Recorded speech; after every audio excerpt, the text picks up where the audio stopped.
lemonade is flat. But it's fine because it's got gin in it. Aren't they good? Well, we got some from the lovely Cardlin. Oh, the little bear bros. And we got lovely Jammy Whammy as well.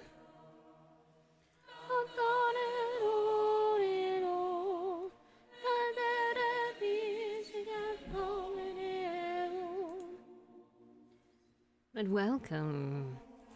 Ooh, is she rattling today? How to tell when she has not warmed up. Oh no. But hello, friends. I hope you are Isn't it good? Isn't it good? Low key, I've been listening to it a lot. It's very good. It's just royalty-free shit. It's so good. But I do hope you all are doing well today. Welcome on back to Yonder world. My posture is bad. Welcome on back to Yonder world interview with the void. What's good, yo? What's up, time? What's up to Chew? What's up, Nay? How are y'all doing? I hope you all are doing well. And you are all here just in time as we begin. For an hour from this very second, the giveaway is open. Oh no, not in the stream. Well, that's not it. I thought that was just never mind. Hang on, don't do it. Don't do it. I thought that meant just in the channel generally. All right, fuck that then. Open giveaway. Try again. You have to be following, but apparently it's much harder to keep your shit safe. But anyway. If you've been chatting in the chat before, in the stream, if I recognize you, you're allowed. It's fine. But I do hope you all are doing well today. What is up, Time? Lovely. What is up, Jill? Lovely. What is up, Hez? Lovely. What's up, Nay? Lovely. Are you here to bully me for my opinions from the other day, Nay? Because I would understand. But it's such a good theme. It's such a good theme. But yes, it is very warm. It is very warm. It is very warm. And I am in the warmer room once again. So, yay. Yay. I'm very excited for this. But it's fine, because we're gonna melt in many ways. Because we're doing a romance game. So, you know, it happens. And thank you for the shouts, Hess! Slowly melting. It do be that right now. Writing some more Cas bullying. Oh no. Oh no. Poor Cas. He doesn't need bullying. He just needs someone to really reinforce the fact that he should not be with Finnan. He really, really needs that. Can I enter and give it to someone else if I win? I will allow it. I will allow it. Actually, because I will have to gift it to you on Steam. So, I'm not sure how the logistics of that works. So you can enter, but I can't guarantee you'd be able to give it to someone else. I'm not sure how that works. Because I tried to just buy it and get a code, but Steam was like, no, choose a friend on Steam to send it to. I was like, alright. If I win, I'll give out 2 keys. Oh shit! Oh shit, that's a threat. Yeah, that could work too, yeah. Did you? Go for it. Go for it, I'll allow it. Nay just enters and just gives out all of the copies. Yo, if you want to add a winner to it, Nay, I'll totally have that. There we go. But yes, I do hope you are all doing well today, staying relatively cool. Welcome back to the Yonder. brain melt. Very apologize. Me do. But let me know how your days have been. Let me know if you would like some cheeky, slightly alcoholic lemonade. Be doing a giveaway soon anyway. Ooh. Excitement. Excitement. With knife, of course. I was thinking that earlier. I was like, we haven't used the wand yet. I'm curious. Because you said we have got another death rail route to find. I have no idea which one it is. I don't know which ending we haven't got for I imagine if there is one where we romance each other and are happy, or reunite her with Scale. Although I think one of them we technically did, but we just didn't see it. Or something, where we became the head of the Yonder? I don't know. But last time, we got Cassius killed a couple more times to explore the rest of the deaths possible at the hands of Finnan. We fucked around and found out. And then we began our romantic route with the wonderful Aksan. And we are facing some more spiraling as usual. Some more crises of faith and hope and such. With that in mind, do please take care, for there are some content warnings. We are experiencing a route where I believe it would be fair to call Velus's state an eating disorder. So do take care, look after yourselves, all of that good stuff. Look after yourselves first and foremost. But with all that in mind, we have been researching, helping Aksan with her project, whatever that may be. Well, not really sure at this point. We've befriended Harea. We despise Cassius and Finnan. Well, Finnan is no new news there. And yeah, we're getting along with things. We've discovered the garden with Udon.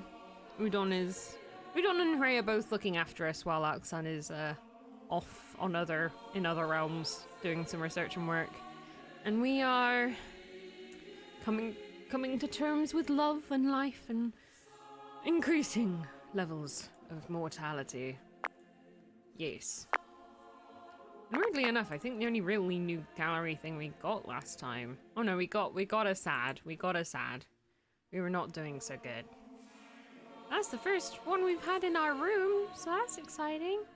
Oh, we've only got 2 left. For now, at least. Yeah, this was the other one we got, and we got this in Aksan's route, so... we'll see. We'll see what happens. We shall see what happens. Right, which is our newest one? Ew, we haven't met Keldrin in this route yet, thankfully. Alright. But, once again, I do hope you all are doing well. Let us know how your day's going. And let us know, out of the 3 protagonists, fuck, marry, kill.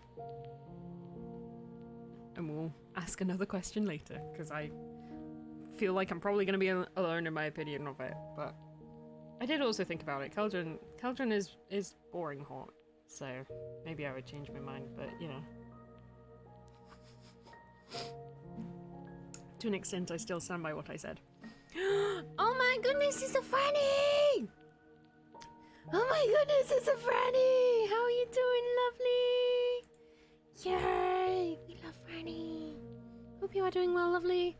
Oh yeah, I remember you in the room.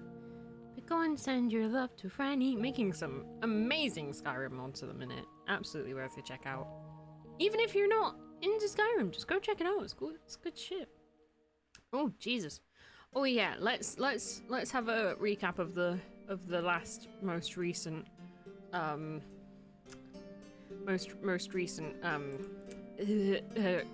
crisis. It's this game again. It is. There's so much romance to be had, Franny. There's so much romance to be had, and if you press exclamation mark giveaway, you can even win a copy for yourself, so you can get all the romance. You know. You know what I'm saying? We're here to give the hugs and the this game. Oh, this. Like, like, traumatizing. Oh. Yes. We are be the trauma. We are be the trauma, but hopefully we are overcome the trauma. Fingers crossed. Fingers crossed. I do hope you're doing well, lovely. Big loves. And yes, if at any time you need to check !CW for any content warnings, !Yonder for information on the game and where you can get it, and !giveaway to be in with a chance of winning a copy, for which you've only got... I lost it. There's only 51 minutes and 9 seconds remaining of the giveaway. And by the time you've heard that, that's like another few seconds behind. So be sure to enter if you want to get in with a chance of doing it. And also keep your eyes out on Fluttering Abyss's Twitter, because they'll probably also be giving another away soon. Oh, thank you. Thank you. Home. Num num. Thank you, Fanny. I did also spot a rogue Hess. So let me shout a rogue Hess. We have not shouted a rogue Hess yet. There we go. Home. This is how you start riots. The good kind of riots there. Alright, we're all cleared out. After the dishes are done, Rhea goes back to the lab, leaving me behind in the empty room. Having already completed my work for the day, I don't quite know what to do. The conversation with Rhea does get me thinking about the Hall of Memory, and consequently, Oxan. Do I want to know more about her? Is it really that important? Does it matter or not whether she cares about me? Does it matter whether she only keeps an eye out for me out of her self-interest, or if she's genuinely being kind? I sigh. Oh, and I always forget the important recap. For those who missed it, this is Yonder World Interview with the Void. This is a game that is very, very, really good, and also I happen to be in. We play as Velis, although we have named her Nugget in this playthrough. She is an angel, and she fell into a shelf and it exploded and somehow ended up in this strange realm called the Yonder, which is ruled over by the wonderful Deathrow, and has a few interesting residents of demons and Uxans and all kinds of people. And we are romancing them and trying not to die and becoming ever more increasingly mortal and reliving past trauma in order to find out about the people that live here and about their trauma and bonding over trauma and trying to come over trauma. So it's all good. It's a very good game and it's very pretty. And they made it with some other lovely people like Angie, and they are in chat sometimes, so yeah, good times. That is your speed recap. Maybe I'm just overcomplicating things? Rhea has a point. Whatever the reason for Oxan's interest in me, it would be best if I got to know her a bit better, considering we are working together. With that in mind, I brace myself and walk over to the Hall of Memory, hoping that I'm not making a colossal mistake. I'm also trying not to check the character meters in this route, because I'm trying to play it vanilla, see if we can get the good ending. So, I'm scared to look at the character meter and then just be like, oh no, we messed up. They don't have blind eyes? Poor Khajiit. Khajiit the North.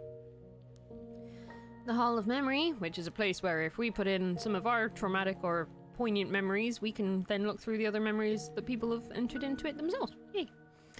Is even more intimidating now that I'm here alone and having used it before. Yeah, we don't know that Finnan was trying to kill us this time though, which is interesting. He was. They were. They absolutely were trying to kill us, but... Finnan. Though I remind myself that I won't be reliving any of my own memories today. And... Sorry. So many Norton! Fuck off! Stop! Though, I remind myself... Norton antivirus is just like... Alexander's memories may contain a virus, don't do it.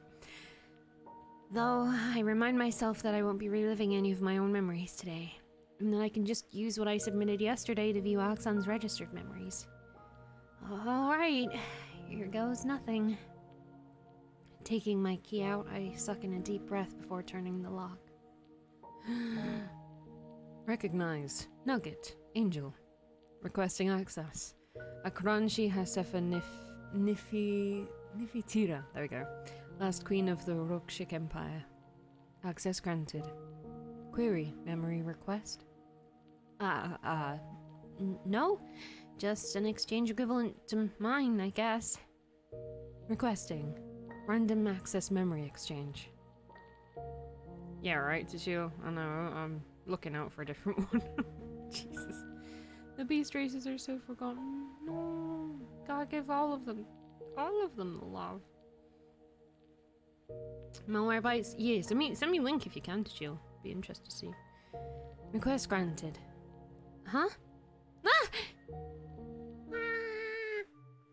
Here we go. Everything spins.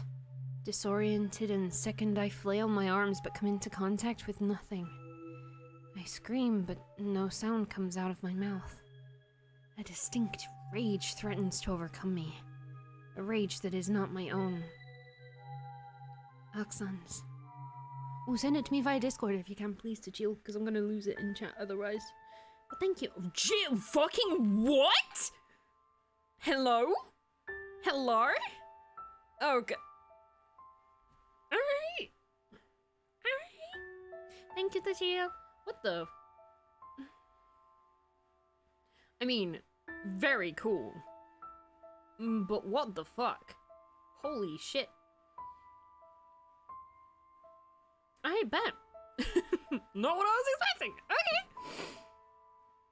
I open my mouth to scream, but the sound that comes out is definitely not one. This is not your usual haunt. The creature my mind, Oxon's mind, knows as Lena, the Blood Queen. She's terrifying, to say the least. But something in Oxon is eased upon seeing her. Oh, is that Lena Lazar's character? And is that the character artist Lena Lazar? Because they're just very cool. Yeah! Damn. Oh, she VTubes? Nice. Please, spare me the chit-chat and get to the point. What happened to you? Fury surges forward, but I keep a lid on it. This is not the time. Is that Oxon's thoughts? I was careless. Got too trusting. Lena wears a complicated expression. She must have heard them. I cannot fix this. I know. Let me see. I tense at the request, but comply nonetheless. If there is one being left in this wretched world that I can trust, that would be Lena. Holding my left arm forward, I stay still as her spectral hand gently curls around it. Oxon's arm. The golden arm, it's missing. Or is this before she got the arm? Having examined my arm thoroughly, Lena sighs and lets go of the stump. I have heard about what happened to your people. My condolences. I scoff, but then sigh, ignoring the spike of pain that goes through me. Thank you. What are you planning to do now? I must free their souls. It is my duty as queen. Alone? Akranshi, that's suicide. They will tear you apart. I know. That's why I'm here.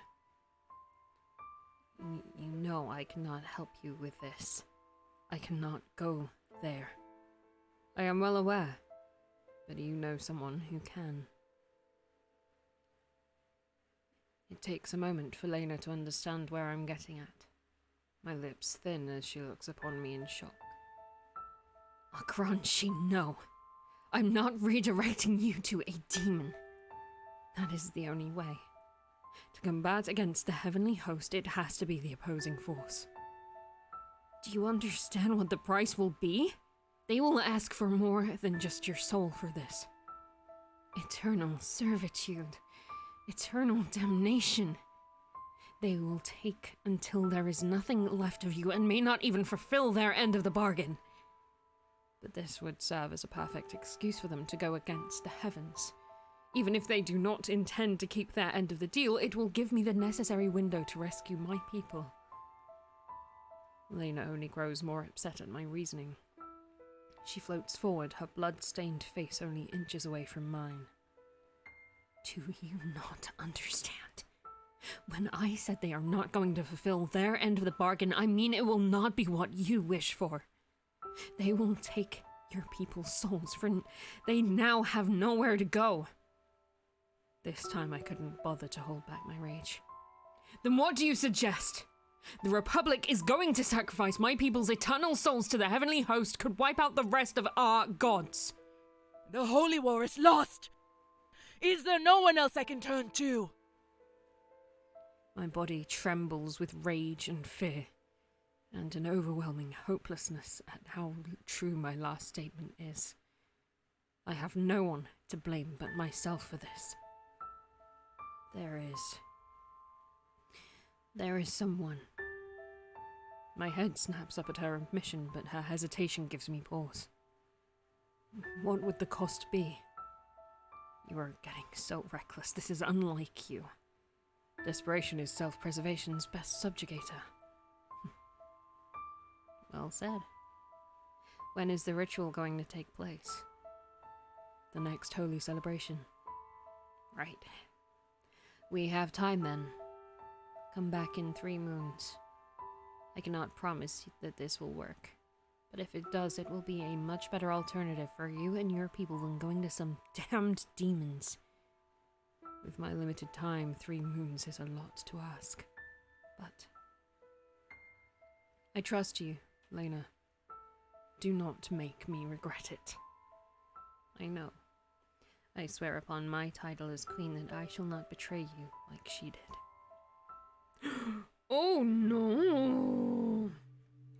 So much distrust. Right, Freddy? Good shit.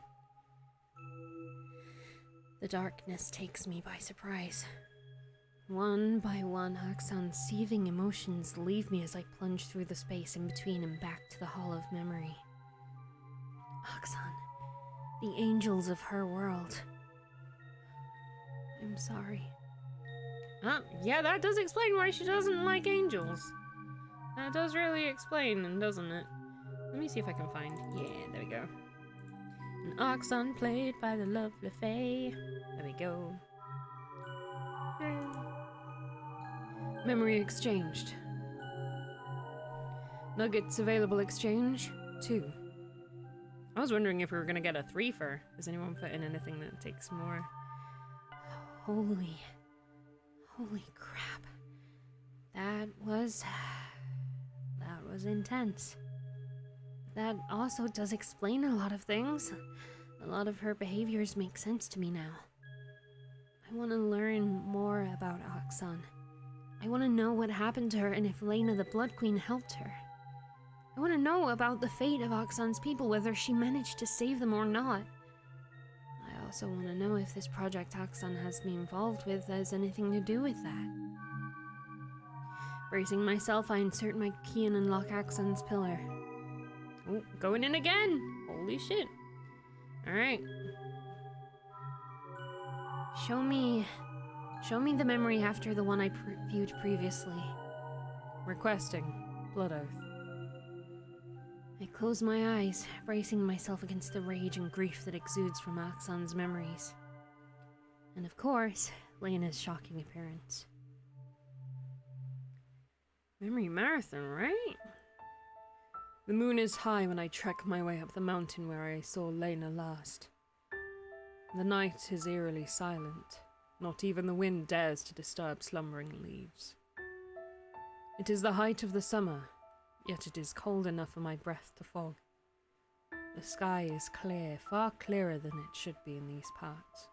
So clear that I can spot more stars than even I can recognize. Despite the severity of my situation, I cannot help but let a chuckle escape. The Blood Queen's power saturates the very air here. She is planning something exciting, all right. The fine hair on my skin stands on end the closer I approach to the destination. I have given Lena the time she requested.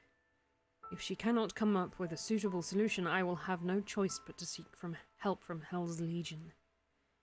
By all the gods that might still be listening, I pray that whatever Lena is offering me will work. As per her instruction, I go deeper into the ruins. Despite its dilapidated state, the foundation still radiates with power, ancient, raw, and undeniable. Magic and curses alike were woven into this very structure, where the most glorious empire our world has ever seen rose and crumbled. What a fitting location you have chosen. I only ever aim to please. The witching hour draws near. Agranchi, what I am about to tell you is forbidden. Knowledge that does not exist in this world. I have given my word to offer you a solution to your predicament. Whether you are going to accept it or not, I must request a blood oath from you to keep this knowledge a secret. The only one who may release you from this blood oath is the knowledge's keeper. Do you accept? This severe, I did not expect anything less from Lena, but I appreciate her being straightforward. May I listen to the solution first? She shakes her head, as expected. You may not, for it directly involves making use of this knowledge. Would any harm come to me or my people if I decline? None. Very well then. I hold my right hand, my remaining hand up. Lena curtsies. Her razor-sharp nail slices a neat line across my palm. I, Akranshi Hasefi Nefitira, Queen of the Rushik Empire, hereby declare a blood oath under the authority and witness of Lena Lazar, the Blood Queen. I shall not reveal any and all information that is to be disclosed upon this night between us for as long as I live, or until the keeper of such information decides I may speak of it freely. Pensively, I watch as my blood condenses into crimson pearls, float towards Lena and become one with her crown. As the ritual is completed, Lena smooths a finger over my wound, closing it without barely a blemish left behind. Thank you for trusting me this far. Let us get straight to business, then. I would like nothing more. Where I would like to send you is a plane that exists beyond space and time, a world willed into existence by an incomprehensibly powerful being. A world known only as the Yonder. Are you suggesting I seek help from this being? She nods, her hair rippling unnaturally with emotion. There will be a price, of course, as with every important request. I never expect to get my wish fulfilled for free. But will this being more reasonable than with the demon? And what can I possibly offer for someone who is powerful enough to create a world beyond space and time? A good question. However, that is something you must negotiate yourself. I have gone ahead and requested an audience for you with the Mistress of the Yonder. If you accept the offer of negotiation, I may open a gateway for you to get there. Gateway. What if the negotiation falls through? Then hopefully she will allow you back. That is a lot of blind faith you are asking of me, Lena. I trust you, but I have no reason to trust this Mistress of the Yonder you speak of. Perhaps not, but would it not be the same if you inquired for the demon's help? She does have a point. Akranshi, I would not ask of you to make a leap of faith like this if I myself do not have faith that this would work out. This is why I asked for you to wait, even when I know how precious time is to you right now. I have made careful preparations. I have reasons to trust that the Mistress of the Yonder will be fair with your request. I narrow my eyes, contemplating the options before asking. Do you know what kind of being this Mistress of the Yonder is? I must admit that I am not exactly sure. All I know is that this being is ancient, someone who has existed before existence as we know it. Someone, or rather something, who was formed before the stars, whose reach ends well beyond the endless darkness that conceived the worlds. An ancient one, then. Something like that. Something more than that. And you think making a deal with something like that is wiser than going to the demons? Certainly something more powerful and has no need for petty evils, unlike the demons. But far more unpredictable. Unfortunately. Make a noise in the back of my throat before taking another look at my surroundings. It makes even more sense now why Leda chose this place for our meeting, why she has been scoping it out. The ley lines are perfectly aligned, and the ancient magic soaked in this desecrated ground only amplifies their powers. Under the full moon, the air is practically electrified, bringing the level of energy to its zenith. With the witching hour fast approaching, Lena's power would be potent enough to reach past the barriers between worlds. Clever, but that does not give me much time to decide. I press my lips together, unhappy that I am not allowed to investigate this further. But that must be Lena's plan, too. There is no pussyfooting this one, huh? Well then, the stage is set. What are we waiting for?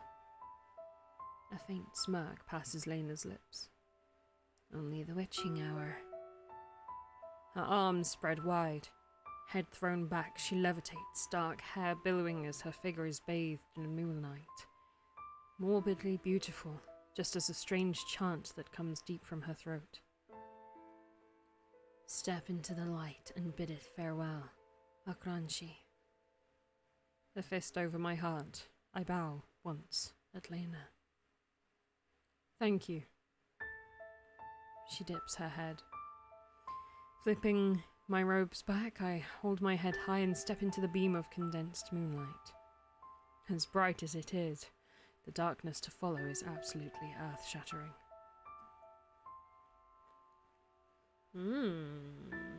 Oh, okay. I was hoping. I didn't want to say none. Hello, Akranshi. Aww. Damn it. I yell out in frustration as the image fades away into darkness. I want to see more. I want to see the bargain between Oxon and Detheral. I want to know what Oxon ends up trading with her. I want to know what happens next. This isn't a book, Nugget. Alright. There is a deep shame within me as I stand frozen before Oxon's pillar. So engrossed in the happenings of Oxon's memory, I've completely forgotten that this is something deeply traumatic to her. Oxon lost the entirety of her people. She survived through a brutal war that might have resulted in the deaths of her gods. She lived with the knowledge that it was all her fault. That she failed as a queen. She was ready to gamble it all away at the mere hopes of saving her people. Ready to submit her own soul to eternal damnation because it was the heavens of her world that sought to eliminate her entire empire. Oxon was desperate. She was going to sacrifice everything just so she could bring rest to her people. Oxon stepped into the unknown, knowing that if she failed, she might never be able to return to her home again. And here I am having the audacity to think that it was a riveting story. How horrible have I become? I mean, you were aware. That's the important thing. We all slip up and have bad thoughts. But if you acknowledge it and check yourself on it, that's what matters. That's the important thing. Oh, squeaking. We do have permission to see this, yeah. Maybe. What do you mean, mate? What do you mean? Nay, stop rocking the boat. Stop.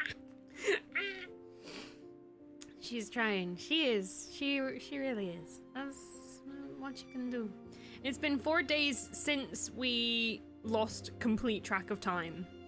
Because we were effectively, yeah, we had a eating disorder of some sorts and passed out for a little while. Yeah, so it's been 4 days since we woke up in the garden. It's probably been at least another 20 days since actually arriving in the I saw the word udon. Since arriving in the Yonder. The Yonder. He started to be a good boy to us. He's always been a good boy to us, but yeah. Yeah, it does, yeah. We've been doing, we got a full-time job in this route. Shit. I can't quite focus on anything. I've made several mistakes throughout the hours, severely slowing down progress. It's slowly starting to make sense now. The reason why Axon wants these texts to be translated. She is still trying to find a way to help her people. If the clipboard's numbers were correct, then Axon has been going at this for thousands of years. Is that what Death Row gave Axon? Time? That would make a lot of sense. On our first meeting, Death Row did disclose that time moves differently in the Yonder.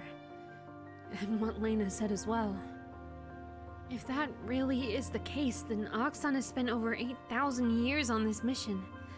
I shudder to think what she exchanged for Death Row's help. The two of them seem to be in an amicable relationship, though, so Death Row must have been reasonable enough.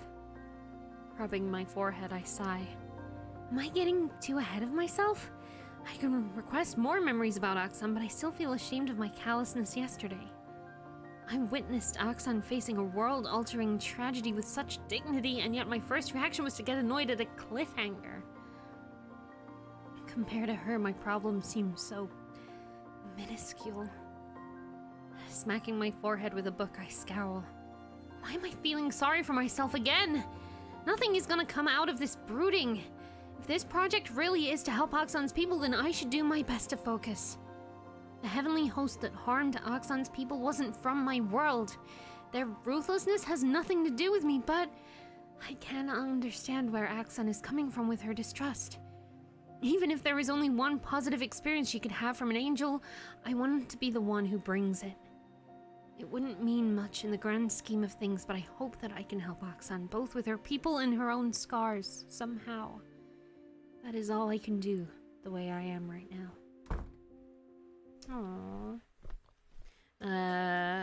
Quite longer days since MC can actually function now. Yeah.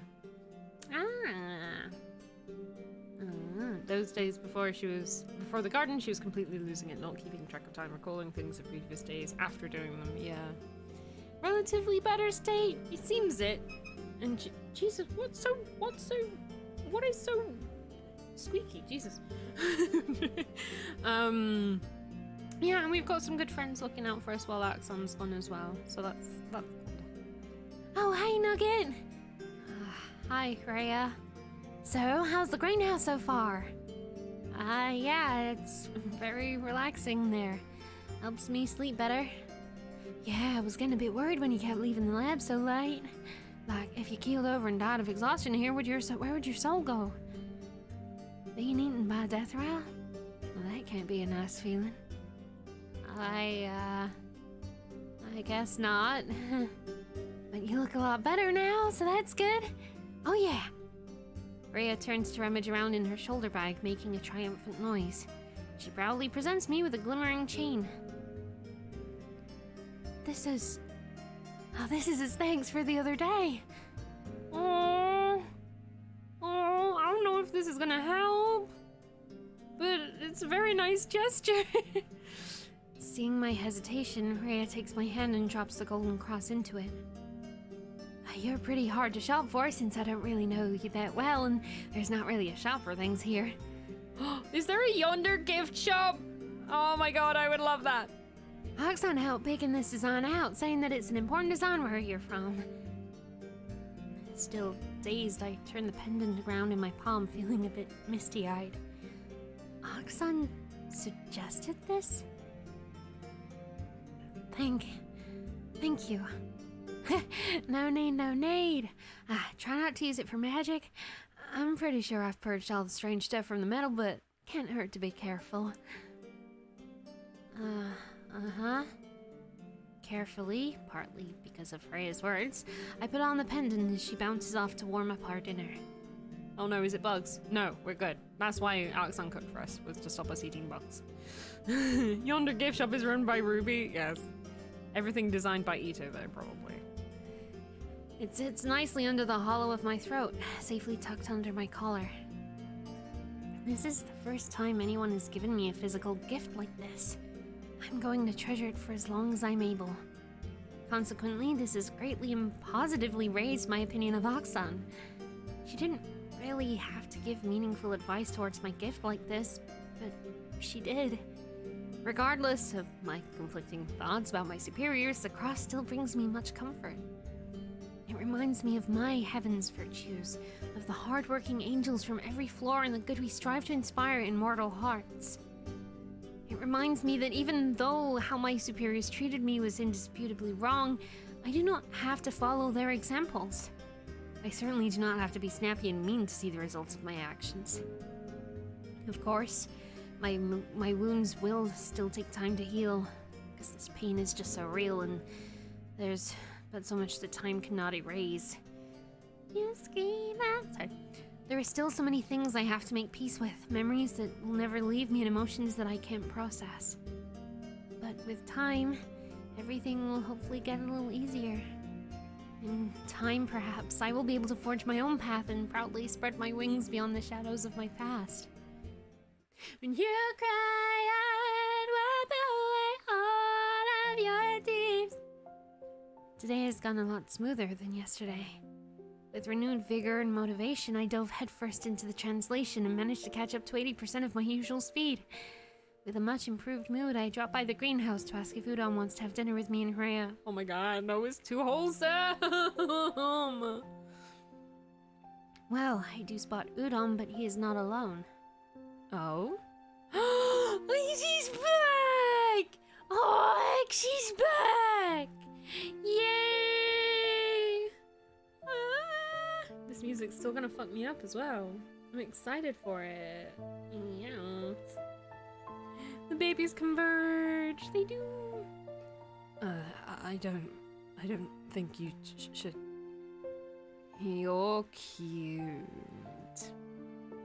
What now? What? Is she drunk? What's going on? Blinking, I can only gape as Oxan leans further into Udon's personal space, making the Naga shrink away in discomfort. Do Oxan and Udon have that kind of relationship? Oxan's back already? Why is her voice so high-pitched? Snaky, snaky, snaky.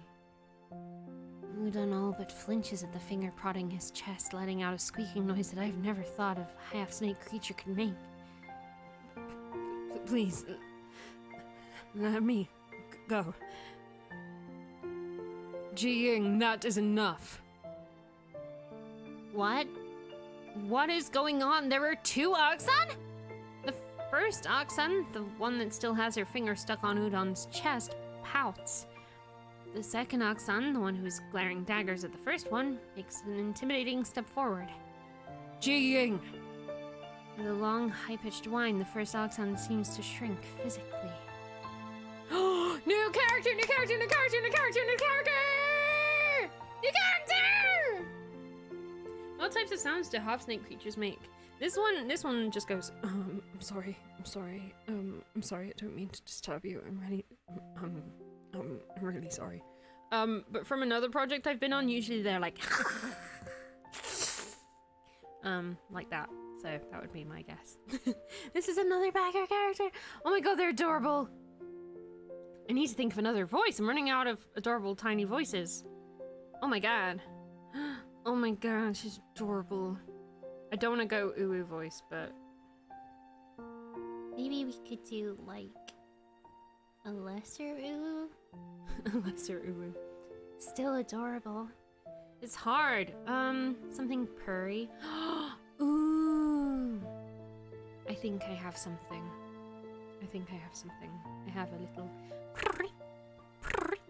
purry voice in mind. A puff of smoke after, and standing in place of the first Axon is a very pink girl. With 9 fluffy tails wagging in excitement and billowing clothes that are a bit too big on her. That's the vibe. She grins up at Axon with a mischievous smile. Noodle yummy. Please, refrain from eating me. She will not do such a thing. Ji-Ying, come. Ji-Ying! Before anyone could react, Ji-Ying bounces out of Axon's reach and barrels towards me. Ying-er smells chimkan! Oh my god. I'm not sure my initial idea of a voice will work for this. It's gonna go Welsh, but I'm not sure I can. Chimkan? What's chim...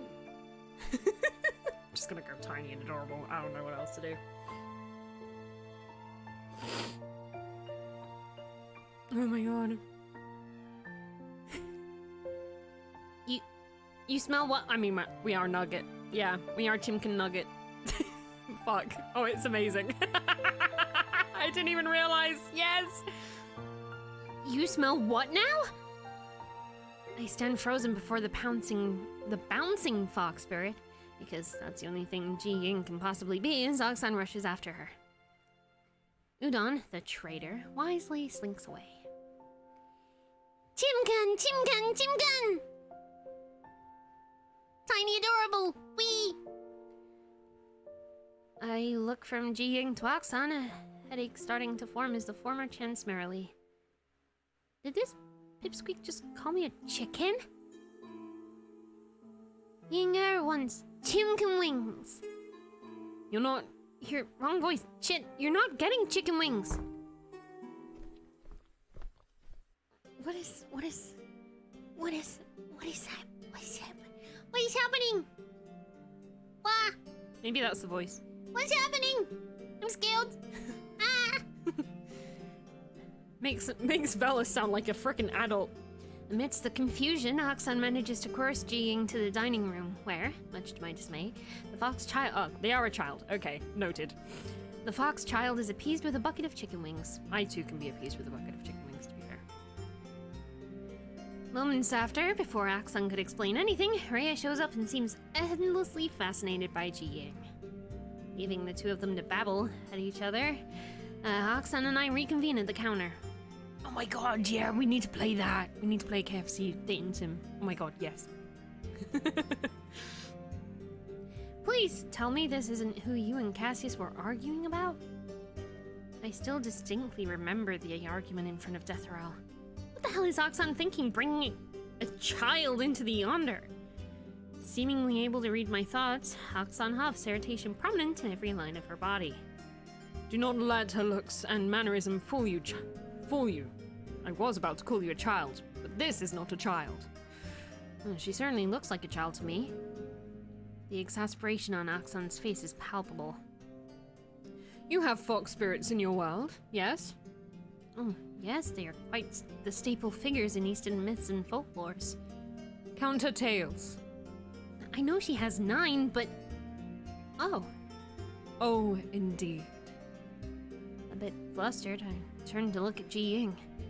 She's happily and messily chomping down on the chicken pieces, bones and all, while Rhea bombards her with questions. There were some complications during her transportation to the Yonder. Is that why you're back so early? Yes. We were interrupted while opening a portal for her to come here. Is that why? Yes. Ji-Ying regressed in age because of this, at least mentally and physically. Her spiritual potency remains the same, however. Which makes her magic more volatile. You are knowledgeable. I don't know whether to take that as a compliment or an insult. It's basic. What are you gonna do with her, then? She was going to be a key figure in my project, but with her current state, there is going to be quite the delay. Roxanne has gone through this much work to get Ji-Ying here? Someone like that must be extremely powerful and capable. I open my mouth to speak, but there is a sudden curl of something bitter in the pit of my stomach. Surprised at my own strange feelings, I swallow dryly before trying to pick up the thread of the conversation. Speaking of the project, I've made great progress today. I have the notes with me here if you want to take a look. Roxanne, who has been watching Ji-Ying intently, turns her attention back to me. Somehow, that makes my irritation grow worse. Right. Handing her the notes, I wait as she scans through them, but her eyes often stray towards Ji-Ying. You are working much quicker than I expected. Oh, yes. Some of the texts are quite complex grammar-wise, but it's still fairly easy to translate.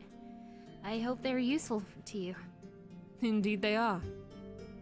She glances towards Ji-Ying again. How long do you estimate to finish the rest of the lists I've given to you? I'm looking at between 5 to 6 days if there's nothing else from the Sycamore realm. Yeah, Sycamore, why not? Oh, don't talk about shit.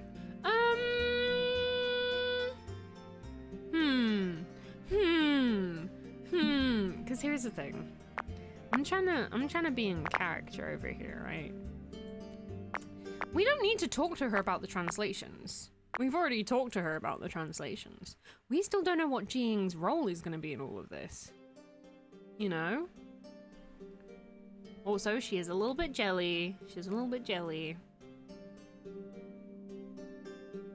Unless she's trying to show off with the translation. Which would Velis more likely do, canonically?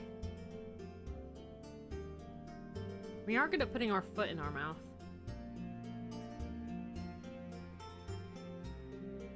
We are quite the avoider of things we don't want to talk about or process, though. Let's talk about the translation.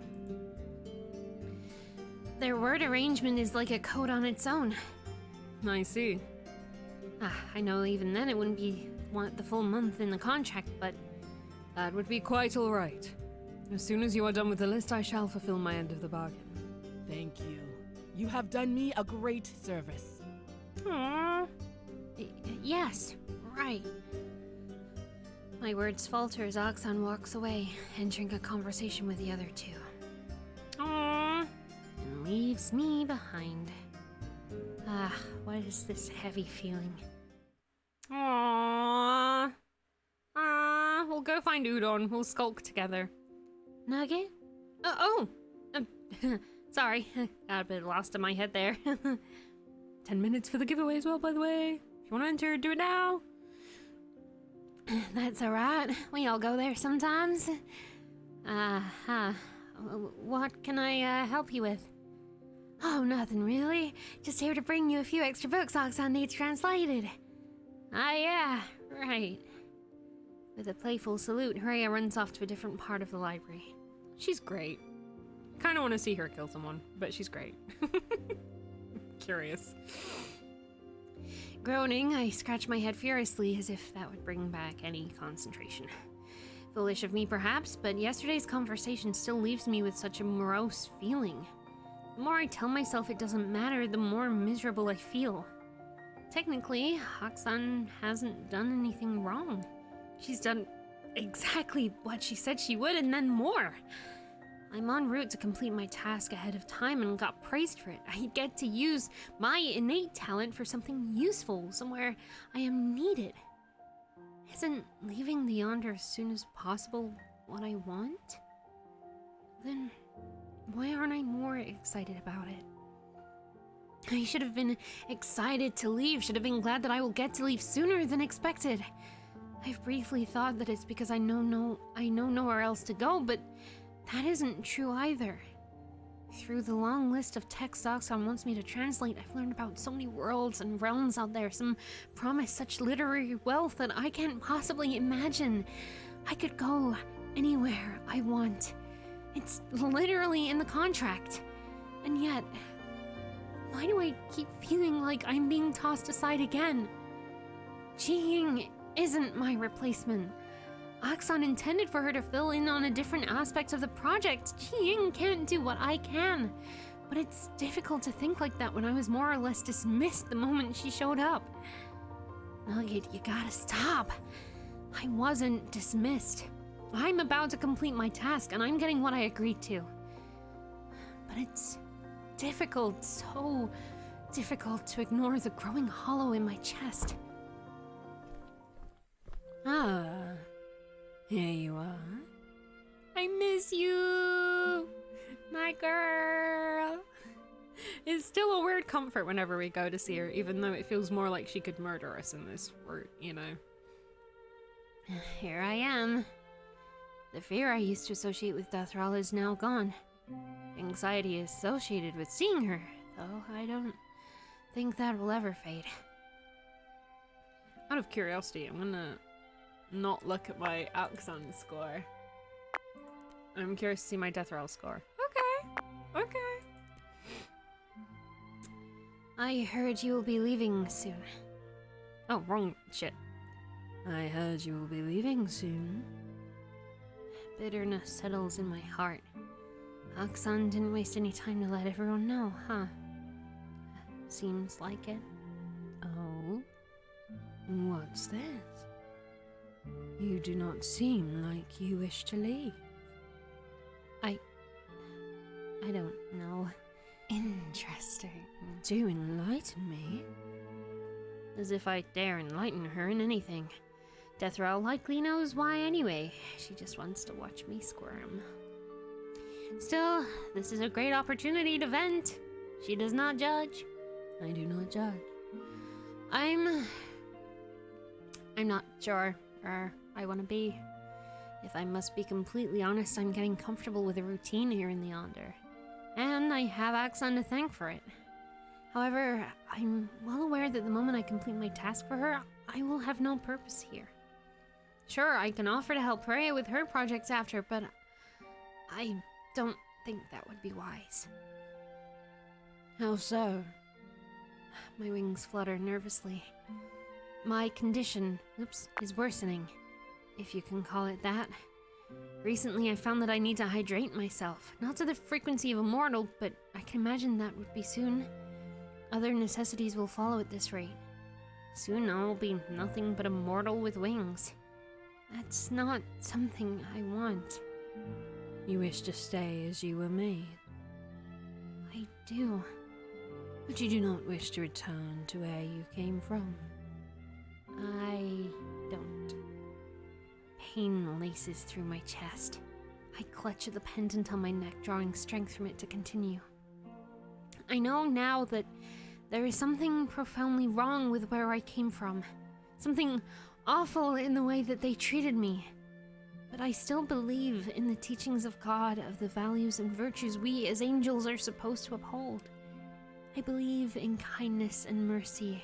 I believe in temperance, patience, and diligence.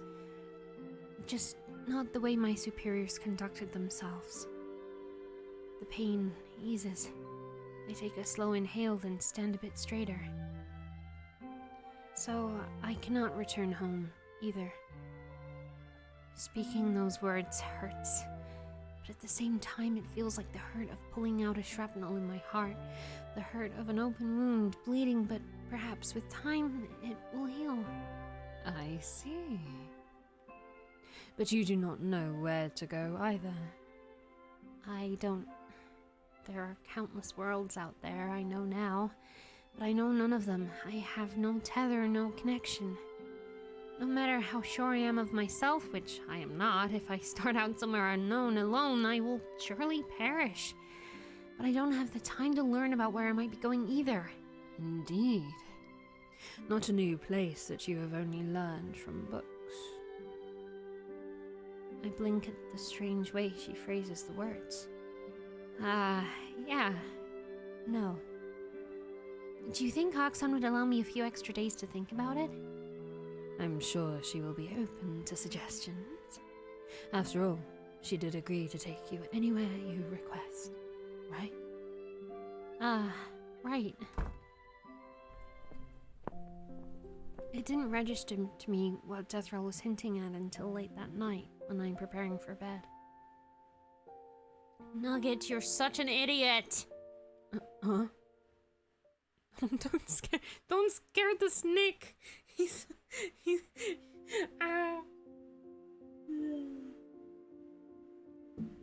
There's always a chance of Deathroll murdering us, but we love her anyway. We love the feeling of being scroused. That we do. In my eagerness, I burn through my tasks at record speed. I even have some spare time at the end, so I decide to catch up on the texts I failed to work on the previous days. If I note down a few things for my own purposes, then nobody needs to know. With all my building anxiety upon facing the hallowed silence of the Hall of Memory, I start sweating uncontrollably. This is fine, right? I'm just doing research, just looking at options for where to go after my task is complete. So why does it feel like I'm playing a trick on someone? Shaking my head, I walk up to my pillar. It's all fair. Nothing I'm doing now is against the contract, nor would it contradict the rules set in the Yonder. At least, I don't think it would be. I mean, it's Deathroll who made the suggestion, right? There's no use second-guessing things now. I can't go back. And if I don't do this, I can't go forward either. Better buckle up. I've been so used to how things were, how I was told my existence is supposed to be, that it gives me a warped view of how relationships might be. I need to move forward. It's a scary thought. I don't know how, and I just got comfortable here too. I like the easy banter with Rhea. I like Udon's gentle support. I enjoy Oxon's cooking, the tidbits of her story that she sometimes shares, how upright she is and how she would praise those who are deserving. And if given time, perhaps I could have gotten used to the way Deathroll always sees through me. Perhaps we could chat again one day. But there is no time. I could ask Oxon about it, but I'm also afraid of the fast approaching mortality. What if I lose my ability? What if I become immortal before I could experience my new path? What if the choice I'm making is wrong? Sighing, I stand turning towards Oxon's pillar. There is no time. Udon is the physically largest being in the Yonder? Bless him. What is that rattling? Sorry, I'm nervous. Nervous snake. Oh, let's do a giveaway really quick. Doo-ba-doo, boo-ba-doo, boo-ba-doo, boo-ba-doo, picking a winner.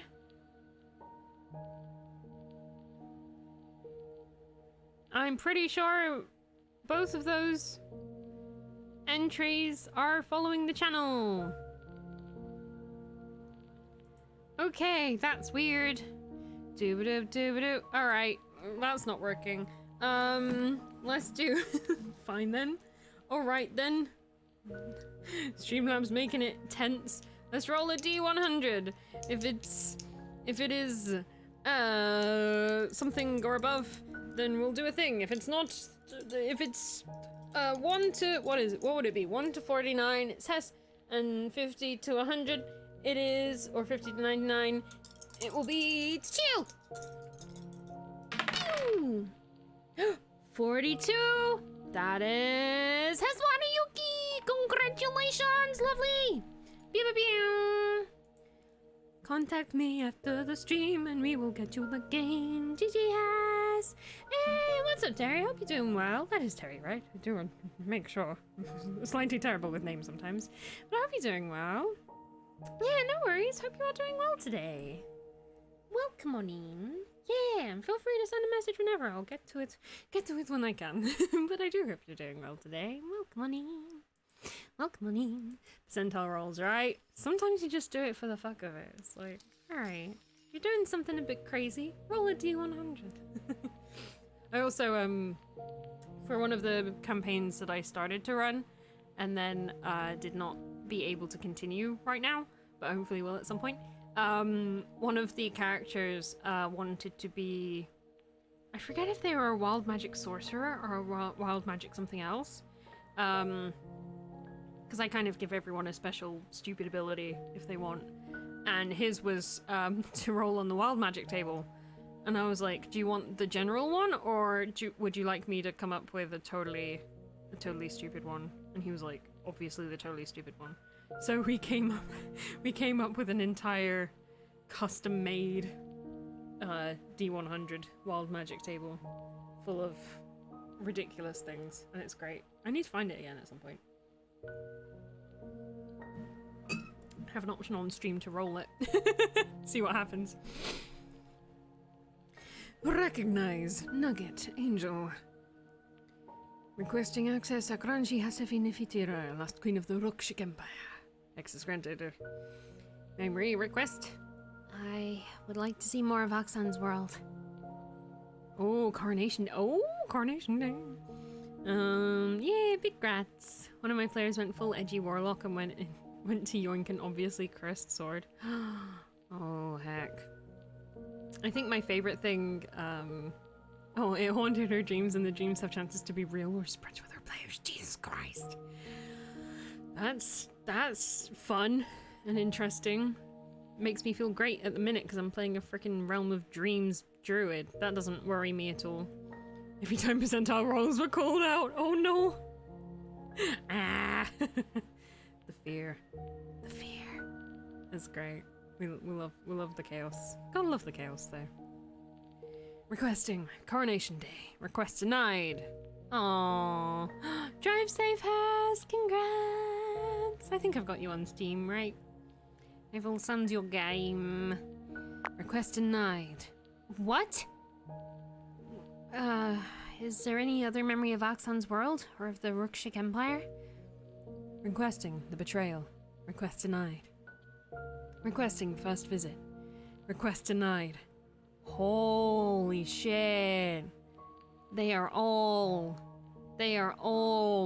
higher tier. We need to relive some more trauma before we can get in there. What? But I have a memory to trade, isn't that how it works? Memory assessment requested. Nuggets available exchange 1. Conclusion, an equal exchange. All the memory's been having slightly alcoholic lemonade as well. That wasn't enough, huh? That's fine for now, thank you. Dark Abyss campaign. Yeah, has been really great. 70% of the time in camp just before sleep RPing. It is very good. It is a very good thing to do. Most of, I'm in a new campaign, and most of our time was spent at the campfire talking about Squirky, which is squirrel jerky, which one of the players came up with. And then we played on Sunday for the first time at level 1, and a Spectre insta-killed 2 of our players, including the Squirky King. And I am not to recover. I am not to recover. Because I'm the healer and I couldn't do anything because we're only level 1. And because it was a Spectre, like, it did life drain on them for like 10 damage. And that was all it took. And then it's like, if your hit points reduced to 0, that's it. Didn't even get to fucking roll. I put good berries in their mouth just to try, but it didn't work. But thankfully they both re-rolled and we met their new characters by the time the session had ended. But they didn't, you know, the DM was like, do you want to die? Like, are you okay with dying? Because if not, we can figure something out. And they were like, oh no, we're happy to die, it's fine. So I was just there like, ah. That's what kept me from the last campaign you were part of. No one seemed interested in that part. Yeah, some people are just there to do that. Alright, let me min-max bonk this dragon all the way to fucking hell. And some people are like, let me talk to this shopkeeper and figure out their life. I want to know their story. Get into the politics of the world. And I like a balance of both is great. Like, I think my best strategic stuff was always in the very first game I ever played. The very beginning, there were 2 dudes in a boat about to sail away. I was like, well, bitch, this is why I got shape water. freeze the boat, because then you're not allowed to freeze water with people in it, but they were in the boat, so it froze the boat. They couldn't escape. Made ice on the floor so everyone slipped on it. And then one of the dudes fell prone. One of the Goliaths picked up the guy who fell prone. Both were wearing metal armor, so I did shocking grasp on them. And then I died because I didn't roll a high enough intelligence check to know what a bomb was. So, and because I was a level 3 sorcerer, so I had enough hit points to easily just be knocked out. So, you know, it happens, but... But then there is the roleplay parts that are just as fun, if not more fun. So it was like, you gotta do both. Gotta do both. But yeah, it's so fun. It's so fun. I hope sometime I'll be able to get more into TTRPG stuff on stream. That would be dream. That would be very fun. Well, that didn't work out. Oh. I did not know how interested you are in my experience. Ah! Startled, I stumbled backwards and would have sprawled embarrassingly on the ground if Oxon didn't reach out to steady me. She caught us. Sorry. Oh. So easily scared too. You're not going to last long through my memories, little angel. I have an idea. Sorry, I didn't mean to pry into your experiences. Don't be coy now. I put the memories here. I know they will be seen by someone else. Ah, right. I cast a look around the hall, a question that I've had since I know about this place of spring...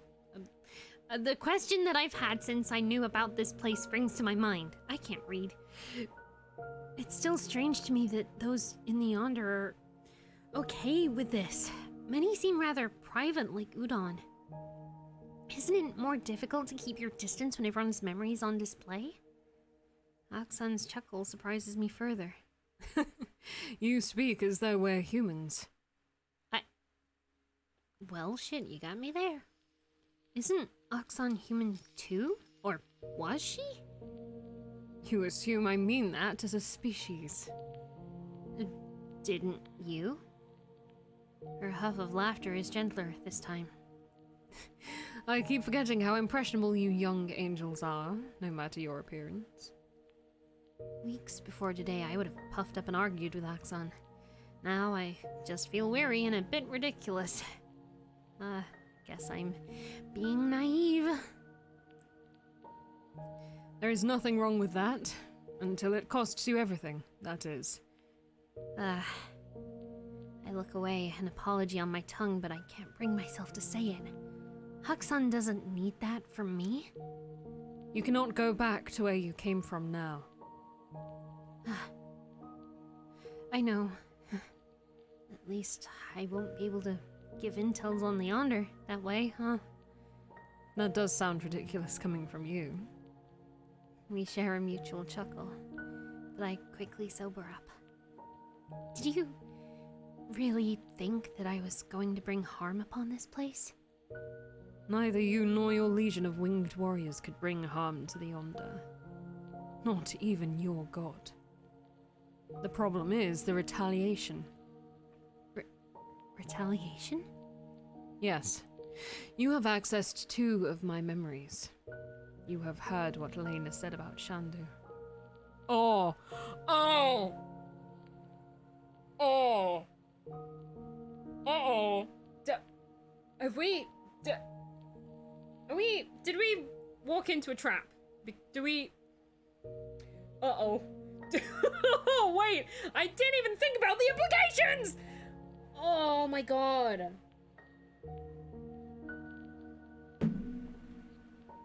Do we need to give a blood price? Holy shit, fuck! Fool's wank! I have, yes. But it is difficult imagining so much power when Deathrall sits there in front of me talking so casually. I haven't, especially when I never even met our father, the Lord. It is, isn't it? Still, Shandu is capable of erasing an entire universe with a mere thought. Damn right. She, what? Mm-hmm. But even so, it is not a question about who would destroy who. It is a question about balance and the consequences that would come after. I have seen it, and it is not something anyone should witness. Or cause, for that matter. Terrified, I take a few staggering steps back. Scary, is it not? Carousing, indeed. With a sigh, Haxon looks around us before turning back to me. At any case, let us go somewhere more comfortable. We are... Weren't you the one curious about my past? Blinking, I stare after Haxon, speechless for a moment before breaking out of my stunned thoughts and chasing after her. The nugget was too stunned to speak. Yeah, you could just fucking ask. Don't have to go to the Hall of Memory. Uh-oh. Yeah, maybe uh-oh. Might regret that. Let me check up on chat. Oh, noes! Don't like D&D combat that much. I like the RPS backs better.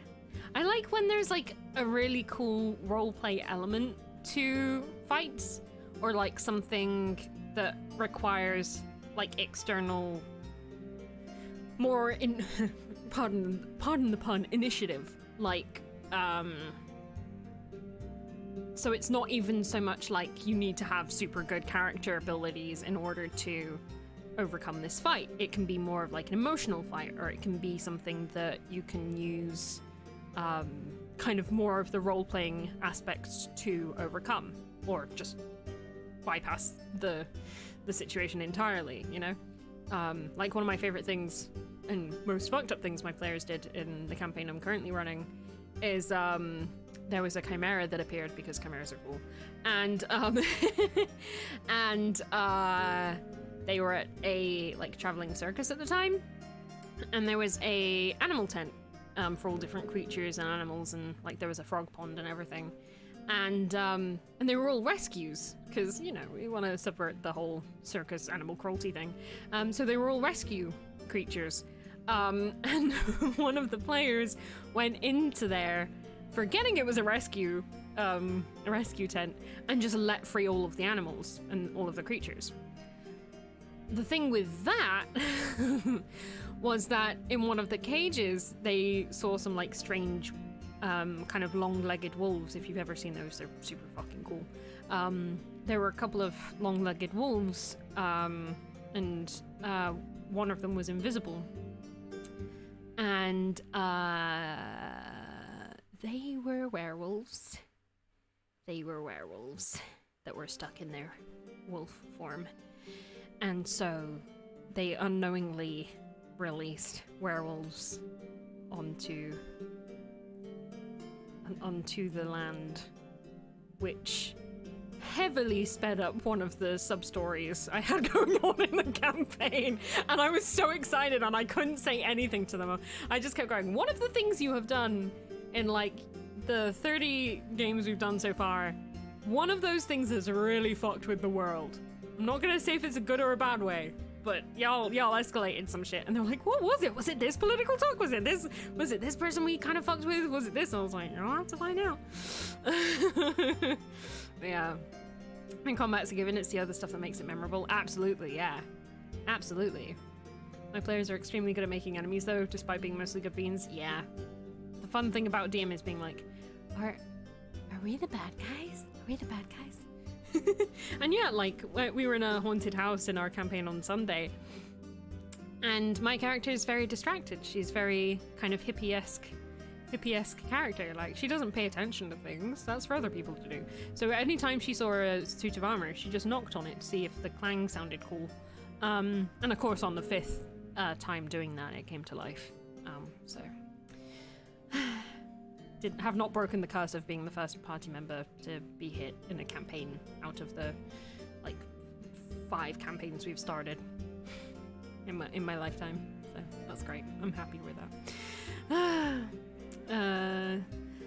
Sending you a DM for casting though? Oh yeah! I'm totally open to that. Thank you so much. Very, very excited for that. Yeah, it was a super fun experience playing Goddess Lady last time. Sneaking into a very rich merchant's basement in the middle of the night and rolling 1, 2, 3 for stealth. Oh no. They just wanted to investigate the place, not steal anything. Oh no.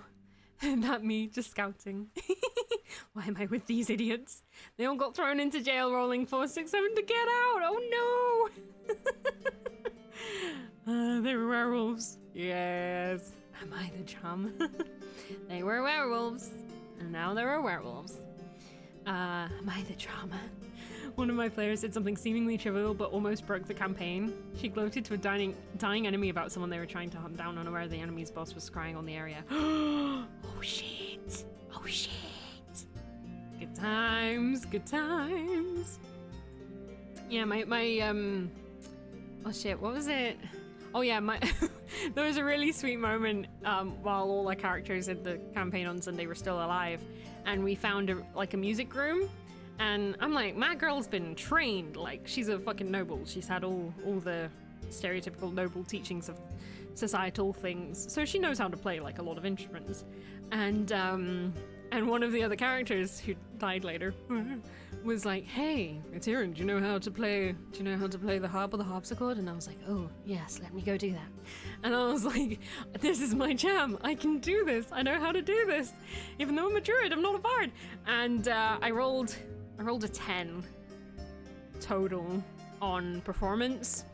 So she just played the Jaws theme. Just do on the harp. Do. And then did a little KK slider howl at the end because we heard there was howling coming from the house. So, and she was kind of trying to befriend it, see if there was a werewolf around. And then it was great because the other character who asked her after she wandered off somewhere else, because that's basically all she does is wander off places. She's gonna get herself fucking killed by doing it, but it's fine. She's a healer. She keeps telling herself that. And then she left the room, and then the other character tried to play something on the harpsichord, and he rolled a 9, so he played.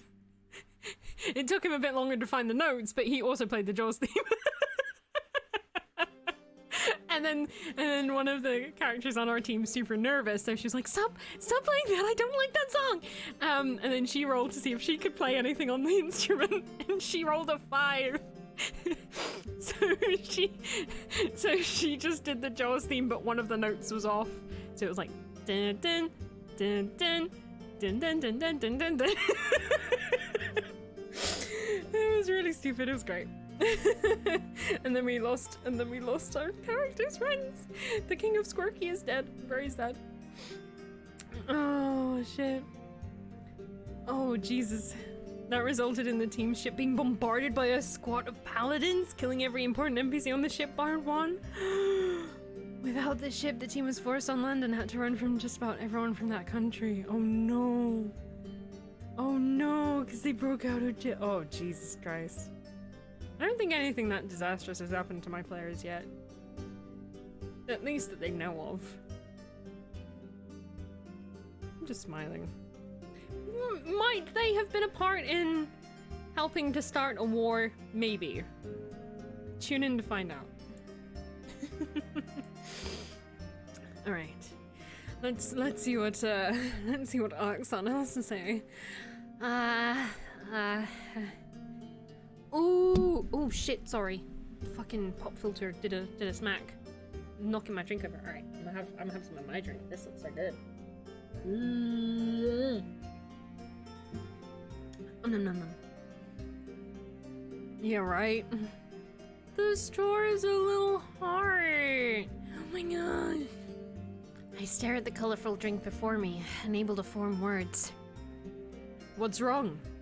This looks impressive, but isn't it alcoholic? Oh, you know such things. I'm not stupid. We have picture books, you know. Picture books. A surprised chortle bursts out from Oxon. She swirls the glass of red wine in her hand, smirking at my doubtful expression. It's just a cocktail. Use your grace to burn the alcohol. My grace can do that? Did they not teach you to neutralize poison back in your academy? Huh? No, why would they need to do that? She clicks her tongue. Ah, yes. I keep forgetting that your heavens have not involved themselves in a holy war in a long time. Aren't holy wars fought by humans in the name of God? Curious, I take a sip of the cocktail as I wait for Oxan to answer. The flavor is actually very sweet and light, with just a hint of bitterness from the alcohol. It's delicious. Hey, what's up, Ludo? Hell yeah. Bet your ass. Hope you're doing well. That varies from world to world. In short, true holy wars are often among opposing pantheons, especially those with high followers. The result can be devastating, as you might imagine. Cataclysmic, often. No doubt. I take another sip of the drink, trying to suppress the shiver that runs down my spine to no avail. I remember what Oxan told Lena, and the signs of war ravaged through the ruins they were in. Oxan's empire fell because of a holy conflict and deeply personal betrayal. My fingers tighten against the glass. Is it Keldrin's fault? Can we blame something on Keldrin? Can we blame it on him anyway, even if it's not his fault? It is easy for guilt to well up in my chest these days. But I wonder... Oxan, You are planning to ask to come to my world, aren't you? How did you... A note of exasperation is in her sigh. Little angel. I am too old to not pick up the signs, little angel. Sorry. Why do you want to go? I would not say no if you make the request. It is in our contract. I simply want to know the reason. Swallowing, I look down at my lap. Why indeed? I wouldn't say something so stupid like, I want to fix it, or I want to help you. I know I'm not made for that. I'm not gonna say because I want some connection to remain between us, either. I am, to the end of my days, an angel. I need a task to function. From what I've seen, your world has faced several crises. At least one of them is due to the heavenly host there. That is not what angels are supposed to do. Are you going to tell me that angels are supposed to bring light and love? Do you forget that angels are God's blade and judgment as well? Even in your own world. I know that, but what would people do if that judgment is wrong? You can say it. I'm too weak to do anything by myself, but I am still an angel, and I will not be felled by those from the heavenly host of your world. For I stand by the virtues of my own, true virtues that are not overlooked by those who only care for results. You may say that I am being naive again, but sometimes all it takes is for one individual to make a choice, doesn't it? Foolish. Do you even know if my world still exists? If it doesn't, you wouldn't be here wasting your time with me, would you? I could have been cruel and led you on all along. That's true. I can't claim to know you well enough to read through you like that. But I believe that you wouldn't have done that. Especially not about matters involving your world. Is that it then? Do you believe that you can change anything? I shake my head no, looking down at my lap again. I feel exhausted and my heart is beating way too fast. But these are the things I want to say, want to be the foundation of my new path forward. Like I said, I'm too weak to make a change. But if I can do one good task, then I'll do it. Silence stretches by. Oxan's intense stare makes my hair stand on end. I'm not here to convince her to let me go to her world. As she said, she can't object if I really request for that. But it would have been nice if she would let me know more about her world. I've given up the thought of us being any closer than what we are. I don't want to latch on to Oxan the way I latched on to any authority figure in my life. I don't think I can handle being too close to her either. Oh no! Oxan has a lot of baggage, that much is evident, and I have my own set of problems to work on. I can see myself wanting to know more about her, to genuinely have affection for her. I can see her paying more attention to me too, to show me the care that I've never really experienced. But both require time, and I don't think we have that. What a shame. Downing the rest of my drink, I stand up and bow to the Wandering Queen. Thank you for indulging me thus far. I will consider my options and let you know when I finish my tasks. Turning away, I keep my back straight, feeling her gaze burn a hole at the back of my neck until the door is closed.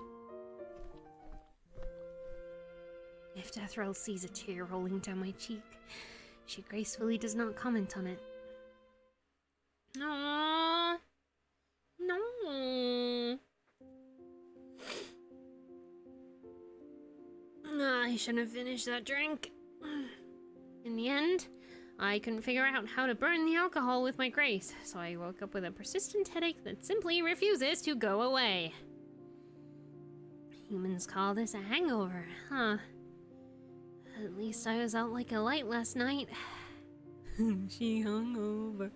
Oh no, fellas. Still, that doesn't make up for the ringing pain and unexplainable itching behind my ears. You are actually pretty awful at using any other power aside from your innate talents, huh? Blearily glaring up at Alxon, who appears out of nowhere, I groan and scratch out yet another mistake on my notes. Please refrain from handing out criticism today. Cranky, aren't we? Before I could make a retort, Alxon places a mug filled with sloshing, glowy purple in front of me. That will help with the pain. I take a suspicious sniff at it. I mean, you're the one who gave me the cause of this pain. Drink at your own risk, then. It's just even stronger alcohol. Did Deathrattle ever stand up from her throne? Well, not in this route. Not in the last route. In her route, perhaps. I'm not sure if stand up is the phrase. I think we've only ever seen her sitting or floating. Grumbling, I concede and take a sip of it. Anything to get rid of this annoyance. It's fragrant, watery, with the faintest hint of sweet aftertaste. To my relief, the fogginess in my brain eases slowly, though my eyelids are still a little heavy. Thanks. You are welcome. Suspicious, I'm not drunk. You're. I would love to see drunk fellas. That would be great. That's why freaking Cassius only gave us water in his route. It's like, not even gonna try, not even a coconut. Still hurt about the lack of coconut in his route. I thought he loved us, but guess not. I watch over the cup's rim as Oxon takes the seat in front of me. That wasn't... No. I can't even blame it on Finnan, because Finnan was dead in both of the routes. We did get a pretty cocktail. This is true. I watch over the cup's rim as Oxon takes a seat in front of me. Honestly, I'm a bit surprised, but I can guess what she wants to talk to me about. Let's cut to the chase. Your choosing to go to my home world might benefit both of us. That's a second cause for relief. But with that kind of opening, there are gonna be negotiations to come. I've read enough books to pick up on that, at least. Knowing how to negotiate properly, though, that's an entirely different story. I'm listening? I do think you were onto something with your reasons yesterday, but one cannot survive on ideals alone. I wince at that. Oxon isn't wrong. Wanting something and making it happen are two different things. Do you know how to fight? I don't. I'm neither a guardian angel nor a warrior angel, and I didn't pick up a knife earlier. I still have my grace, though, and I can use some magic. I'm doing better with alchemical matters now. After that long period of time where I just hid myself in the lab, I inadvertently studied much of the subject. But I doubt that there will be a readily available facility for me in Oxon's world to utilize like in the Yonder. So an innate talent with languages and basic abilities with magic. No combat training. None. You are not going to survive for long, then. I expected as much. The books on Axon's world have been difficult to find, and I haven't dawdled for long in the library to look for them. What little information I can find speaks of war-torn lands, distrustful mortals, and gods constantly at odds with one another. See, this is why Death Roll knew what to do. She's just like, Pantheon? Disagree? Hum nom nom nom nom. Like, bitch ate them all. Like, like, I know I'm biased, but, like, there's a reason for it, you know? Death Roll knew exactly what she was doing. She's hum nom nom nom nom. Hum nom nom nom nom. Mmm. Hecking delicious. That's why I don't need to eat anymore. Literally got the power of God and anime on my side. Let's go, you know, it's fine. I can learn? From whom? Those who can train you despise angels, and it's not like you can sneak into the heavens of my world to learn, can you? Can I? No, I blink, thinking about it and remembering someone of my past. Lily? Lily? I actually can. What? Are you planning to infiltrate my world's heavenly host? It's a good way to learn how they work, right? It is Lily. She infiltrated our heaven. You really are reckless, aren't you? Reckless? I never thought about myself that way, but I guess I am. I really have been acting reckless my whole life, haven't I? It's my recklessness that got me here. After all, I've never been good when it comes to considering consequences. How do you plan to do it? Well, I can't exactly plan when I don't know much about them. But I know it's doable. If your heavens work anything like mine, then there would be several layers of the place. You'd need to either possess God's grace or be a deserving soul dweller. A blessed item would allow you to access different levels, although that might also draw attention depending on how widely those items might be distributed. Of course, depending on how well organized they are, it can be immensely difficult to sneak in. Huh. You have given a lot of thoughts to this, I see. I grimace. I just happened to witness something similar. What if they discover you? Then, I hope I can escape before I get snowed. Extremely reckless, then. You are set on this? I am. I want to see how they operate. I want to know why they resorted to such terrible measures. And, as you have pointed out, I know very little in ways of self-defense. What would be better than to learn from a warmongering legion of the heavenly host? I try not to squirm under Axon's intense assessing gaze. If I agree to help you adapt to this world, you are going to serve as a spy for me. Do you understand this? My heart thuds, but it isn't painful. Is this anxiety, or is it excitement? I honestly have been expecting this. Either this, or she would turn me down at the spot. Though the fact that Axon is willing to discuss this with me shows positive signs. Are you not going to have any conditions of your own? I do have some, but I need some time to consider all the options. What I absolutely need, though, is some time to settle and figure my way around. I would imagine it would be difficult to fake my way in, considering angels have perfect memories. Not in my world.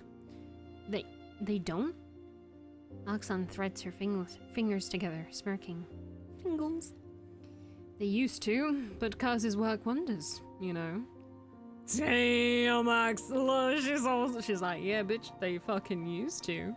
And then they fucked with me, and they found out. So, you know, you're welcome. There is a curse developed specifically to target memories on the battlefield. It is difficult to pull off, yes, but when done right, it can cause mass hysteria among the ranks. Right. I'm surprised your world's heavenly host isn't ridden with spies then. Surely someone must have used that opportunity to slip in before. Unfortunately, one cannot fake God's grace. Ah, I see. You cannot fly, correct? I can't. And my heavens one earns their wings when they ascend to a higher level. Then we are going to have to fake a fatal injury. Oh. It would be easier to slip you in then. Are you scared? Of course I am. You can still change your mind, you know? I thought about it, but right now, this is the best option. We can start hammering out the details over the next few days, then. Sounds good to me. Is your progression still the same? I nod, then give her some notes. Everything will be done in 3.5 sessions. Very well. We shall leave soon after the new contract is drafted. That would be for the best. Watching Oxan walk away, I let out a sigh. This has gone much better than I anticipated, but I can't help the tremble in my chest. Elliot, you're about to embark on an adventure 100 times more intense than the stories you've read. Jesus Christ, that is a escalation. Forget about coconuts, you got a plate of jelly. I mean, this is true. It was a very cute plate of jelly. Smile or no smile. Never been good at considering consequences is exactly the kind of thing you would want to hear from a servant of God. Yeah, we are not a great servant for Jesus. Yeah. I deliver judgment in the name of God and I am not good at my job! Rah! Holy smite! And these would be the rest of the ingredients. Leaf and flower. Huh, these have very interesting colors. This leaf kind of shimmers too. Are they very, strange compared to the flora in your world? Well, the leaf definitely is. I don't think we have any kind that shimmers so brightly in the sunlight like this. Normally, bioluminescent organisms in my world glow in the dark. These species, however, seem to be absorbing and reflecting direct sunlight. The flower isn't too strange. I mean, we definitely have flowers of this color, but the anthers of this one look like miniature dandelions. Ah, the anthers you're talking about are actually fruits. Oh, wow, really? Yes, the petals here are actually, baby leaves. You don't say. That's kinda amazing. Carefully, I took the herbs away into a satchel Udon gave me. He's making a delivery to the lab, so I offered to help. Right. Are you ready? Yes, let me just... 1 minute, please. Oh dear. Did you forget something? Yes, Rhea. She came by yesterday and put down an order for something different from the regular. Oh. Spontaneous, that one. Yes, unfortunately. You can go ahead to the lab. This will take me some time to put together. That's alright. I can wait with you. If you're sure? Yeah. He's so adorable. Bobbing his head, Udon disappears to a different part of the greenhouse. I'm getting used to this. Getting used to Udon and Rhea and Oxan being around, even though Oxan can appear distant sometimes. I know she cares. It's too bad I have to go. Sighing, I look down at my clipboard, cringing at the jumble of symbols and letters. I should probably do something about this.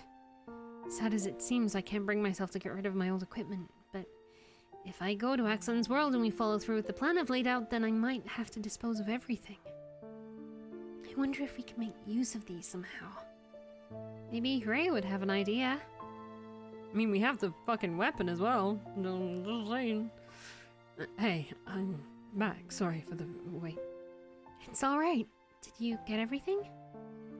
Yes, the order isn't too complicated, so... The sound of footsteps coming closer has Udon clammed up.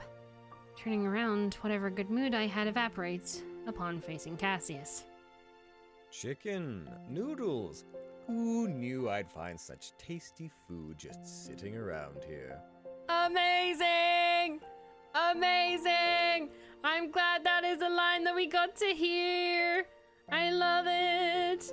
Let me give a shout out to Khan, because that was magical. Yay.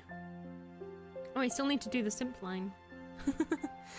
Udon wearing a choker makes me wonder if he's meant to be a constrictor snake. Yeah, he's based on a ball python. I think we got a picture of him in the Discord. Let me see if I can find it.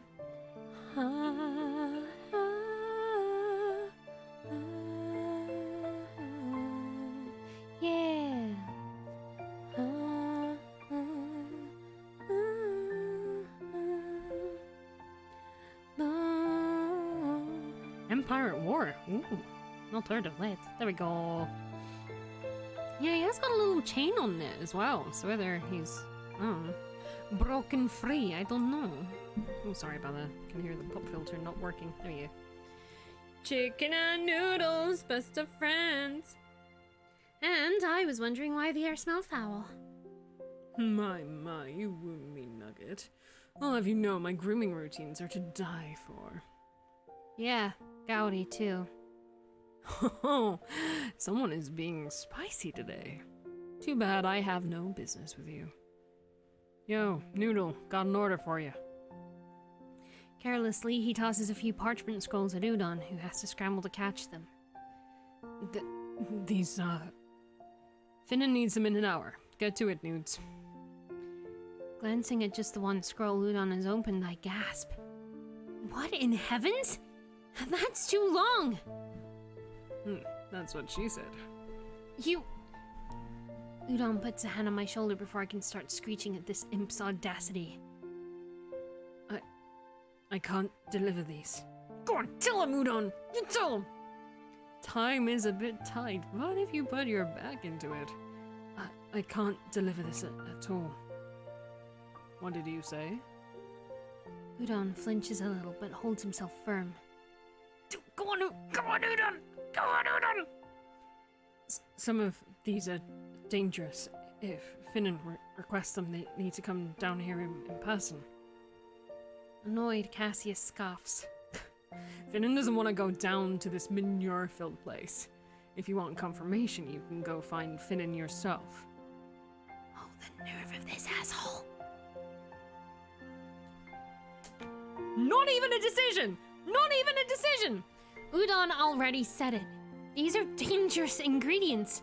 Unless Finnan comes down here, he can't take the order from a courier. What did you just call me? You heard me. Or are your ears as faulty as your common sense? Ooh. Oh? Hey! Oh, we're dead. You little shit! Despite my anger, I can't help but flinch backwards in fear as Cassius suddenly advances towards me. I would not do that if I were you. Drawing himself to the same height as Cassius, Udon speaks quietly but without any trace of his usual stuttering. These ingredients can be harmful to both the users and those around them. The Yonder has its key rules, but certain rooms within the domain have their own restrictions too. As keeper of the greenhouse, I must regretfully inform you that I cannot comply with these demands. If Finnan would like to have these ingredients prepared, they must come to the greenhouse in person. Furthermore, these ingredients cannot be prepared with such short notice either. Please allow me at least 3 full cycles to prepare them. After, Finnan comes here to verify with me. Of course.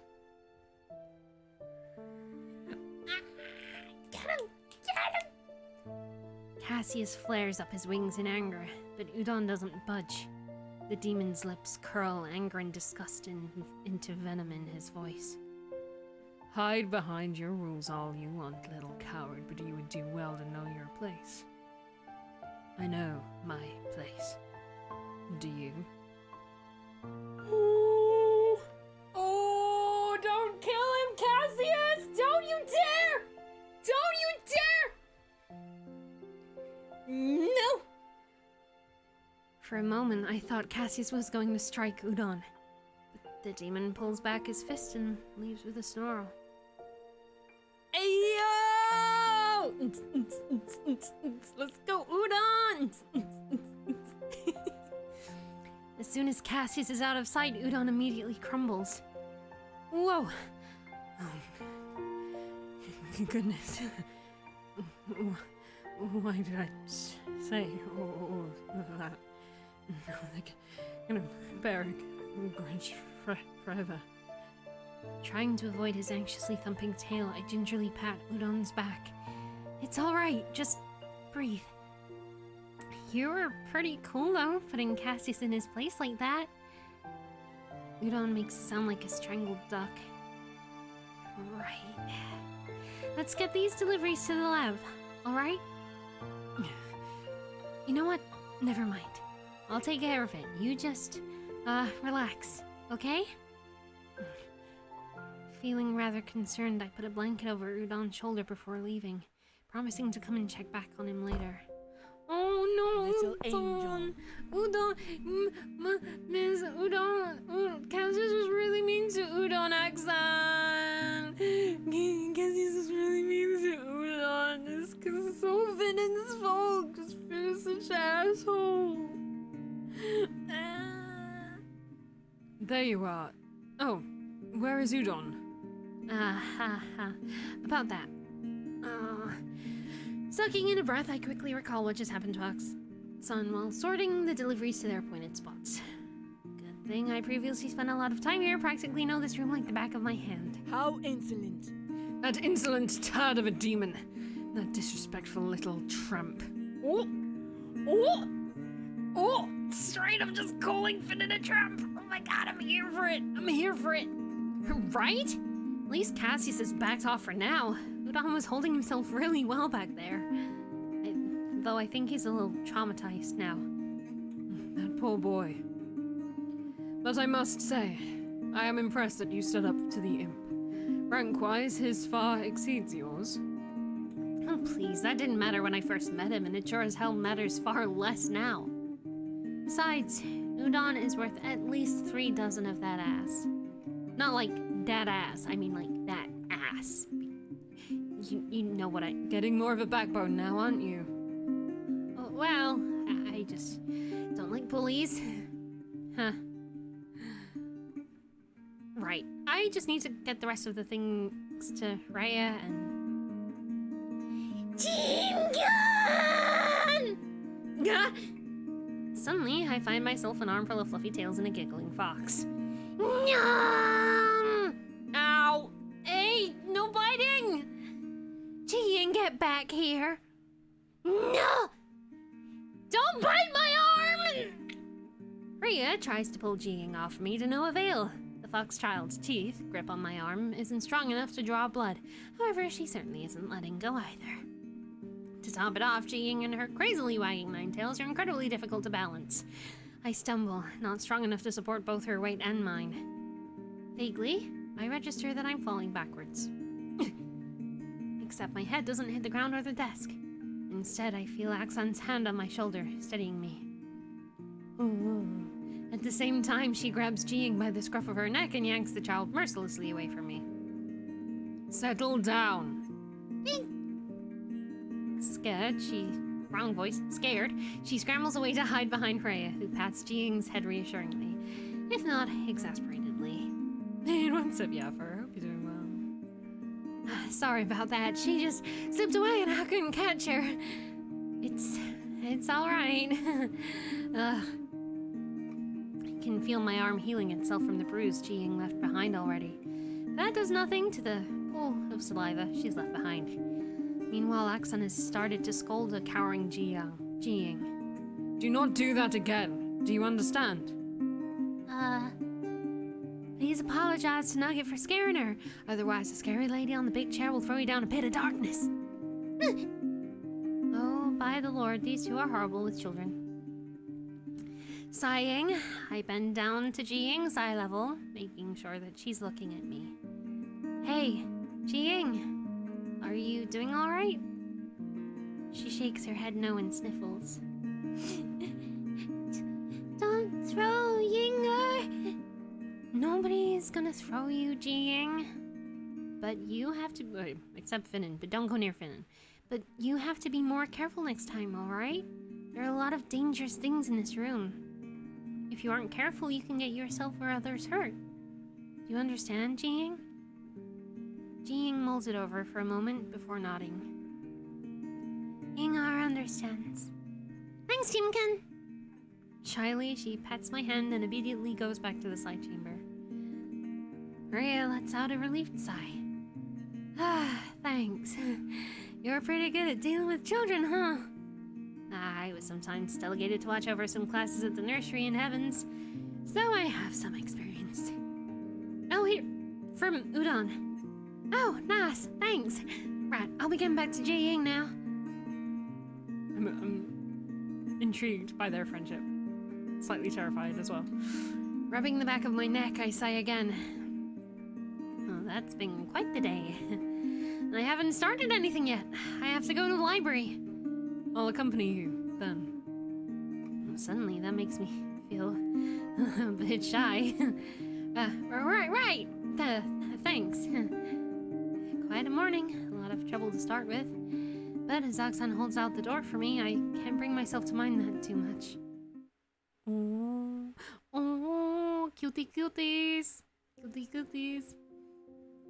In all of my years frequenting the Heavenly Archives, dreaming to work there and eventually ending up in the Yonder's library, I've always been under the assumption that all libraries are supposed to be quiet. That is certainly not the case today. I was about to say, Fuck off. if Cassius and Finn in here, it's certainly not gonna be none of your business. I'm pressing the wrong button. It is very much my business when your little wench deliberately tried to sabotage my team. Oh, I'm here for all of these Finnan insults. Your team? What team? The parasite, the spineless noodle, and the useless chicken? Please, Majesty, I thought you were better than this. Insult them all you want, but at least we are accomplishing something. Besides, I had the spineless noodle put you in your place yesterday. Cassius's face turns sour and he growls deep in his throat. Whatever accomplishment you are talking about is just some selfish act. Look who is preaching. Yes, the accomplishments we have made are all towards my own agenda, but you always seem to forget that we do not serve Shandu, nor does she ask for us to. Unless, you know, you happen to be a sim. I fulfill one end of the bargain between us, and she fulfills hers. Simple as that. Shandu does not ask for our devotion, nor does she seek to monopolize our time for herself. Unlike that delusional little tramp of yours. I could swear Cassius's enraged roar makes the shelves around us shake dangerously. Oxon doesn't even bat an eyelid, looking down at Cassius over her nose imperiously. We have been over this hundreds of times and more. Stop picking fights with everyone at Finnan's whim, Cassius. This won't lead you anywhere, and you know it. Something shifts quickly in Cassius's eyes. Instead of rebuking Oxon, he turns around for the door, completely ignoring me as he walks past. Bye! Oh, she is. Holy shit. That's probably why she's friends with... friends with Udon, because he's gotta heal them after. Heal the burns. I, of course, give the troublesome imp a wide berth, scurrying over to Oxon. That one is beyond salvation. Let me guess, because he's a demon? Very funny, but no. He is too blindly devoted to the wrong figures. A devoted demon? Indeed. Anyhow, come. We've much to discuss. Having intended to come here to work, it takes me a moment to realize what Oxon wants to talk about. Blinking, I scramble after her, heart hammering in my chest. Is this it? Are we going to discuss the terms of our next contract? It's not like I'm completely unprepared for this discussion, but I didn't expect Oxon to do this so suddenly. Damn, I've wanted at least to consult Death Row. Oh well. Oxon leads me to a more secluded part of the library, far away from the entrance. Let us talk about your proposal. Getting right to it, huh? Do you have any request or idea of how to hypothetically make your proposal more feasible?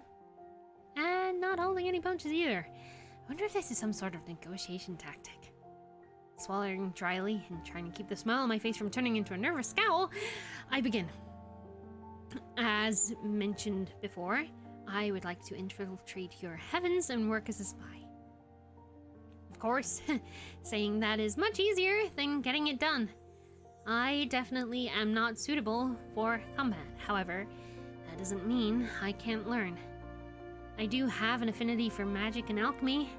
Not as strong as my scholarly skills, though, as this is how I was made.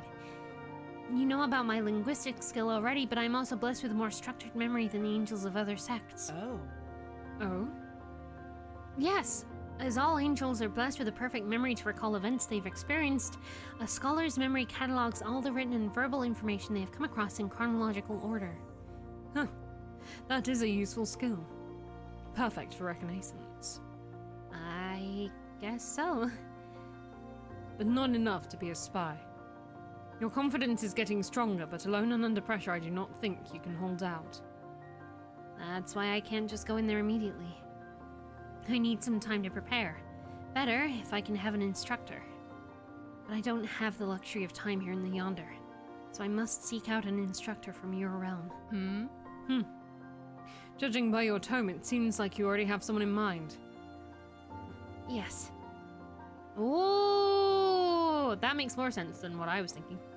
I would like to seek out the Blood Queen Lena as my instructor. To my surprise and tentative hope, Aksan actually laughs out loud. You really have become more bold. You must be aware to some degree that you will have to convince her of this yourself, right? So that means Lena is still around. Good. As long as I may have an audience with her, I am confident that she will at least hear out my request. And if she declines? Then I would like to return to the Yonder.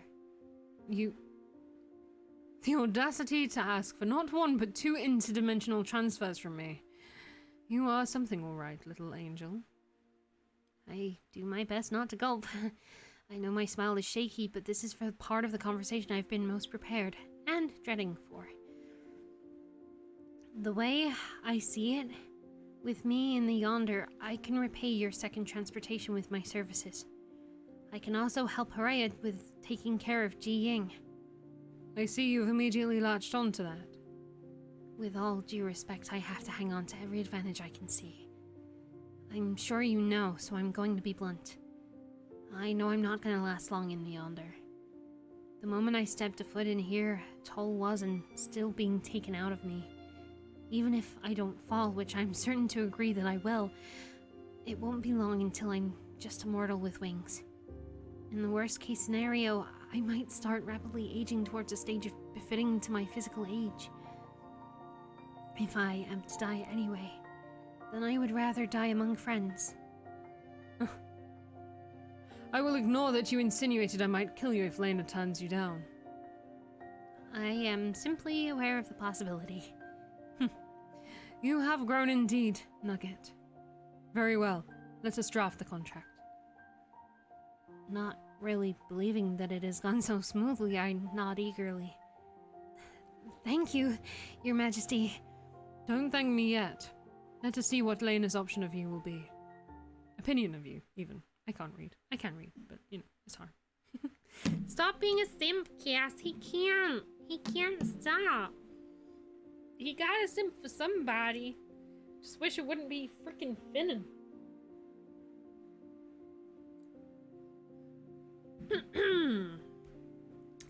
And that would be the last one. The time counter has not yet turned red. I lean back against my chair, staring up at the library's incredible glass dome. Despite what happened, I'm gonna miss this place. There have been so many crazy ups and downs, so many new experiences, both terrible and eye-opening in the same measures. There is nobody around, but I decide to leave anyway. There are some things that I would like to take care of before I go. Team Gun! With an exasperated sigh, I stay put as the fox child tackles me into a hug. Hi, Jing. Jinger!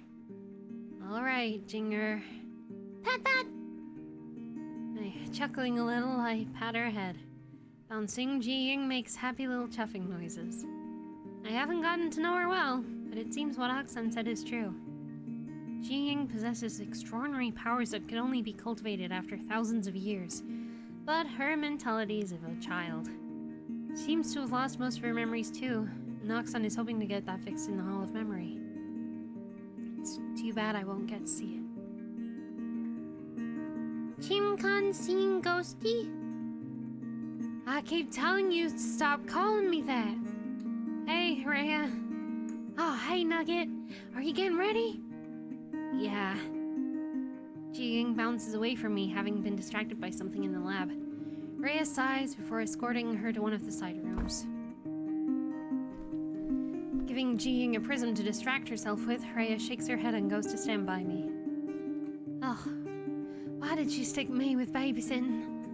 Maybe because you're the only one that wouldn't randomly endanger her? I kind of want to cry right now, but you're right. How are preparations? Is there anything you need from here? No, not really. Coming to say goodbye then. Yeah. Aw, chin up. We will never see each other again, but that's alright. At least we got to meet, yeah? That's right. I'll never forget you, Freya. No, I don't! No, I can't say goodbye to Udon! I can't say goodbye to Udon, and especially not with this music playing. It's too much. I can't do it. I don't want to. This is the ending I choose. Is just hang out with Udon in the garden forever. No. Oh.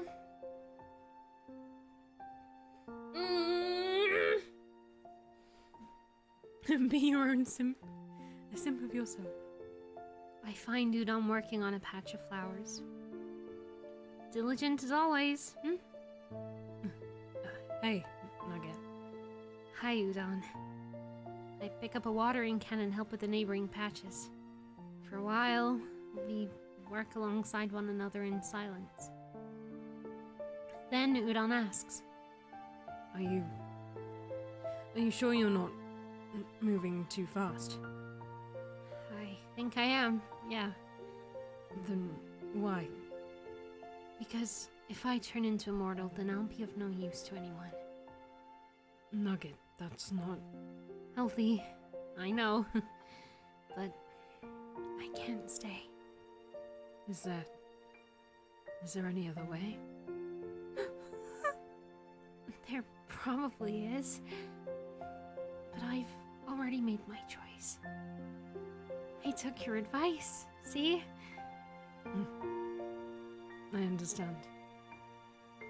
May your business be fruitful and your journey safe, Nugget. Thank you, Udon. No! I see we are saving the best for last.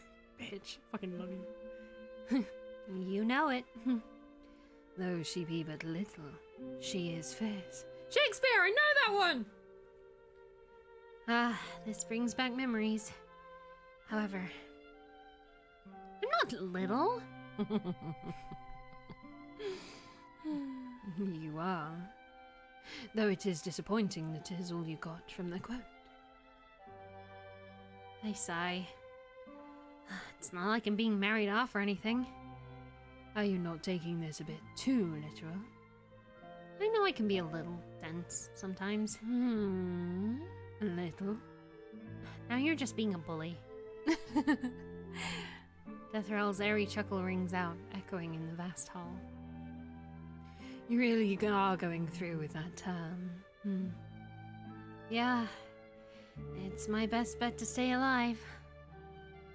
I know that it's not up to me or Aksan, but I have to take my chances. Speaking of which, I have a request, if it's alright. Oh? Feeling rather guilty, I pull out the piece of snakeskin Udon gave to me and show it to Deathrel. He is a good child. That's who that line was for! No! No! You can't tell me like this! You can't tell me that's who that line's for! That's not fair! Oh, I forgot about that! I always knew secretly.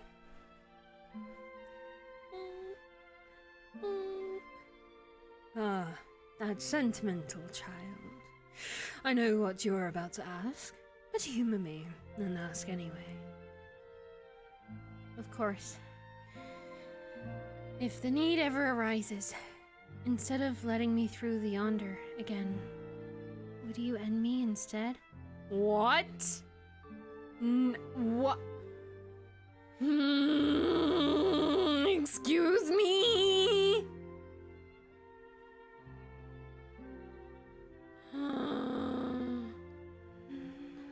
Not like this. Not like this. If that happens, that means I have failed at what I set out to do. I would rather be swallowed by the void than to fall or turn mortal. An angel till the end, then. Yes. How martyrish of you. And what do you offer in return? I haven't thought that far, to be honest. I didn't expect Udon to give me this. Deathrall's sharp laughter makes me shrink, wings fluttering nervously. So it is just another one of your selfish whims. Very well. I shall indulge this, for there is much interest that lies on your new path still. You would do well to make the best choice that you can, Nugget. Many will be invested in your fate. This shall be the heaviest task you shall ever carry. I hope you will not disappoint. I'll do my best. Damn. Are you ready? I am. There is no turning back after this.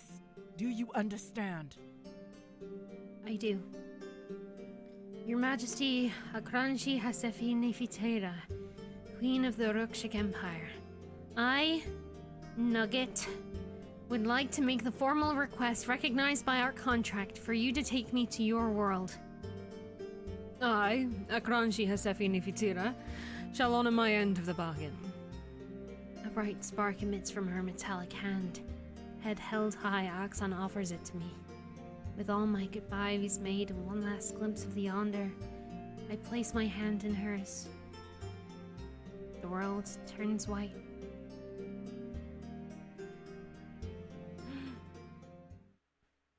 The uneven ground beneath me almost makes me fall over.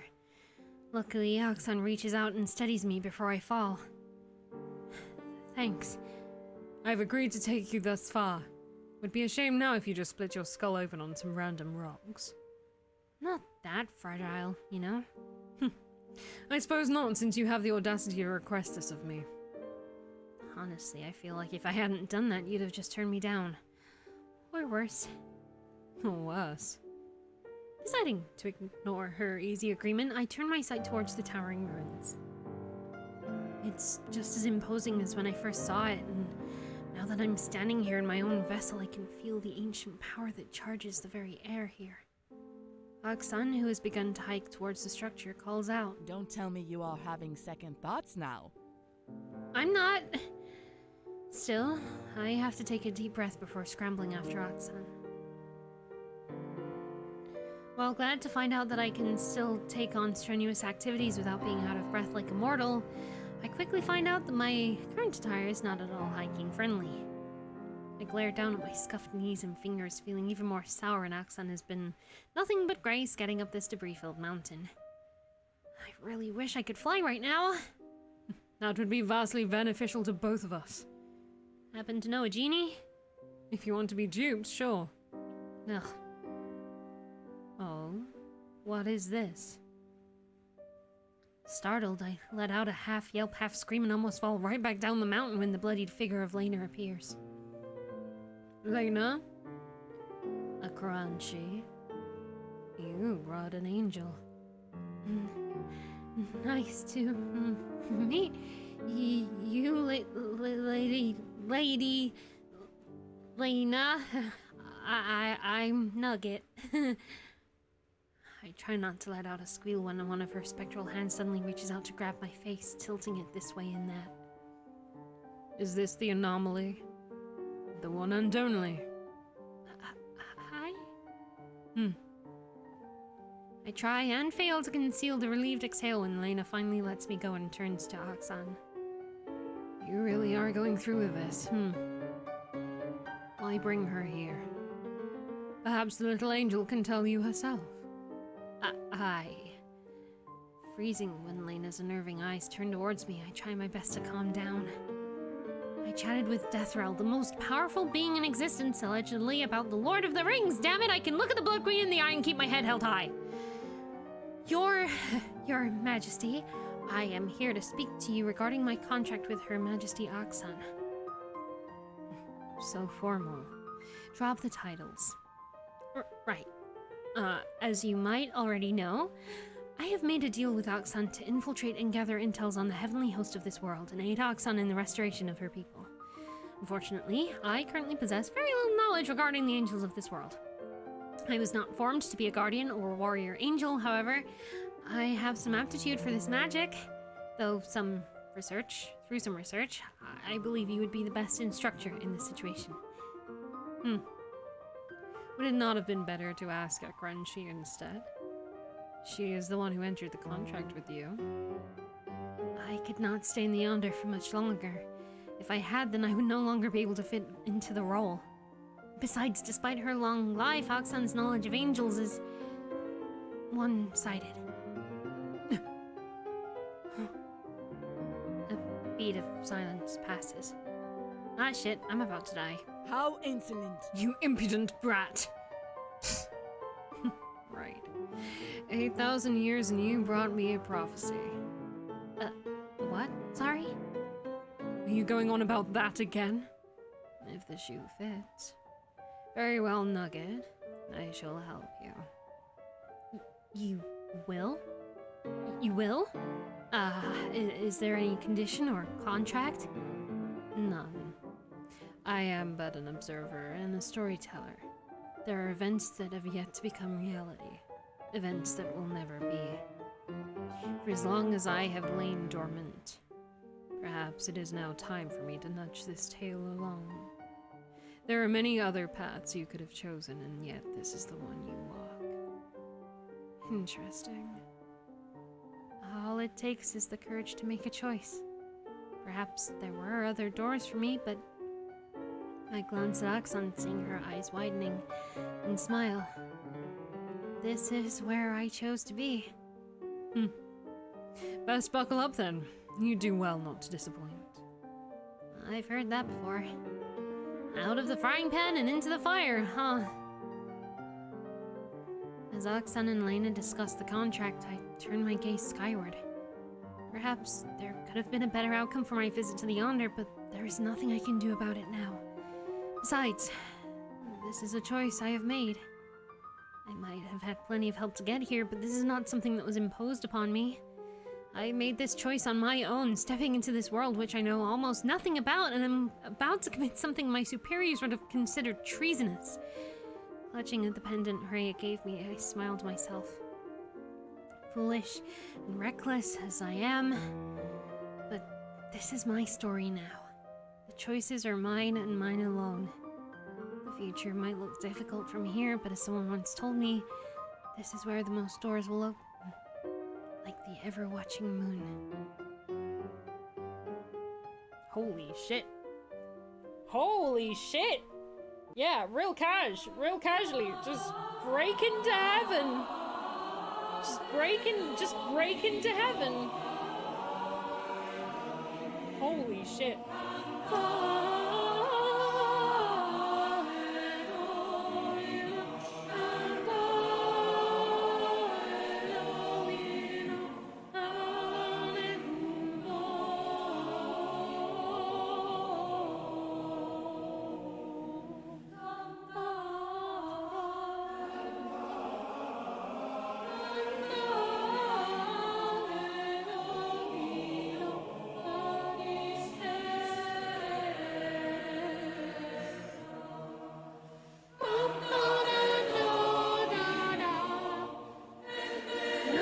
Nuggets 11. She got a spine. Yeah, I wonder how that would go. Holy shit. So that was end. Not bad end. Not good end. Real quick. Alright. Oh, shit. Okay. Okay. Ooh.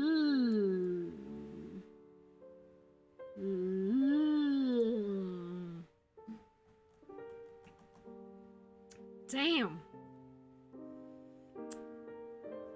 I think there are a couple of times we probably lost a point along the way.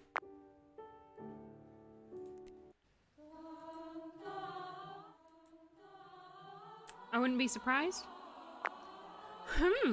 All right. Let's have a think.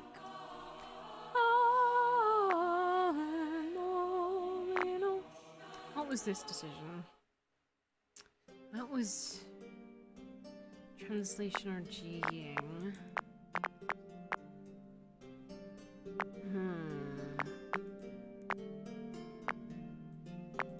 I don't know about this.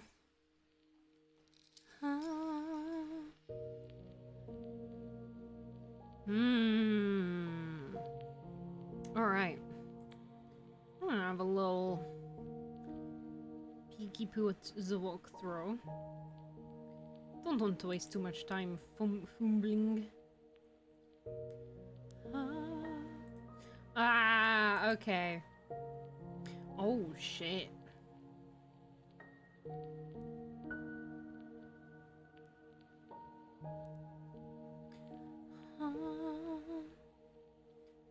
Okay. Bad end 4. If locked, Axon romance end. Oh, shit.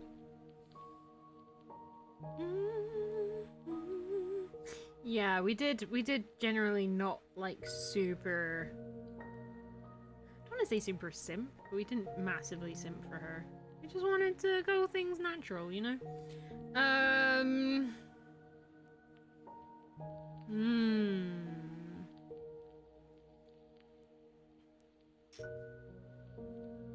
We did, it seems that early on we were doing okay. We were doing pretty okay. Oh no! The egg? The egg did us in a bit! God damn it. Oh shit. Okay. Oh! Oh!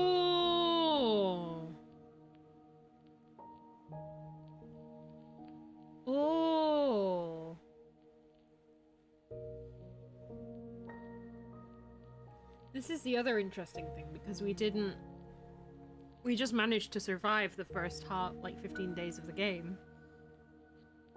Oh, okay, I want to do that first. To go fully somewhere else. Yeah, we did pretty well at the beginning.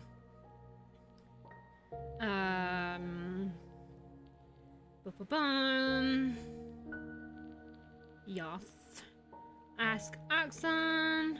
Press for more, keep quiet. Oh, I think we fucked up there. Didn't take the knife. Okay. So for that, it's probably faster to start from the beginning. So how do we get the good? We didn't get any death flags, this is true. Green eggs and ham, yeah. Yeah. We didn't get any deaths, this is very true. And it seems like there is 4 in this route. One of them I absolutely want to get, because I'm curious. I don't know how that leads to a bad ending, but I am curious. I don't know if that's just the generic day 15 bad end if we take the wand.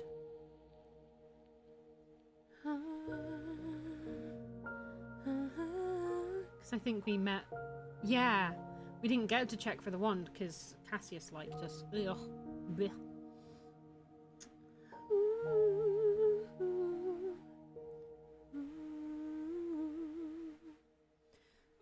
Oh, we did accidentally romance him though, I think. Ew. Go away. Go away. Yeah, no, you deserve a bad ending if you tell Udon to go away. That's fair. Alright, let's... Holy shit, okay. Ooh, I'm scared about some of these. Yeah, I think we chose closure.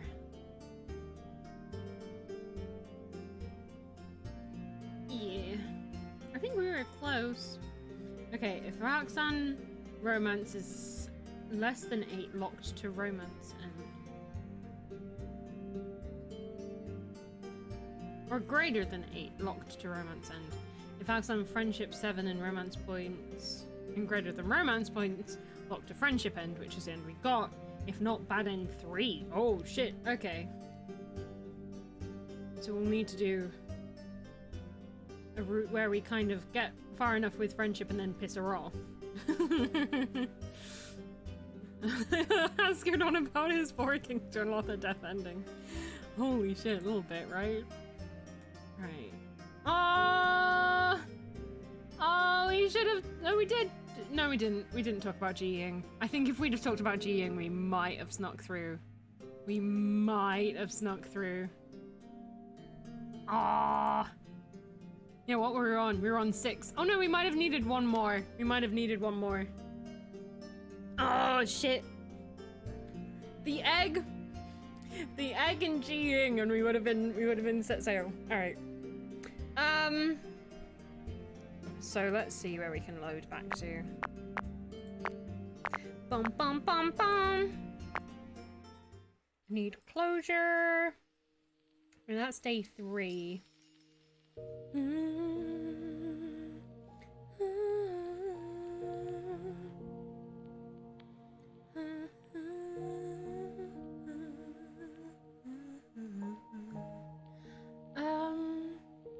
Oh, so you can get a friend and a romance. Okay. We thanked her. So let's see if we can go from here. So I'm curious about Axon. I do want to know more about Axon. Moreover, I want to know why she was so defensive towards me when we first met. And maybe deduct why she decided to reach out to help me. So this is after we've found the greenhouse. And hinges his chore and eats the meal whole. Oh, prepare silverwares. Oh, you can't set up with silverwares and then just consume it whole anyway. Bit of both, bit of both. Yeah, moreover, I want to know why she was so defensive towards me when we first met, and maybe deduct why she decided to reach out to help me. She said our relationship is strictly professional, but I don't think that's the case, not wholly. If that's truly the case, then Oxan had no reason to defend me when Finnan needled at me. She didn't have to reach out when I was down or even get Udon to help me. I understand. New. It doesn't matter because we go through all of them anyway. So I'm alright. Let's get in the next one. Uh-oh. Just relax. It will be strange at first seeing things in another person's point of view, seeing things as them. But it'll get easier once you're used to it. Oh, we only did one memory. Huh. Ah. Oh, shit. What's happening? Is this a new memory? No, this is the same. No, it's not. Is it? What happened to you? What? Wait, is this...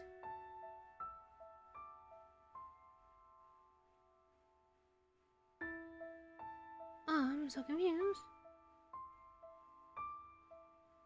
Wait, have we done this?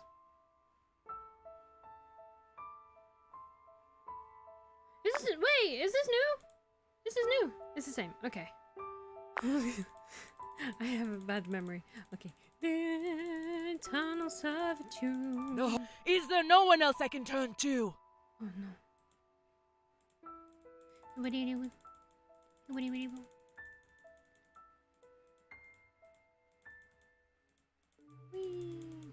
It's just because we did it in a different order. Whoopsie poopsie. Okay, bet. Day 3! Can we not stay the romance? Is it always heartbreak? It's not always. Who is Lena? Did the character appear before in the game, or this was her first appearance? And it was a reward for a viewer to have their character in the game. And Lena Lazar is a 3D artist and VTuber. I know them from character art stuff. That's why I saw them in the credits. I was like, do they mean that Lena Lazar? That's super cool. Yeah, we didn't get the romance ending. We have had a couple of the romance endings, but they're not probably as traditional romance endings as other games. But there is always hope. There is always hope. And a bit of heartbreak, but mostly hope. bit of both. Whatever happened to Oxan and her people must have deeply traumatized her. A soul sacrificial ritual to appease.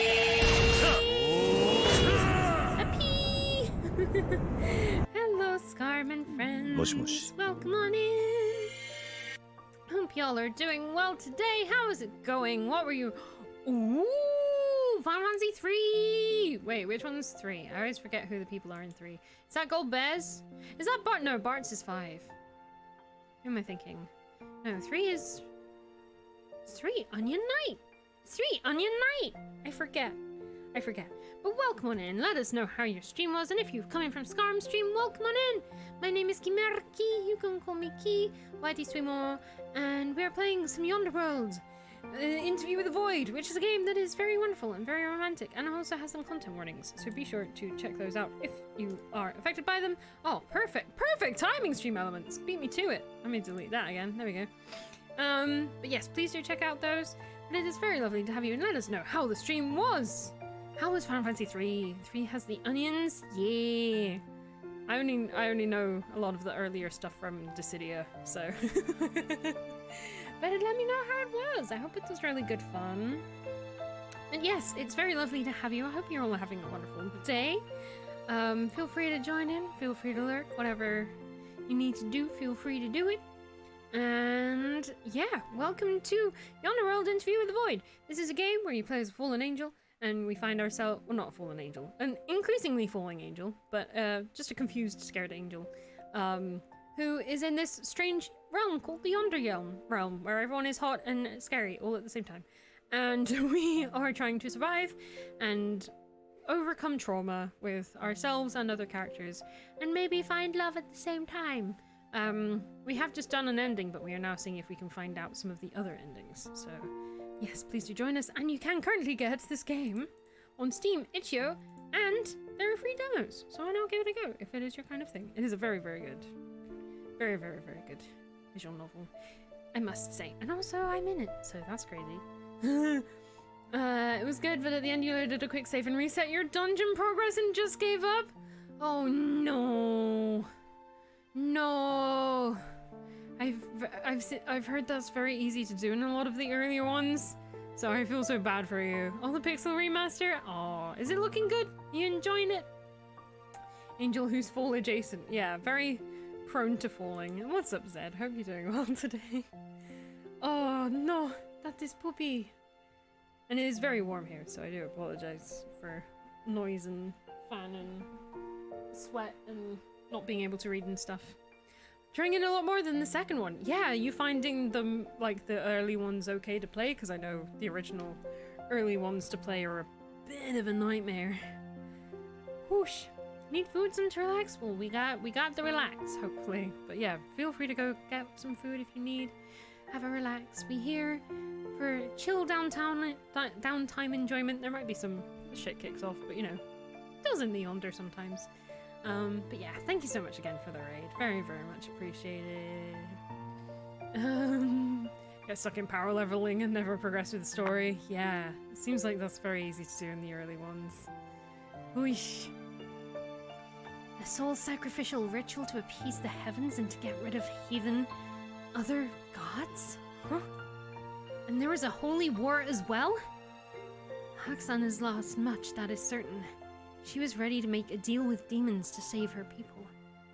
No wonder she was so suspicious of me in the beginning. She probably is still suspicious of me now, keeping me at arm's length despite telling Udon to take care of me. It stings a little, but it makes sense. I clutch at my chest upon remembering the grief and rage Oxan had felt then. The hopelessness, the guilt knowing that it was all her fault. The terrible feeling of being betrayed.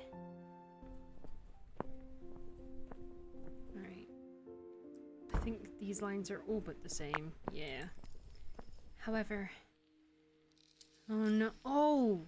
So there is a slight difference, but just that we're alone now when we're submitting our memories, which is I'm slightly scared about. this is gonna suck every time, isn't it? Here we go. Think of home, trauma, sadness. I can't keep letting my memories affect me. Alright. Whee! Hi, Lena. Whee! Alright. Haven't seen you in a while. Heard you've been bunking up with Udon in his garden. Yeah, it's very nice in there. We've already talked about this. Thank you for the cross. Hello, little fox child. Talk about Ji-Ying. Talk about Ji-Ying. Following Oxan's eyes, I feel a certain sense of trepidation. Fox spirits are powerful beings capable of strange magic and powerful curses. They often trick others with their shapeshifting power and can be malicious to certain degrees. Seeing an oblivious child, even a temporal child, holding such powers is disconcerting to say the least. Is she going to be alright here? Blinking, Oxan finally turns to me. Oh? Does your heart grow soft upon seeing a creature like her? Well, regardless of what she has been before, right now she's just a child holding on to a huge amount of power that she doesn't really understand. She can hurt both herself and others knowingly. Unknowingly. Is Deathroll okay with this? Of course Shandu is aware. You think she would allow Ji-Ying to be here if she didn't? Feeling an incoming headache, I rub my forehead and let out a sigh. That really isn't what I'm talking about. Are you going to have anyone watching over her while she's here? In this state? Oxan narrows her eyes at me. Distinctly, I realize this is probably not what I should be getting myself involved into, but the arrow is already shot. If Oxan really is just going to callously let Ji-Ying run around, potentially hurting herself or others, then I wouldn't want to keep working on this project. Contract be damned. Rhea seems to be taking well to caring for the little creature. Is that uncertainty in Oxan's voice? Though, if you care so much about her, then you are very welcome to chip in too. Are you really pushing responsibilities onto others? Wrong, little angel. This is the art of delegation. You can be just as infuriating as that imp sometimes. Now, no need for insults. But if you care enough to ask, then Ji-Ying will be kept with Rhea in the side lab for the time being, until we can arrange something better for her. As you have so wisely pointed out, she cannot be responsible for herself yet, and thus would not be granted her own room. Rhea and I will take turns caring for her until the matter is resolved. That sounds reasonable enough. Sighing again, I look over to Ji-Ying as she is babbling some disjointed tales to an increasingly entertained Rhea. I hope she'll be alright. You care too much, little angel. That will be your downfall one day. Says you, do you love me? Ah, not quite. No! No! Have we still got... No! We need to go back to the egg! We need to go back to the egg! I think we're too late. Normally I would have gotten annoyed at Oxan for saying something like that. Today I just feel strangely tired. Isn't it already? No! No!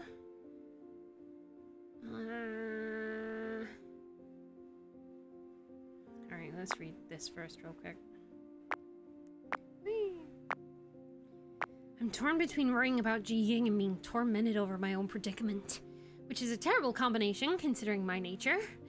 I can't help but wonder if Ji-Ying is who Oxan and Cassius were arguing over, which ultimately makes me wonder about who Deathroll had Cassius kill. It seems weird that Deathroll of all people, or beings, would have anyone killed. Not because she's too kind to do so, but it feels like Deathroll has too much power to take an extra step like that to kill someone. My mind is wandering again. Should I really be worrying over others right now? The deadline for Oxan's request is coming up soon, and I still have no idea where I want to go. My hand automatically goes to my neck, where the pendant Rhea gifted me sits. I don't want to go home. I really don't want to.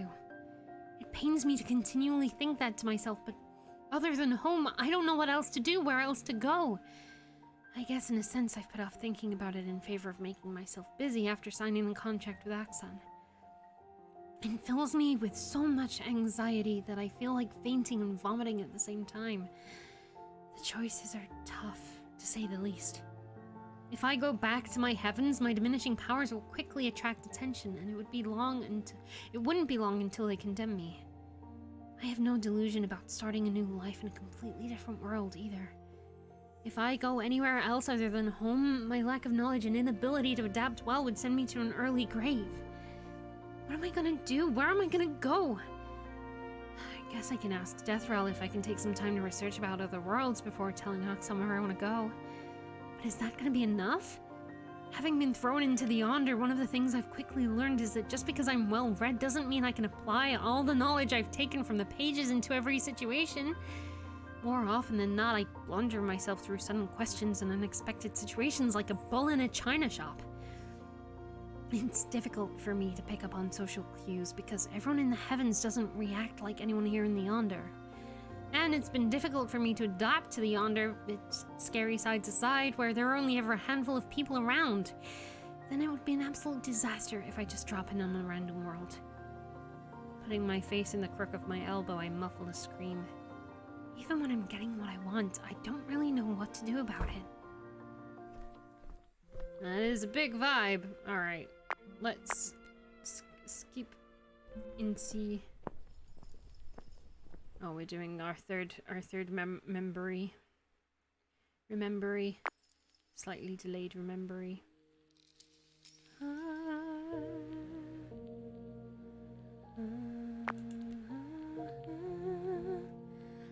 It's Axon. She gave us a cocktail. I think we're too late to make anything different. Honestly. Yeah, I think we're too late. Fuck. Alright, let's try again. Oh shit. Let's load. Right, where is this? Accept decline. I mean, let's get a bad ending. This isn't where we needed to go. Oh Jesus, I'm sorry, Udon. So he's offering to take us somewhere and help us out. And we are declining, because we're stupid. I don't know what Udon is trying to do, and frankly, I do not care. I'm not in the mood to decipher his nervous stuttering, and I'm pretty sure he was put up to this by someone else, namely Axon. Udon has no reason to speak to me otherwise. If Axon wants me to do something so bad, she could have just gone to me instead of using someone else as a mouthpiece. Sorry, but I'm a little busy right now, as you can see. But maybe this should be left for another day or something? But have a good night, or day, whatever it is, Udon. Pointedly, I turn my back on him and start scribbling furiously. Right. Have a good night, Nugget. I don't look up until I hear Udon slithering away. Rubbing my forehead, I feel guilt surging up in my chest. Perhaps I've been too harsh with him. Still, I don't want to be dragged around on someone else's whims anymore. I'm tired of it. Can't they see I'm trying on my own?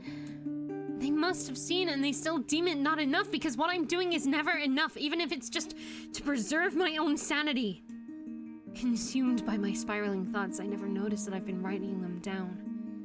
Nor do I notice the passage of time, having forgotten to set the counter. Uh-oh. Oh, Jesus. It all comes to a head when I'm rudely jolted out of my mind again. This time by the sounds of the door slamming closed and shouting. What in the world? That sounds like Oxen and Cassius.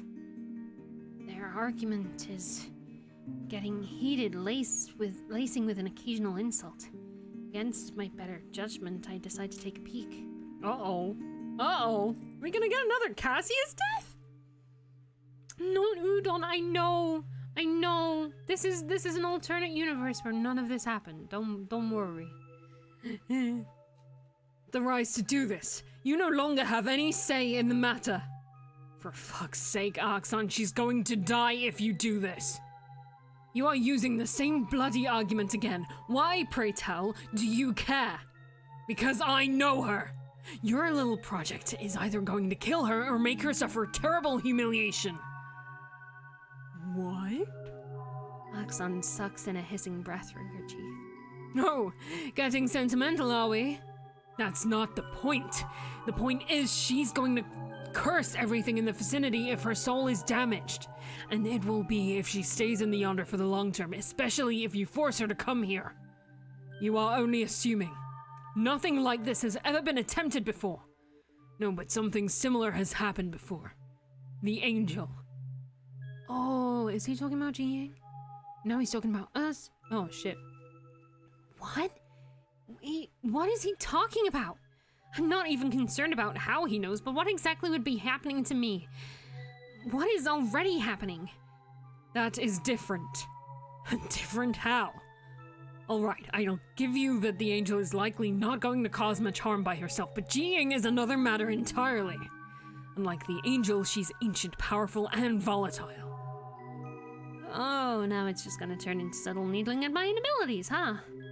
And Aksan, what exactly is she planning to do with this project of hers? What has she gotten me into? If this project will bring harm to the Yonder, the Shandu would have put a permanent stop to it right from the beginning. Don't be ridiculous. There's nothing that can harm the Yonder aside from Her Excellency herself. There you go. You need to stop refusing to see the problem. I don't want to be here when her cursed nature starts lashing out. Then don't. Problem solved. The curse can linger, damn it, and I still want to come back here. If it latches onto me, especially if she dies, then whatever cover story we've come up with lately wouldn't fly. Cover story? What are you hiding from me, simp? That's what he's concerned about? For a second there, I thought Cassius was genuinely caring for this Ji Ying, whoever she is. But I should have known to never put any faith in a demon. And I can't believe Aksan put me up to this. I shouldn't have signed that contract with her so impulsively. Cassius and Aksan continue to argue, but their voices are muffled against the rolling anger in my head. She used me. She used my vulnerability and desperation, and I was foolish enough to go along with it. How stupid must I be to think, even for just a second, that Aksan cared? Aksan is... she's just like everyone else in the heavens. So that's it? You brought me into this knowing that someone is going to get hurt? And you're not even going to tell me? Unable to contain my anger, I step out from the side chamber.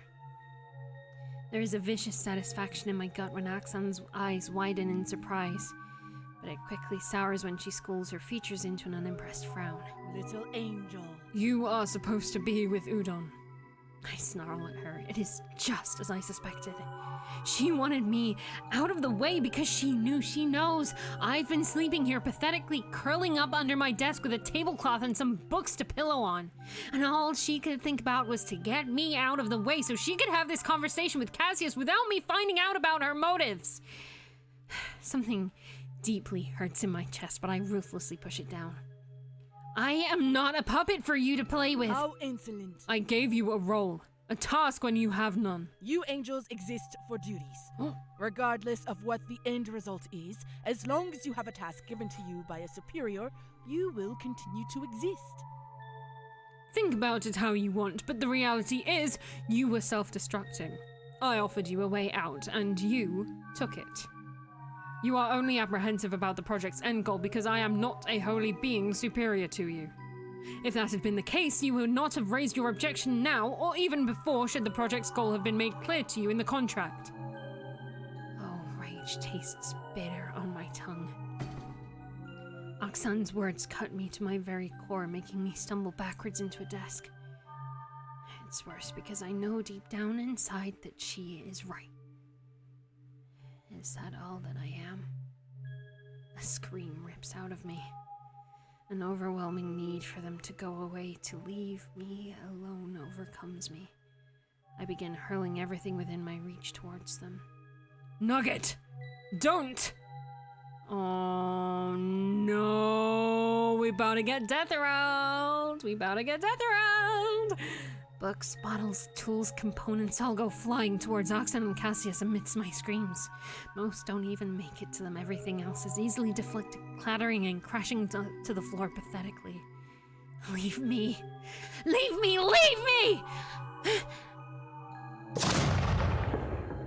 The force of the explosion blows me backward. I fall to the floor, disoriented and terrified. No! Uh-oh. Lying crumbled on the floor, I can only watch in horror as a seething fire has all but consumed the lab, separating me completely from the entrance. I can barely see Oxen and Cassius anymore. I can't even hear them over the ringing noises in my head. Through my sheen of tears, I see Cassius tugs a struggling Oxen away and out of the lab, slamming the door behind them. No. I cry out, but there is no one left to hear me. I try to get up, but my twisted ankle immediately crumbles under my weight. My lungs are filling up with smoke. My skin begins to blister against the heat. Doom is imminent. And yet, despite the fear, the panic, the bitter, bitter feeling of knowing I'm left to die, a sense of peace washes over me, soothing against the onslaught of flames. It's over. It's all over. I can finally rest now. I'm trying to find all the endings. I did not choose this over. I wasn't like, you know what might help? You know what would be a good decision? Fucking with Udon. No! No! Y'all know me. I would never do that on purpose. I'm trying to explore the story. Sometimes the bad endings are really fucking cool. My God, give me some credit, Jesus. The bad ending I accidentally got involved angels exploding. I don't accidentally stumble into, oh well, shit's on fire because I'm trying to fuck with a snake, man. I know better. Give me some credit. Shit. All right.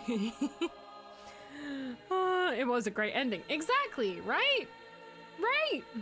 I know. And we did explore Udon in this playthrough. I accidentally chose the wrong place to load from. And I was like, well, we're fucking here. We might as well see what happens in another universe. Oh, shit. Oh, my God. Don't make me go back and play it again. I swear to God. I don't think I do. I don't think I do, no. I do not be mean to Udon lightly. And I do not be mean to Udon. That was an entirely parallel universe that none of that happened in. Y'all know me. Y'all know I ain't here to fuck with Udon, alright? Y'all know that. And if you don't know that, shit. Watch a bit harder. Alright. We need egg. Do we need to fuck with Udon again? I don't think so, no.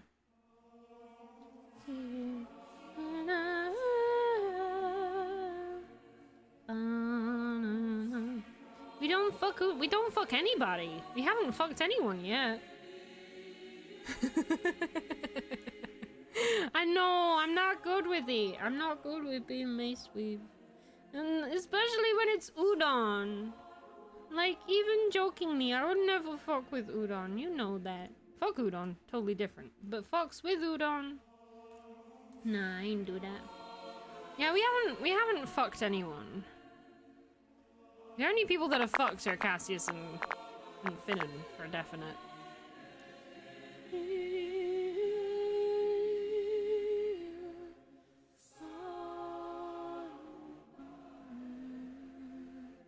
Can we stay and explore the option to romance him very, very hard? I think we were as close to him as we possibly could have been in that playthrough we just did, Franny, I'm afraid. The only other way we can fuck with Udon is by not defending him, but I don't think there is any real need for that because we've gotten the friendship ending. There is an ending where we hang out in the Yonder. We did get an ending where we hang out in the Yonder more with all the beans. Oh, wait, would that be the good ending? Did we get that ending? Nay, did we? Nay, if you were still there, did we get that ending where we did the very first ending we got, where we hung out with everyone all chill and stuff and had the coconut, and then didn't get Finland at the end? We did? Ah, shit, alright. What ending didn't I get? Feel free to send me which ending I need to do. I don't know what to do for the last Death Roll ending. But that ending, technically, we just hung out with all of the beans in the Yonder, including Udon. And then we checked, but then we used the Hall of Memory and we got exploded by memories because of this fucker here. I hope there are more endings where we can fuck with Finnan. Fuck Finnan. Alright. What's this? I accept decline. Oh, that's the one we just did. Alright. We need to go back here.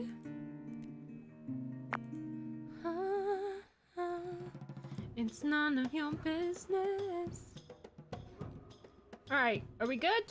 Are we good? No, we need to... Shit, I think we need to just go all the way back. Boom, boom, boom, boom, boom, boom. Ah, here we go. This one. And it's implied you become the mistress of the Yonder. Yeah, okay. We did get that ending, yeah. Yeah, because the very first one we got was our brain exploded because Finnan. We did go and get the... Oh no, we got that one. We got that one where we became the mistress of the Yonder. So maybe we did get them all then. I don't know.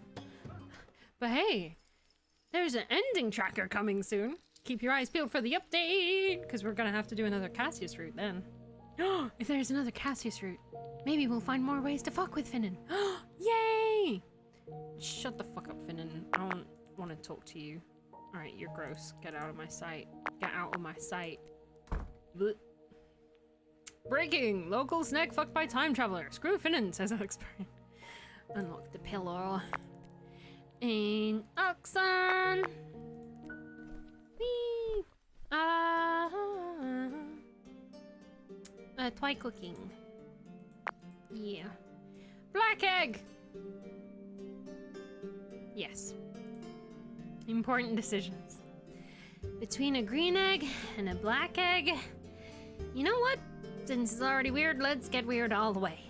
Besides, I'm pretty sure eggshells are not supposed to be green under any circumstances.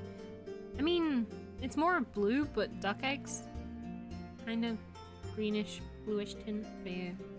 Here goes nothing. Oh! To my pleasant surprise, the yolk is a nice, vibrant golden orange, a perfectly normal color that an egg should look like. Alright, let's get to it. Now, where do we start? But the inside of it was purple, so...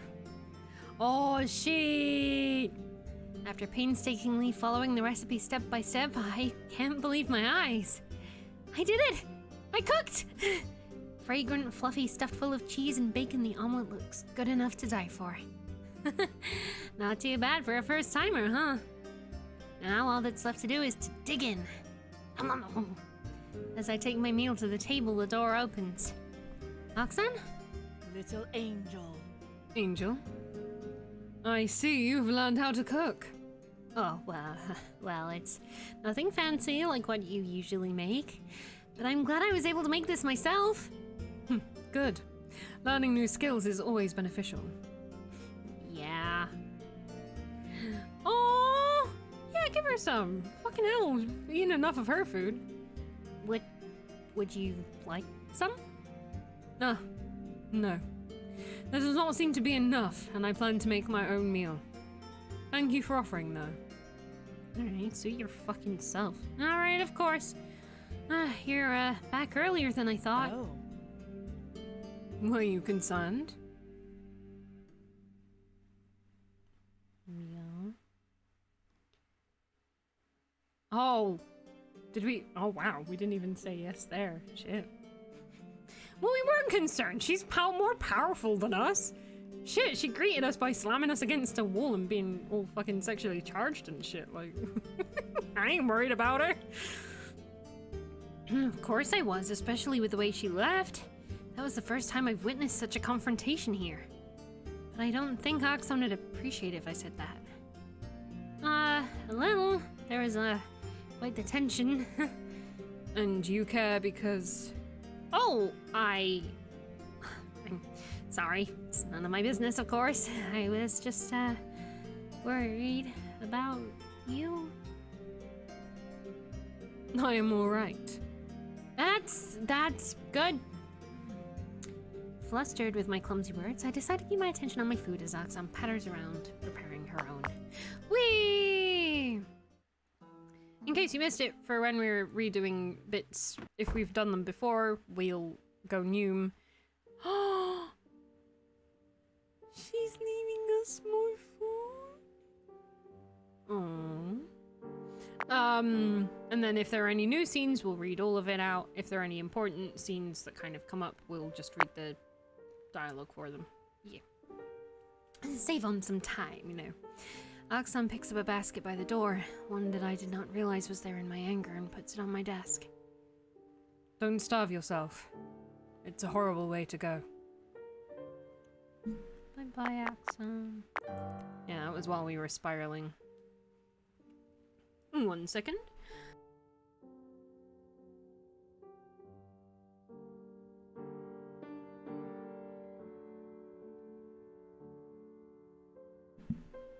Oof. Hay fever. I hate that I gave in to the temptation and ravenously devoured the food Oxon left behind. The feeling of being full after 3 days of starving myself is relieving. For a while after the meal, I could only bask in the gloriously stuffed sensation, only to immediately loathe myself for being so weak. I hate that I couldn't resist the heavenly smell. I hate that despite being so furious at Oxon, I still gorged myself full of her food. I hate that I want to do it again. I want to hold my head and scream, but find myself too weak to do it either. Udon! Look, we're not being mean to him, and we weren't last time. Bye-bye, Udon. Thank you for feed us. Noom! Hi, Freya! You freaking weirdo. I mean, you could say that about anyone in here, really, couldn't you? I love you, you strange. Hobby, I think we did before. Yay! Bum bum bum bum bum bum bum bum bum bum bum bum. Everyone is a fucking murderer here. This is true. I wasn't feeling well. Was I feeling well? I wasn't feeling well. Whee! Yeah, we didn't do too badly here. Ew! Ew! Ew! Ew! None of your fucking business! I'm gonna do this again, because fuck Finnan. Perhaps it's because of my general state of mind, or it's because I'm so genuinely angry that my pleasant time at the lab with Raya is now soured by this nonsensical confrontation. I snap. And what does that have to do with you? Oh my, no need to... No need to what? Talk back when you're being a bitch to me? Even though I've done nothing to you to provoke that? This seems to have taken both Finnan and Cassius aback. Finnan's smile falters a little, while Cassius clears his throat and throws his own on. No, Nugget, you're getting a bit heated there. Heated? You're lucky I'm not a warrior, otherwise I'd have skewered the both of you about now. Harming another visitor is forbidden here, so does it look like I care? In my anger, I never realized I'd step forward until Oxon's hand falls on my shoulder. She shakes her head slightly, but it's her satisfied smirk that has me stopping my tirade. Nugget is working on the project with me. It would be rather counterproductive if she cannot access the materials needed for it. Finnan doesn't look at all surprised, but Cass's expression suddenly freezes. You're serious. Dead serious. You're enlisting an angel's help for this. I am. And she has been especially helpful with her skills. Within 2 days, she has pushed the progress faster by at least a week. That is quite the high praise coming from you, Your Majesty. Especially given your history. Something thunderous overcomes Oxon's expression. Even Cassius looks alarmed. Instinctively, I shrink to myself a little, warily watching what's about to happen next. But then Oxon's expression slowly morphs into something sharp and merciless. A vicious smile curls at her lips as she pulls herself taller, standing towering above Finnan and looking down upon them with a nasty superiority. At least I am in the position to utilize others openly, instead of taking advantage of weak-willed puppets and sniveling before true power. Oh, shit! Excuse me? What's going on? You fucking The fuck is this? The fuck is this? No! Who are you? Who the fuck are you? No, we're not doing this. I don't know who that is, but they're not gonna be on my Steam friends list anymore after that. Alright, apologies for that noise. Swear to God. Okay. No, we're not doing it. We're not doing. Nope. Who are you? Who are you? Let me fucking see. Who are you? Why are you doing this? No! Stop. Oh no, it's not. Stop, girl. No. I don't even have it. I haven't spoken to you in years, and also I don't have Terraria. I'm literally... Alright, do not disturb. There we go. Apologies for that. Fuck Steam. Alright, there we go. It's Finnan inviting me to play Terraria. I'm gonna read this again because it's such a great line. At least I am in the position to utilize others openly instead of taking advantage of weak-willed puppets and sniveling before true power. Something crazed overtakes Finnan's features. I flinch, thinking that Finnan might attack Oxon. I barely register Cassius's startled snap at Oxon when Finnan flounces past us and leaves the library. Oxon only clicks her tongue in annoyance and turns her critical gaze to Cassius. You are much too smart to continue this charade. Have a little self-respect. Bye, Cassius. I'm glad he figured shit out when we romanced him. Somewhat figured things out. Oxon? What is it? Thank you for defending me. Think nothing of it. After all, nothing is more satisfying than putting a brat in its place. You, might be onto something there. Oh ho ho! Oh, this is when there were still days. I don't know what's wrong with me. Starting every morning as he should, with a crisis. Alright. Whee! Ah! Accept. Yay! No fire this time! Thank you!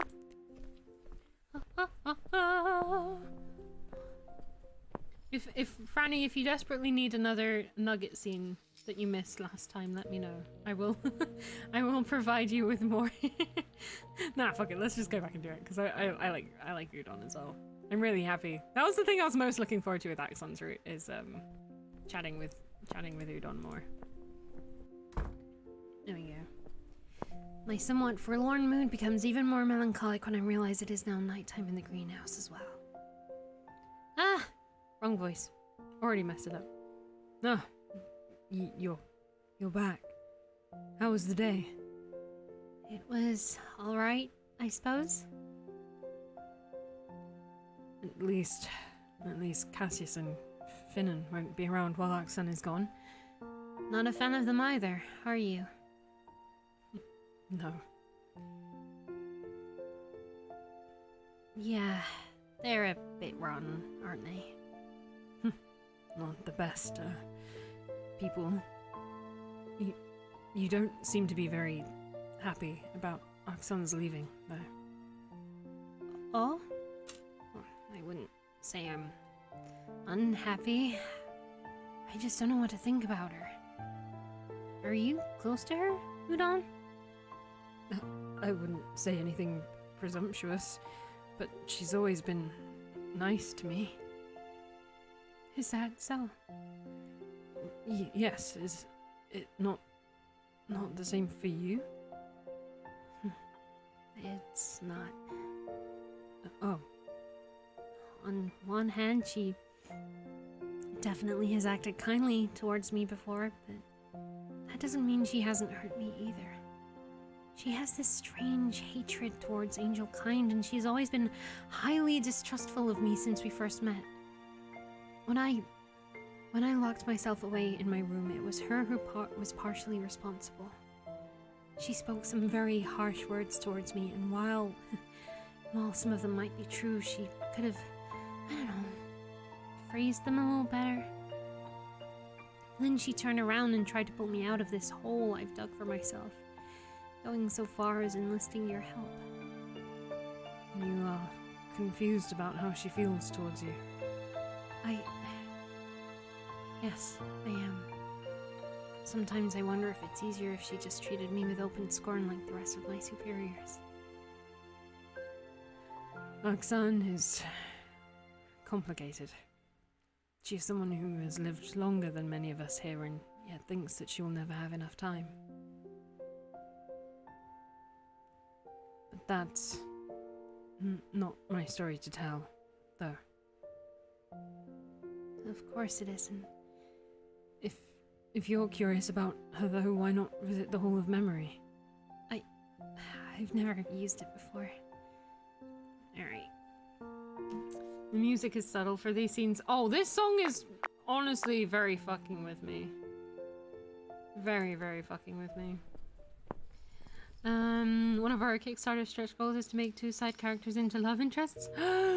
Is the other one Ito? Unfortunately, we didn't get that goal. Is it too late? Is it too late? How much is needed?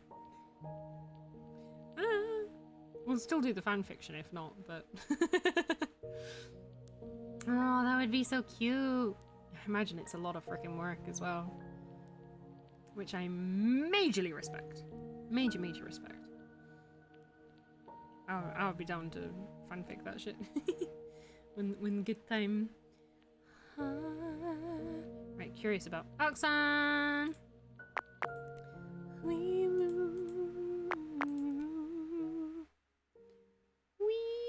Yeah, let's go the speed run.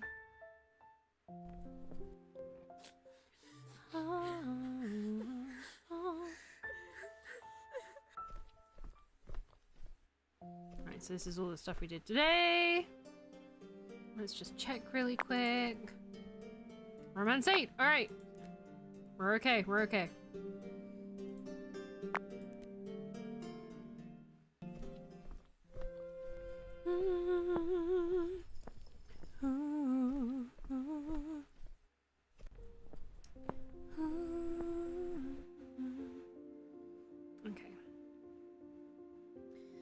So let's go back to...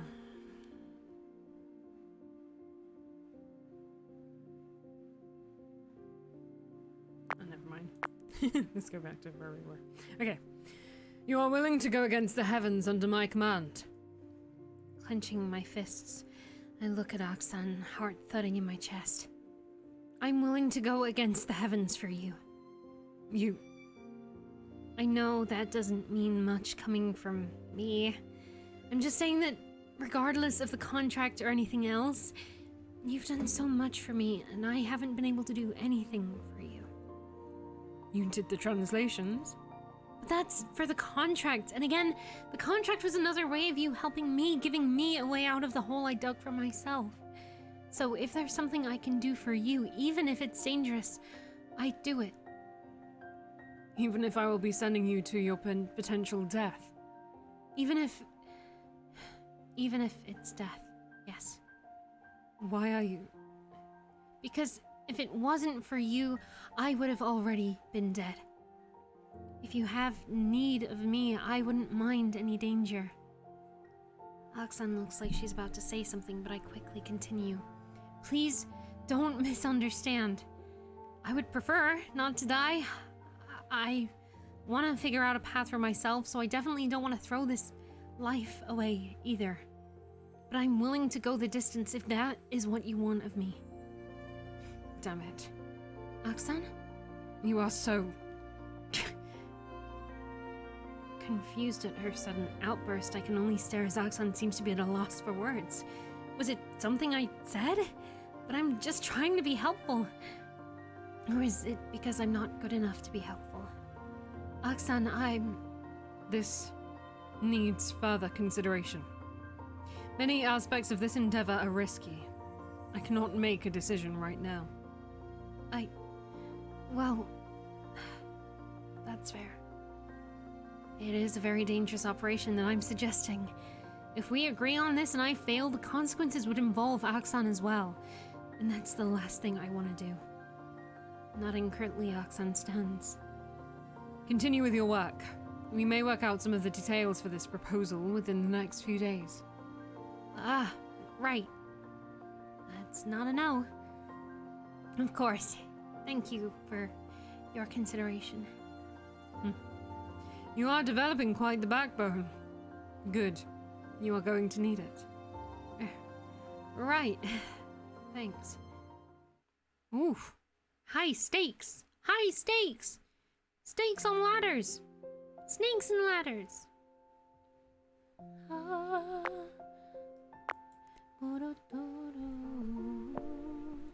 Fuck yourself, Cassius. Get the fuck out of my garden. After serious considerations, I have decided not to follow through with your request. It's as though the air is knocked out of my lungs. I knew that this could be one of the possibilities, but I didn't expect to be turned down so bluntly and swiftly. Oh. May I hear the reason why? It is too risky for both parties. If you are just going to run headfirst into danger anyway, then you would probably have a better time surviving in the Yonder. You have certainly made yourself comfortable here. But that's... I understand you feel indebted to me due to the events that transpired throughout your stay here in the Yonder. But it is unnecessary to try and repay me. I might have been the one to help you out of your spiraling depression, but I was also the one who pushed you down there. We both know this. Besides, Rhea and Dudon are far more involved with helping you heal. Would it not be better to stay where they are? Where you have a support system? But you've helped me too. If you weren't involved, then they wouldn't have even known about my suffering. As I said, it is only atonement on my part for having pushed you so far.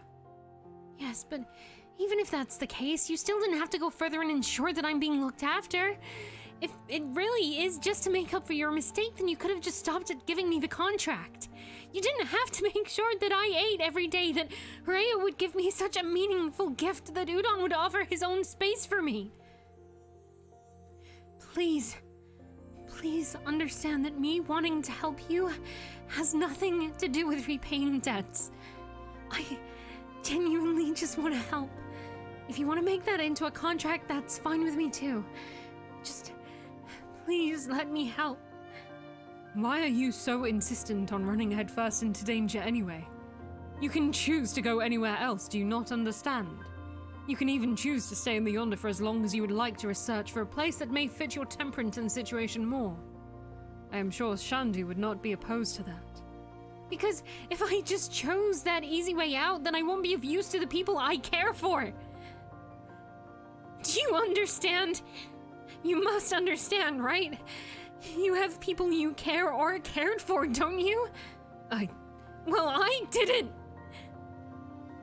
My voice echoes loudly, endlessly in the wide hall, but I can't bring myself to care. Wide-eyed, Oxan looks like she's about to argue, but I won't give her the chance.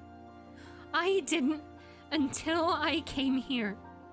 You, Rhea, Udon, and even Detheral. were the first people to look at me and not think I'm a defective product. However you want to rationalize it, to me, nothing is more precious than those gestures of care. You may say it's naive of me. It probably is. But honestly, as macabre as it might sound, without that push you did then, I would not have realized a lot of things. Not about the way I was treated, not about how I've always been repressing my emotional turmoils and traumas. I probably wouldn't have realized how others could be kind too, and if I return the gesture, what we can have might be so precious. Would that not make you want to stay even more? I shake my head. Because then I wouldn't be able to see you for as long as I can. And if I do not want to see you? Oh, that hurts. But not something I did not expect to hear. Then I will humbly accept it. Though, forgive me for being impulsive and insolent, but I think if you really do not want to see me again, you would have just taken me to wherever I requested and killed me off. Over 100 loops, and here I am being seen through by someone like you. I wouldn't say I'm that good at reading anyone yet. But I guess once you've been so close to a point of no return, you'd gain some new perspectives. You really have changed, haven't you? In parts, I have. I will say this. I have no desire to have you replace the god and superiors who abandoned me. And as I am turning human, I simply wish to stay beside and offer my loyalty to another extraordinary human. All right, Nugget. All right. Cuties!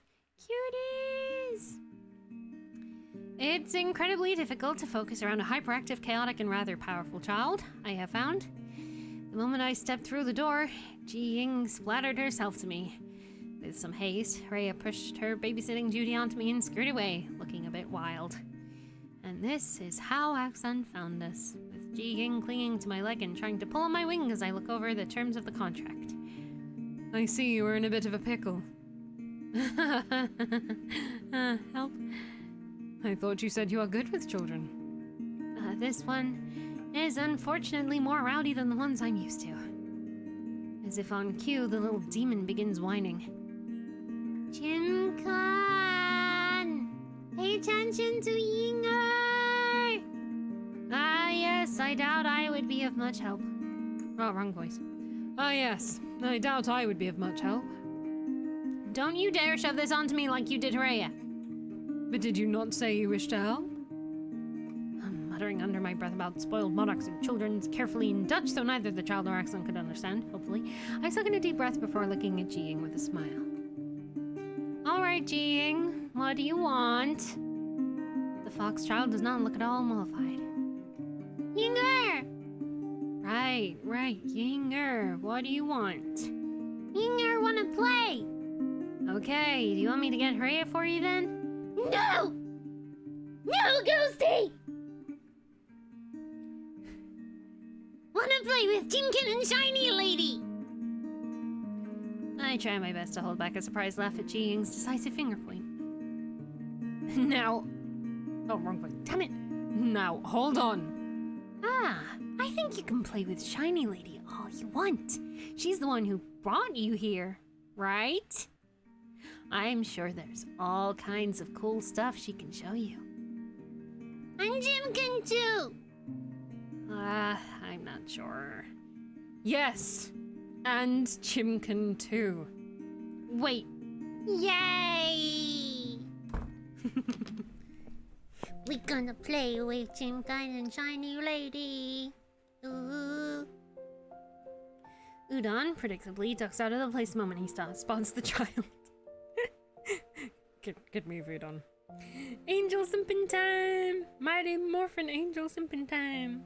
Finally got people she cares for and care for her. Yeah. Ooh. It's beautiful. It's good stuff. It's good stuff. Traitors, the lot of them. That was my line. Plants, flowers, colors, excitement. Gee, Yinger! Alas, I'm too slow to catch her. Ji Ying disappears among the greenery, giggles echoing ominously. Leave her be. There's nothing here that can kill her anyway. That is terribly irresponsible of you. Haxan only shrugs. I wouldn't have brought her here if it would kill her. Ji Ying is the person whom you and Cassius were arguing over. Huh. Indeed. She is from his world. What? Huh. Is that why he was so against her being here? That is the general reason, yes.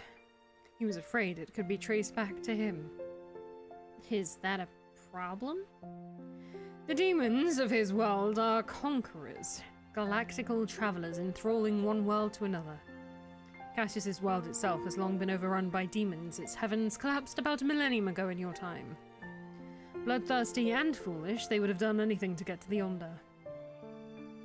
He's afraid about endangering the Yonder? Haxan barks out a sharp, cold laugh that has me flinching. You gave that imp too much credit, Nugget. And you really think that some worthless demons are going to be a threat to the Yonder? Well, no, I guess. Then why? His reason is a lot more personal. Because Cassius has been traveling here for several centuries without letting his higher-ups know, they would certainly condemn him for not reporting about the Yonder. He would then be struck down from his rank and used as a guide. Worse, for leading others here, a hostile force nonetheless, without Shandu's permission, Cassius would be forfeiting his permission to enter the Yonder in this life and the next. And that is the absolute last thing he wishes for. You were setting him up for that, weren't you? Unabashedly and without hesitation, Haxan nods. Jesus! Fuck! He is getting far too distracted. Far too absorbed in his own obsession to actually fulfill his end of the bargain. But of course, Shandu is lenient. Do you think he will try and sabotage your project? Him? No. But Finnan certainly will. That sneaky little tramp already tried yesterday. You mean the incident with Udon? But why is Finnan inserting themselves into this? Is it just because they're close to Cassius? Partially. But Finnan only ever needs a minuscule reason to hate someone. Cassius's ire serves as both an excuse and yet another chain to bind him. That's the nature of their relationship, anyway. Oh my, here we go again. I blink at the positively gleeful look in Axon's eyes and cringe a little. Oh boy. A leech and a fool often go together. The imp, for all his egotistical posturing, is under the impression that he needs someone telling him what to do. And the leech latched onto that. Finnan was using Cassius? But why? Finnan, for all that they were a celestial, was a lesser one, and that was all they were ever going to be. And Cassius, for all his confident act, is a needy little imp that craves validation. So Finnan used Cassius to boost their own ego? Bingo! Yes, it was plain as day for everyone who was looking. Well, except for the imp himself, of course. Why would someone like Cassius seek validation from someone like Finnan? If we're talking power scale, wouldn't it be easier to do that with, I don't know, Deathral? Correct, but you see, little angel, things are not that simple. I'm not privy to the exact details, but Cassius indeed sought out Deathral's approval and... something more. Her Yonder? Her Yonder realm. Come at me, bitches. See what happens. Takes a moment for it to dawn upon me what Axon is implying. He wished to court her? Deathral? Indeed. Well, who could blame him? Shandu is an alluring creature after all. Oh, so kind. Let me guess. She turned him down, so Cassius sought out Finnan instead. That's a bit of an insult, isn't it? To Deathroll and I guess Finnan too. Exactly. Finnan was quick to take control over Cassius. Envious of his feelings towards Shandu and simmering with anger that they were their second choice, Finnan tormented Cassius in more ways than one, all the while giving him just enough attention to keep him tethered. I gape at Oxon, whoops, unable to come up with a response right now. The more I know about Finnan, the more despicable I find them. And they tried to murder us, and we don't even know that! Marr! And to think I had hoped to find an ally in the Celestial. That's absolutely horrific. How isn't Finnan punished? Because Finnan did not put Cassius in mortal danger. They were well versed in towing the line. Still, didn't Deathroll do anything about it? Oxon tilts her head, studying me for a moment. Under her piercing stare, I begin to feel uncomfortable before she finally speaks again. Shandu generally does not interfere with one's personal business. She would occasionally provide aid requested, but that would be the extent of it. However, she has her own way of subtly nudging one towards the... perhaps right is not the correct word here. Towards the healthier paths. Oh, yeah. Looking back at my conversations with Deathroll, I can see her having that tendency in her own totally not terrifying way. I will cast my guess again. Cassius didn't listen? Of course he didn't. Hurt and ego can do strange things to a supposedly smart creature. I've read somewhere before that trauma and emotional instability can blind a person to manipulation. Ooh, that's... ooh, too real. Didn't think something like that could happen to a demon. That kind of obsession. It feels like Cassius is trying to use Deathroll and Finnan to replace a figure in his life. You are indeed smart. Thank you. I half want to clarify everything out loud, but decide against it. He's never been anything but antagonistic towards me since day one. I have no reason to care about him. Besides, even though at first Deathroll seemed to have ruled the incident in Cassius' favor, it was still Oxon who came out on top. Oxon got Ji Ying into the Yonder, even with the drawback of her age regression. Cassius can be as sour about it as he wants, however, there is nothing he can do about it now. I hope Finnan won't target Ji Ying. They can certainly try. Ji Ying might be small, but she is not completely helpless. Besides, I would love to see someone stupid enough to do that right under Shandu's nose. Well, that's good then. If they leave Ji Ying out of it. Oxon's suddenly intense stare has me taken aback and a little flustered. Tucking a strand of hair behind my ear self-consciously, I'm about to ask when she speaks first. You are getting attached to her. I'm... The denial dies on my tongue as I blink, questioning myself. Am I? Ji Ying looks like a child, but she's not. She's not powerless either, just temporarily unable to control her abilities. Ah shit, wrong voice. Damn it! I'm not doing so good at that today. Ji Ying looks like a child, but she is not. She is not powerless either, just temporarily unable to control her abilities. She certainly is more capable of defending herself than you are. A spike of hurt lances through me at the jab. Way to rub it in. I know I'm useless, alright? You are not useless. I did not mean to put it that way. I am sorry. Taken aback by the sincerity in Oxon's voice, my heart does a tumble. It's alright. You don't have to apologize. I wasn't. She totally doesn't believe me, does she? Blushing, I turn away, pretending to look for Ji Ying, hoping that Oxon won't push the issue. Oxon doesn't, but she jumps to another topic that I'm not keen to discuss either. Are you certain you still want to go? I am. Ji Ying likes you. Freya probably can use your help with her. Do you want me to help with matters regarding Ji Ying? I see. Oxon still doesn't trust me with why she brought Ji Ying into the Yonder. I never ask because I know I'm not going to get the answer. Logically, it makes sense. If I'm going to be spying on the angels of her world, knowing as little as possible would be best. However, understanding that doesn't make me feel any better. I know deep down inside, Aksan still doesn't really trust me. I should go and check on Jiying. She's been rather quiet, and they say when children are quiet, they're often getting into trouble. Nugget, I leave before Aksan can finish, running deep into the maze-like rows of plants so she can't see the unshed tears in my eyes. Oh no! Oh no! My heart, it's broken. A part of my contract, before it can be signed, involves speaking to someone. I can't say I'm looking forward to it. You'll be fine. Sweet Udon, bless him. I don't have the heart to tell him that I'm definitely not fine right now and probably won't be fine after this. Thanks.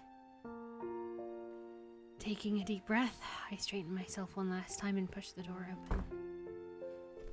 Hello, little angel. Stop.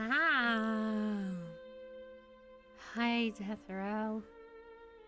If I was going to leave the Yonder right after completing the translation contract for Aksan, I wouldn't have had any qualms about being a little more relaxed before Deathrow.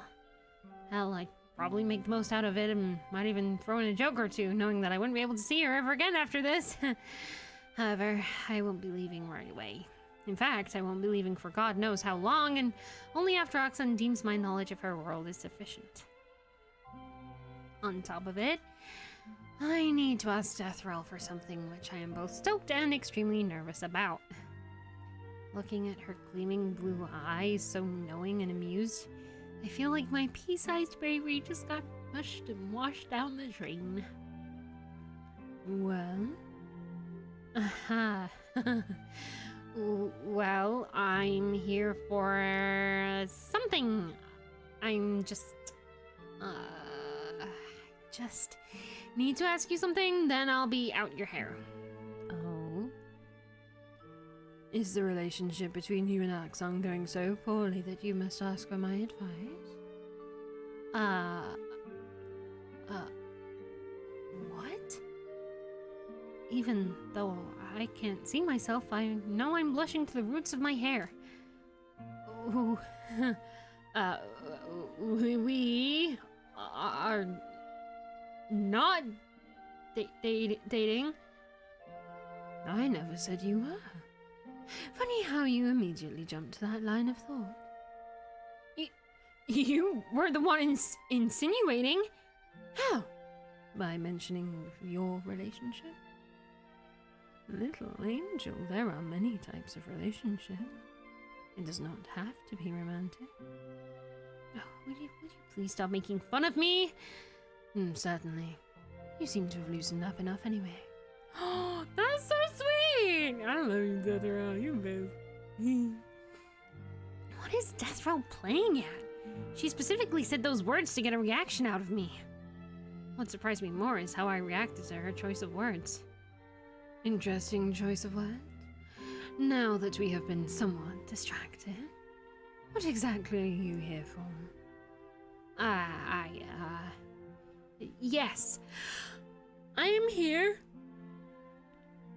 to request some time to continue visiting the library even after I'm done with the project I'm working on for Aksan. Oh my. So you will not be leaving the Yonder immediately following the completion of your contract? No. I have foolishly requested Aksan take me to her world. Aksan believes that it would be prudent of me to study more about her world before going there. Hence the request. Deathrow does not answer at first. There's something flitting across her eyes, but it goes too quickly for me to detect what it is. Smug, maybe? Some mischief and amusement, too? And why should I grant you this request? If this is truly as important as you said, Aksan would have been here to make it alongside you. Would she not? Well, that's...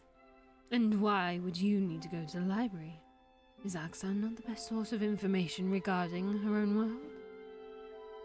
Well, that's... I mean... With how obsessed you are over books, you surely must have realized how little the number of books from Axon's world there are in my library.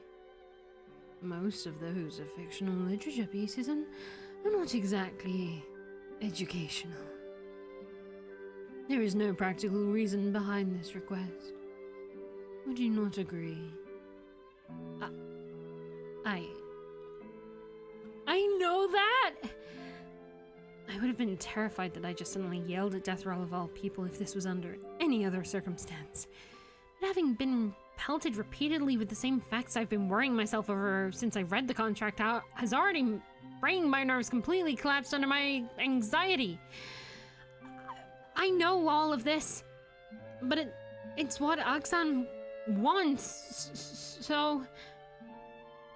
So are you just going to go with it? Simply because it's what she wants? Are you really going to follow the same path? The same one that had you fallen down the first time? What? What? What? What? Excuse me? The same... I told her I wasn't going to make her... that I wasn't going to have her replacing my god or my superiors. The fuck is this meta shit? Hold up! But she doesn't trust me. She doesn't... What else am I supposed to do? How else can I gain her trust that I'm not going to betray her? Silently, Deathroll watches as I crumble, all senses of decorum gone. I know that what little time we've had together is nowhere near enough for Oxan to put her trust in me. Sure, I have helped her. I have gotten closer to her and to those she trusts enough to work with. Sure, we have had some dramatic ups and downs, but of all those are largely my personal problems. Just because Oxan cared enough to help me through it doesn't mean she trusts me. I know I haven't proven myself yet. I know I'm not as useful as I would like to be. I know I'm not enough. Is this because I'm an angel, or is this because I am just me? If this is because of the former, then I would gladly give up my grace for her. I would denounce God if that is what it takes. The words ring loud and terrible in the vast space of Deathroll's throne room. It echoes back to me, painful enough to drive me to my knees. That only makes me more bitter, makes me want to keep saying what I've been holding off for so long. What have the heavens ever done for me anyway? They were so ready to throw me away. They were always dismissive just because I couldn't meet their expectations. That's not mercy. That's not love. And you're telling me that it's because of them, because of how I was made, the first person who's actually come to care for me wouldn't trust me? That's just too cruel. That's just so unfair. Why would I want to be an angel if all I can ever get from someone I truly care about is mistrust? No, my, now you have really done it. I crumble to the floor, unable to hear the rest of what Deathroll is saying. The searing pain, it's too much. It feels like someone has punched a hole through my chest and is now gouging out my heart as it beats frantically. No, my heart, my grace. Horrified, I try to scream, but only a choke comes out. Instantly, my mouth is flooded with blood. The pain is unlike anything I have experienced before. This is more than the pain when I was propelled to the Yonder, beyond any physical barrier. The pain is my very soul being clawed out, my very essence being pulled apart. Amidst my thrashing and screaming, the door is thrown open with a bang. Nugget! Help! Another wave of pain racks through me. My outreaching hand towards Oxan falls to the ground instead as red swims over my vision. Vaguely, I realize that Oxan and Deathroll are speaking to each other. Vaguely, I realize that I am dying. No, but I haven't. No! Suddenly, I find myself being lifted. The motion is so sudden it yanks out yet another scream from me. Then comes the shaking motions that immediately has me choking out yet another mouthful of blood. Stop it! Stop it! It's all right. It's all right. I've got you. Please! Please make it stop! God! The world fades away, but the pain doesn't. Even as I fall deeper and deeper into the pitch blackness of unconsciousness, I cling to the shining gold of Oxan's emblem, feverishly thinking about the dragonfly will fly out of reach if I close my eyes. Alas, my strength fails me. I fall into the shadows as the pain chases me, pulling me apart from within. So this is it. This is how it ends. There are voices in my ears as I fall, whispers that slip through my fingers like water. For the first time in my life, I cannot understand what is being spoken. Is this what it is? Is this what falling feels like? Or is this what it feels to be devoured by the Yonder? There is a yawning chasm of emptiness. Whoops. There is a yawning chasm of emptiness within me, where a light once shone, where my grace once resided. I want to cry, but can't bring myself to. It feels too far away, the ability to cry, to laugh, to feel. It's just so empty. Before, this would have terrified me. Now, I just accept it. I've made my bed. Now I have to sleep in it. Loudly denouncing God. Loudly denouncing the heavens. Yet I don't regret it. I was just going to be thrown away anyway. At least this is something I've decided for myself. At least I got to fall, pass away where I had people I cared for. Oxan. I hope Oxan is going to be alright. Fucking what? Fucking what? Oh my god! This took a turn! The whispering returns more insistent than before. I still can't make out all the words, but some are repeated, like a chant. Oh goodness, am I going to be summoned? That's what demons get to do, right? Is this a demonic ritual of sorts? Lingua gloriosa. That's Latin? Resident vetera. That's definitely Latin. Nos quotendimus. Am I really going to be summoned as a demon? Say, arise to the light, Nugget. Huh? Up. Nugget, wake up. Nugget, wake up! I don't like this. Nugget, wake up! Sorry. Oxan? What? Oh no, not new music. Nope. Fuck. I come to slowly, to grey walls and dancing candle lights, and a terrifying face peering down at me. Ah! Ah! You! Me? Why did you scream? Simmer down, you two. Oxan! Yes, me. Lena moves aside for Oxan to approach me. Gently, Oxan props me up and I realize that I'm lying on a rather narrow bed tucked in the corner of a very cluttered room. This is... my room. How are you feeling, Nugget? I'm fine, I guess. A bit dizzy, but then it hits me. Oh, I fell. Not quite. I look at her. Oh, shit. I look at her, bewildered. not quite. Oxon turns towards Lena, who has retreated to the other side of the room, and the two exchange a meaningful look. Wary, I ask, my mind already raises several flags at the fact that Lena is here. In the Yonder. Here, hold on to these.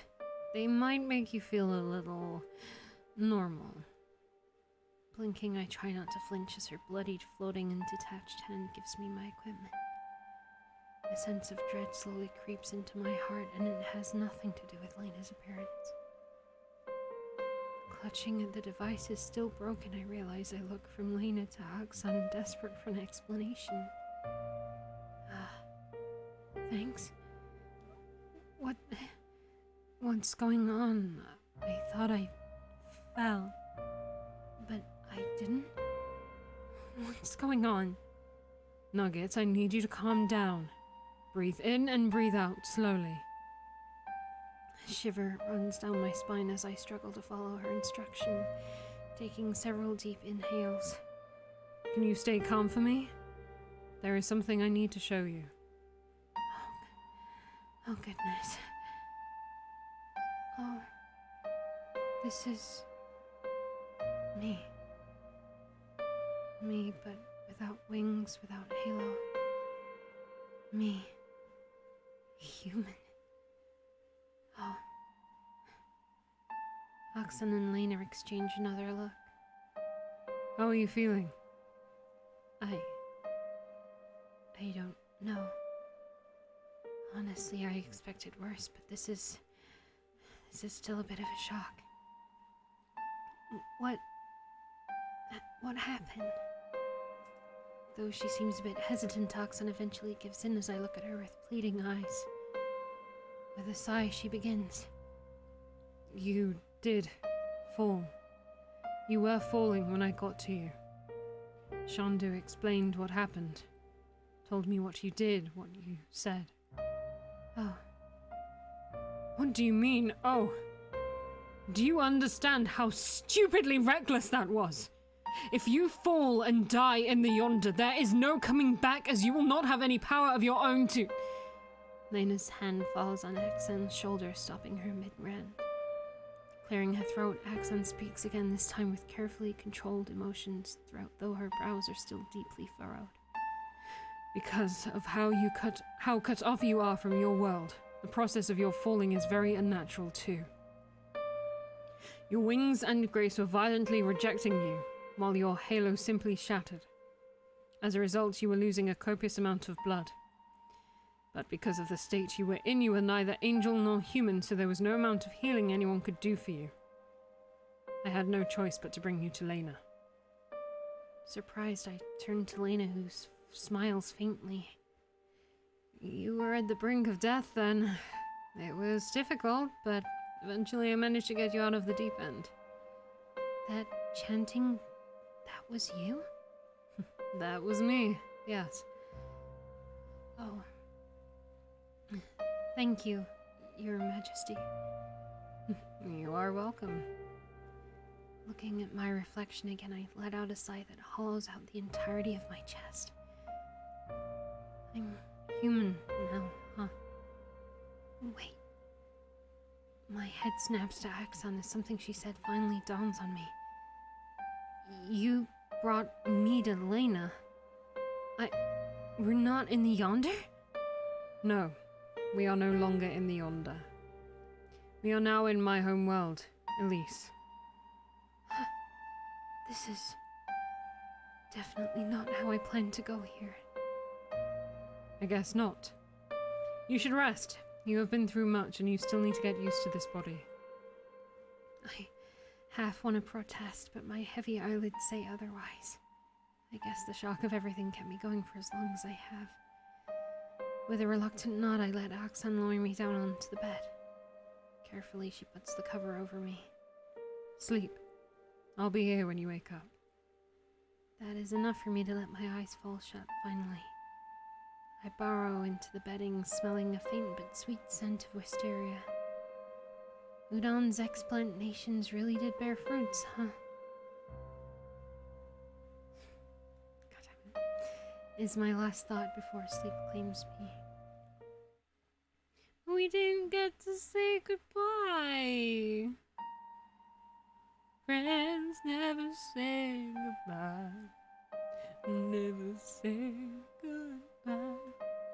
Watching the sunrise for the first time in ages, even though through the window, brings tears through my eyes. Back in the Yonder, Udon explained to me that once the light in the greenhouse is artificial. It's not a real sun, but magic that he maintains to keep the plants healthy. The truth brought great disappointment to me. But even if the light was artificial there, it's still something other than the endless night in every other room. Now, I actually get to experience a real sun again. Feel the light traveling closer to me, warming my mortal skin, bringing a smile to my lips. Carefully, I slip off the bed, walking barefoot to the window and press my hands against the glass. Oh, shit! It's beautiful! The sight beyond the window is truly breathtaking. The sky above is vast and open, obstructed by only white, fluffy clouds. This could easily have been passed for a lovely valley in my own world, if not for the floating islands above. The grassland beyond here stretches towards frosted mountains, the wind gently brushing through green leaves. It's true then. I have left the Yonder into a new, strange world, but something I have asked for, something I have chosen for myself. Perhaps the process was rather extreme, but I am here now. A knock on the door breaks me out of my thoughts. It's not the Angie door, no! Come in! Up already? I nod, eyes immediately draw to the tray of food she's brought with her. Ooh, finnan soup. It's just soup and milk for now. Don't want to upset your wow, I can't read. Don't want to upset your stomach after everything. Feeling warmed by the obvious care she's put into preparing the food, I smile at Aksan. Honestly, I was expecting to never have your wonderful food again, so this is a feast for me. Thank you. Don't speak such nonsense. Eat.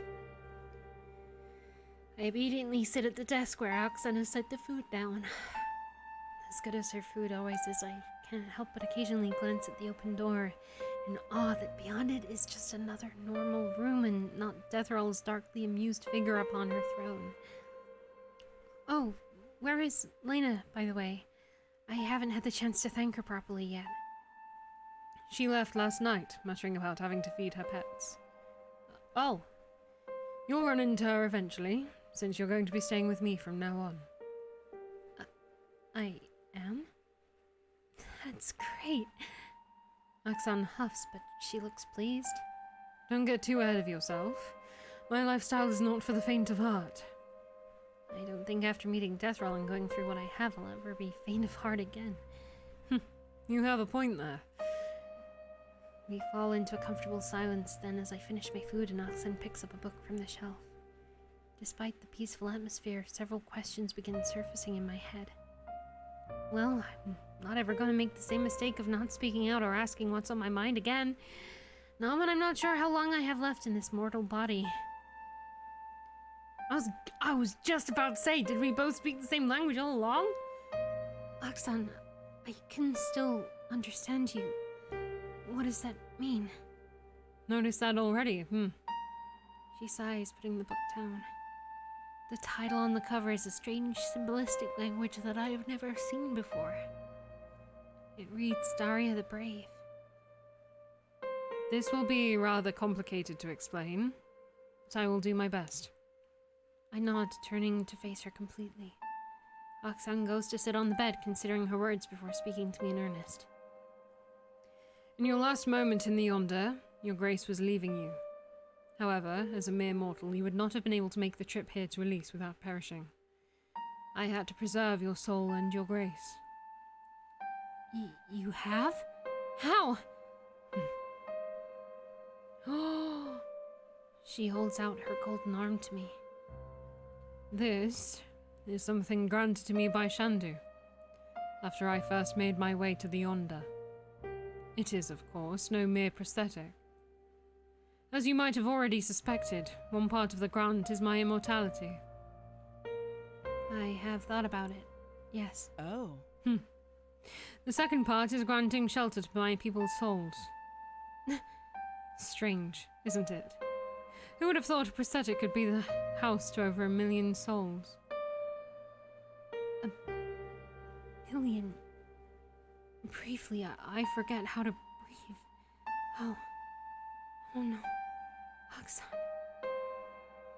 A terrible burden. An unshakable burden, and she has borne it for over 8,000 years. Unless her being would have gone insane for far less. Heavy is the crown indeed. I know what you think. Do not mourn for me, for this is my choice. This is my duty. This is why I am queen. A burden so great should never be borne alone. Clearing her throat, Axon speaks again, her voice softer this time. as you might already guess, I tethered your soul and grace to me, to my arm, and brought you here where Lena pieced you back together. My hand goes to my chest, relieved to find the cross Freya gave to me is still there. So I still have my innate power, but I am no longer an angel. No, you are not. Something bitter rises in my throat. I hang my head, fighting back waves of disappointment and sadness. I'm sorry. What are you sorry for? Without being an angel, I said I was going to help you, but in the end, I can't keep my word. I can't help you if I'm not an angel anymore. I'm sorry, Axon. You. That's what's got you all depressed. You really are something else, aren't you, Nugget? I'm sorry. No. Don't be sorry. But I didn't bring you here because I thought you could still be of use. I brought you here to save you. And now that you're tethered to me, you are mine, do you get it? So no thinking such ridiculous thoughts or risking yourself unnecessarily, do you understand? Stunned, I can only nod, shrinking to myself a little under Axon's intense stare. Sighing, she sits down, having stood up during her tirade. I suppose I was unfair to you when we first met. I held on to my distrust against angel kind and projected that onto you despite your unwaveringly good nature. And for that, I am sorry. You have nothing to be sorry about. Given your experiences with angels, it's natural to be distrustful. I wasn't entirely truthful to everyone back when I first came to the Yonder either. Still, after you have proven to be good and kind, not just to myself but to others who keep close, I should have trusted you more. Not knowing what to be more flustered over, Oxan's sincere compliments or her apologies, I wave my hands frantically at her. There's no need. I mean, you certainly have your reasons, right? I completely understand. Angels ruined your life and your people forever, condemned you to a terrible fate. I can't ask you to let go of something so traumatic and trust me just because I was a little upset over it. I wouldn't call denouncing God in a fit of rage and despair a little upset, Nugget. Deathrail told you. She did. As such, even though it's late already, and already led to such a catastrophic consequence, would you allow me to amend myself now by trusting you? There's no need. You saved me, so... Catching my flailing hand in hers, Oxan looks into my eyes, rendering me speechless. Please. Right. Okay. No, I pressed the button. Nodding, Oxan begins her tale, still not letting go of my hand. You might have seen some of my memories, but let me tell you in my own words. My downfall was orchestrated by someone whom I had loved very dearly. Someone who turned against me for glory and power, who condemned an entire people for her God's words. I do not wish to go into the more gruesome details, but know this. My arm was cut off by her, and I was left for dead to watch my people perish helplessly.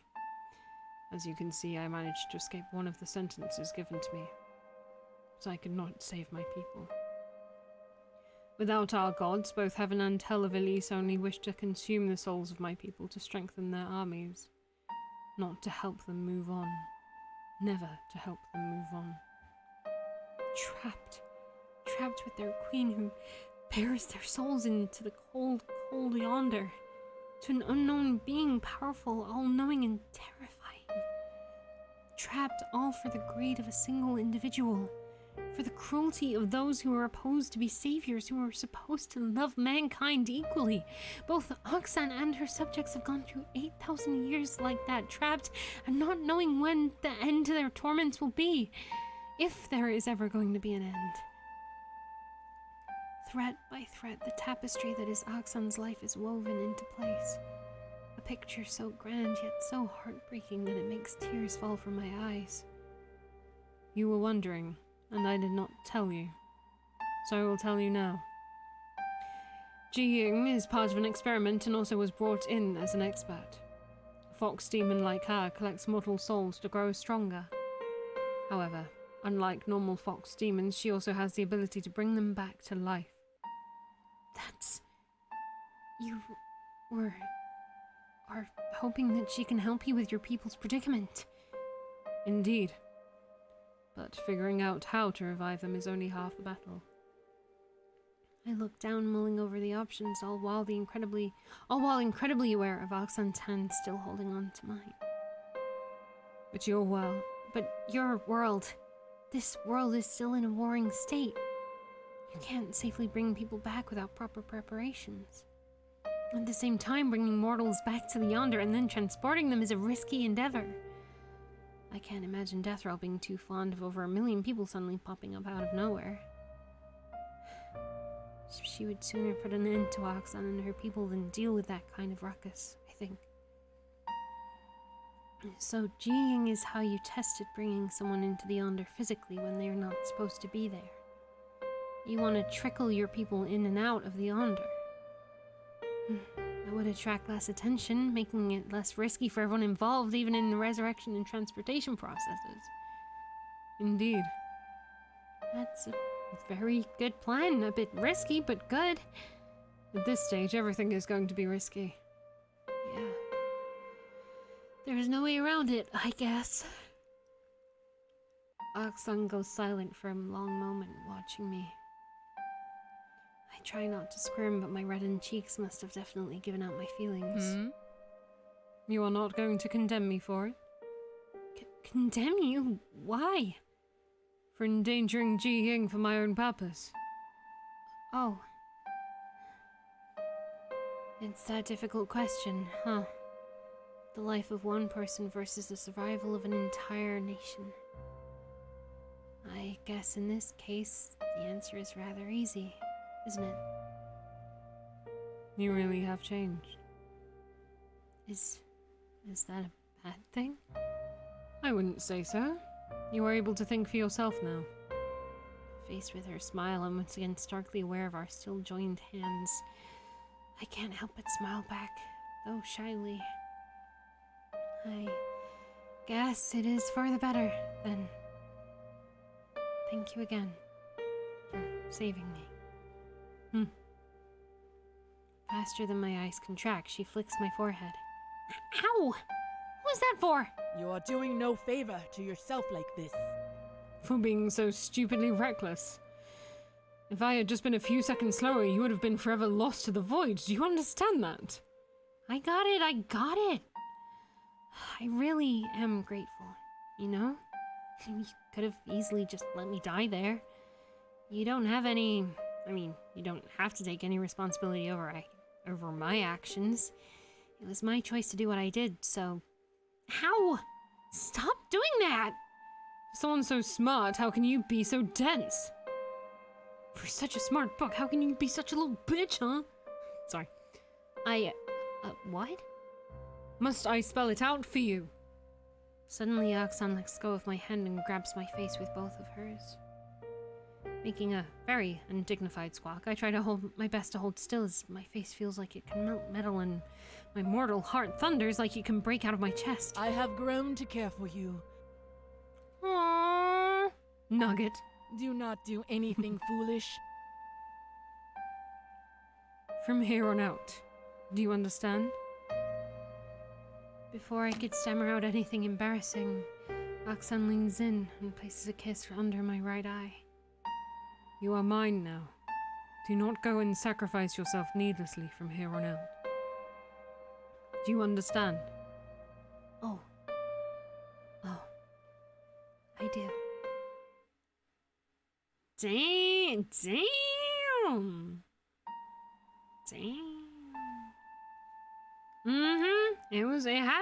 It happened.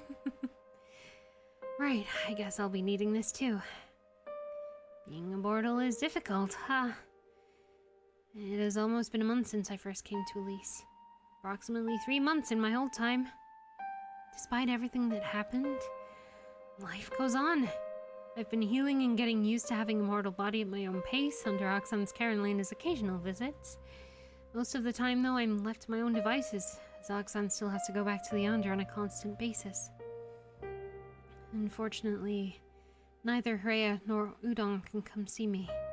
They send words through Oxan, though, and in Rhea's case, several little knickknacks and souvenirs.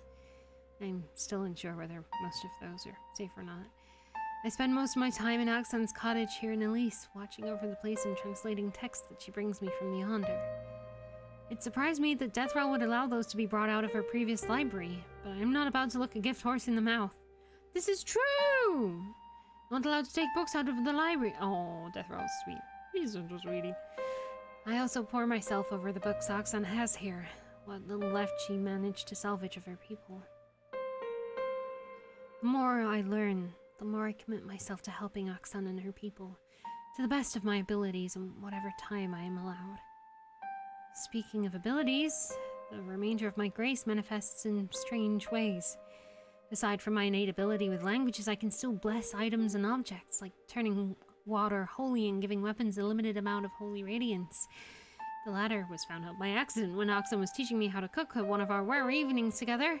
The result was a cleanly split in half and charred cutting board. I have been banned from the kitchen since and will not be allowed in until I can properly learn to control that ability. Well, sucks to be Oxan, I like her food better anyway. For what little time we can spend together in between Oxan's constant travels to the Yonder, I treasured those moments dearly. We're getting to know each other, getting to communicate more clearly. I collect each of her kisses under my eyes, keeping them close to my heart. I greedily listen to every story she would tell and in turn share some of mine.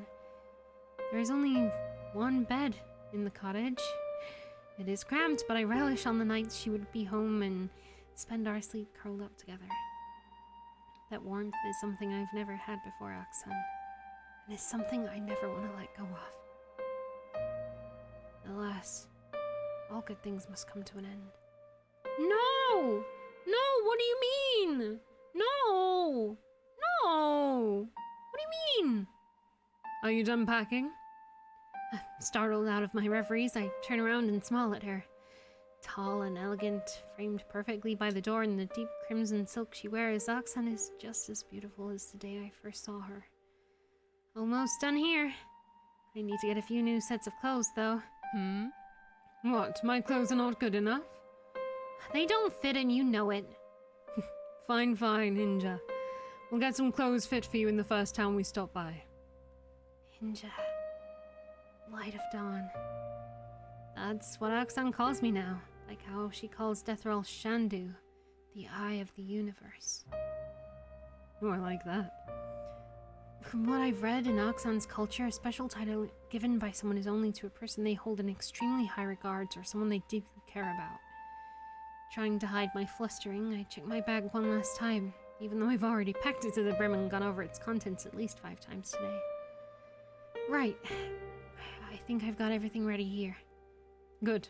Let us be on our way then. Stepping onto the road, I give the cottage that has been my home for the last month, one last longing look. Things are gonna be tough from now on. huh? When hasn't it been tough? I guess you're right. I am going to miss you, though. So will I. But this is necessary. Of course. I hope Lena won't get tired of me too quickly. I do believe she's more excited to explore your abilities than she's willing to show. That's why we're leaving. This is my idea to begin with. It just took a while for us to make it into reality. Well, I'm glad that Lena accepted my proposal and that I will finally start honing my abilities to be of use to Oxon. I can't help but feel a bit nostalgic. I will always keep the month of our peaceful time close to my heart, to brace myself for the hardship ahead. Perhaps sensing my uneasiness, Oxon comes to stand beside me, linking our hands together. Aww. Keep your heart steady and your gaze ahead. I have your back, as long as you have mine. Smiling, I squeeze her fingers, feeling my heart warm at the words. Always. The road sprawls on and on ahead of us, and I will follow it for as long as I can. For as long as Oxon is beside me.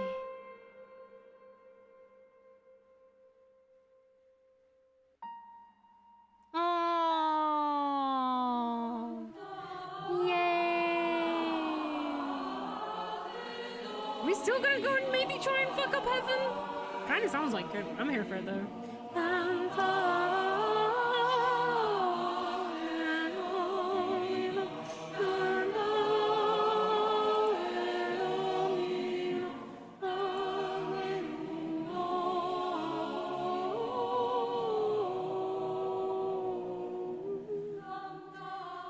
Yay! Definitely fucking up heaven. Hell yeah! That's the best. Best ending. Romance and screwing up heaven. Hell yeah! Revenge!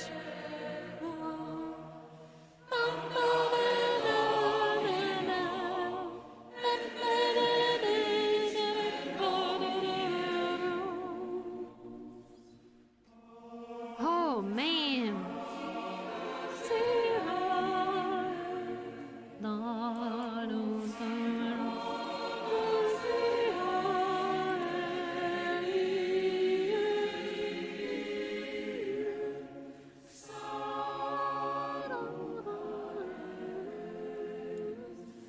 We are pretty much, not entirely, but mostly there. That is until the update, of course. Mwah. Exciting times though!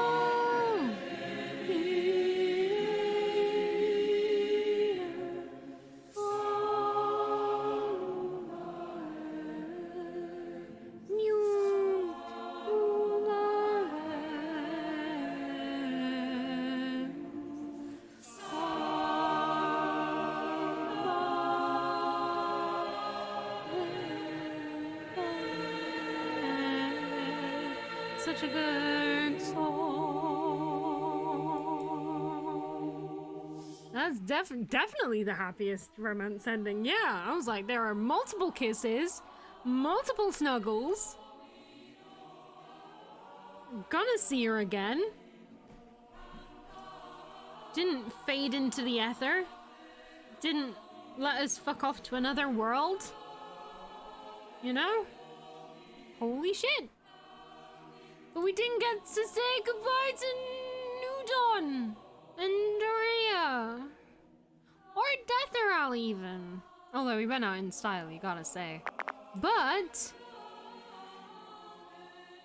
what even? What even? Wait! Wait! Who's the... what is this one?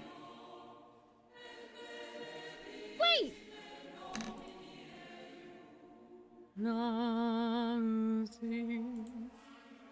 What's this one? Hang on.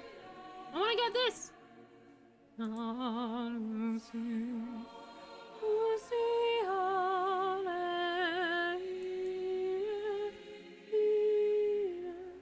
What does that mean? Is that death roll route? Gotta stay silent. Oh. When's that?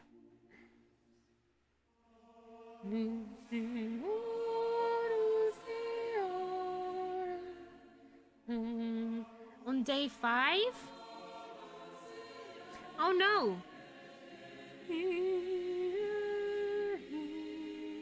Day 6.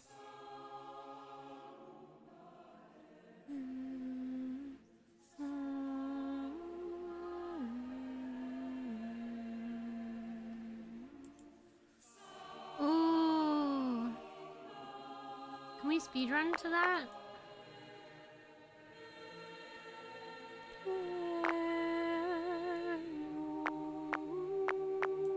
I don't think we have an early. Oh, we do. When's this one actually? Oh, this one? This one! Oh, that was lucky. Shh. Despite feeling a wave of anger of her dismissive jab, I clench my jaw shut. I'm not good at being confrontational, and I don't know the extent of Oxan's powers nor her stunning with death row. Is this a long one or is it a short one to get to? Hang on, let me check.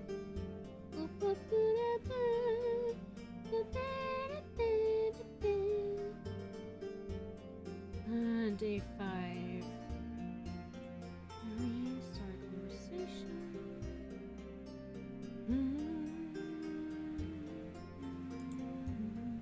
Short. Okay. Thank you. And what do we need to do? Oh.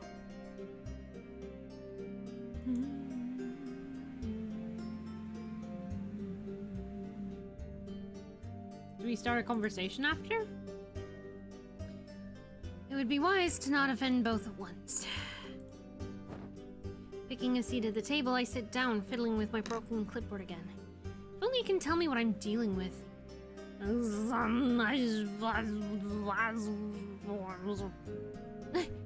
It's working? Did it just... Glancing at Oxan's back, I discreetly and frankly tap at the surface, trying to figure out if any of the other functions work. That's a no. But the appraisal enchantment seems to work somehow, even if damaged. Though I can't help the cold sweat that gathers on my back. It is really hot as balls in here right now. Oxan is over 8,000 years old? That's older than my superior, my parents, and my graduation class combined. You have parents? She's older than many of the pagan gods the mortals worship, older than some civilizations I know. I bite back a shudder and carefully tuck the clipboard against my chest, trying to direct my focus elsewhere.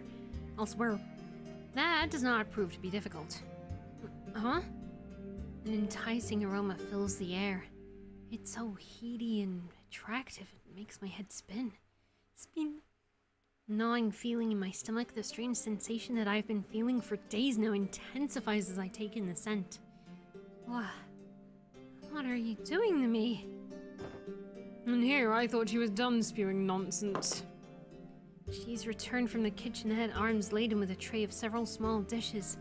All of them smell simply divine. A strange sound, akin to a deep grumble, emits from my stomach. Huh? Hungry? Can I? Without another word, she nudges the tray towards me. Despite my own reservations, I pick up a small plate and gingerly take a bite. Whoa. This is delicious. Ooh. Get out of here. Get out of here. Oh, there's fucking tempura. Oh, fuck. It looks so good. I need it. Oh, num num num. The little morsels of food or what I can recognize as sushi, delicately formed and so fresh it's perfection. The burst of flavors fills me with a satisfaction and awe that I've never experienced in my existence. I reach out for one more and another and another. Emboldened by Oxan's silence, I sample some other dishes and am pleasantly surprised by how delicious all of them are. My favorite is a pastry filled with cream and adorned with fragrant fruits. So engrossed in my first meal ever, I didn't realize Oxan had stopped eating and been watching me. I thought angels don't eat. Huh? We don't, but here... Nothing is right here. I have to sleep. I die after just a few dozen hours, and now I seem to be hungry. I don't understand. Everything is fine here. You just don't belong.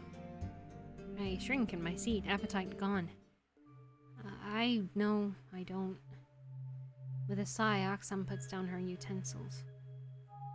I don't trust you. Therefore, I won't disclose any information to you. But I don't mean any harm, I swear! Perhaps you are harmless, but your people are not. You talk like we're monsters. There is a look to Oxan's deep emerald eyes, one that makes my wings tremble. Suddenly, I pressed the wrong button. Suddenly, I'm reminded of what the clipboard has shown me of how ancient this woman before me is. It's such a backlash, yeah, exactly. Your kind are monsters. You take and take, then burn anything you cannot into obscurity. What? Where there is one, more is sure to follow. I do not know why Deathroll chose to be merciful. I do not know what sort of nonsense you spouted off to her. But the first sign of trouble and you are dead. Got it? Not trusting myself to speak, I nod once. Oxan has a deep-seated hatred towards Angel kind, it seems, and I know there is nothing I can say right now to change that. Oh no. Oh no. Fortunately, I didn't feel the need to rest, 'cause I'm sad. Well, aside from showing me Oxan's age, so the age appraisal feature must be still working somehow. I just can't get it to work on command. Either that or I just got lucky it randomly turned on at that time. You're certainly not working now.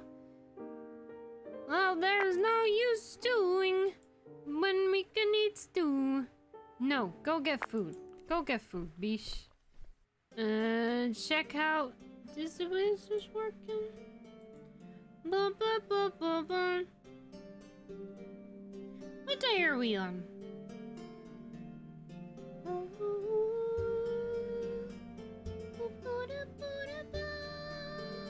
no, we're good. We're good. We're good. Yay. Sure. Oxan must have her own room just like me then. It's not like I was expecting her to be here, though I realize that despite our less than ideal encounters, I'm curious about many things surrounding her, including the things she said. She must have had bad experiences with angels. Still, that is no way to talk about people she doesn't know. She doesn't know us. Caught in my spiel, I almost didn't notice the door opening. Hello, Oxan. Oh, you. Is this why they say speak of the devil and he shall appear? I imagine we need to start a conversation?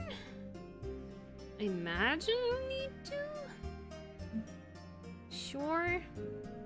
I'm just looking for something to eat. It's not technically a lie. This is probably unwise, but I want to stick around and perhaps talk with Axon some more. She evidently knows a lot about the Yonder and Deathroll, not to mention whatever else is out there.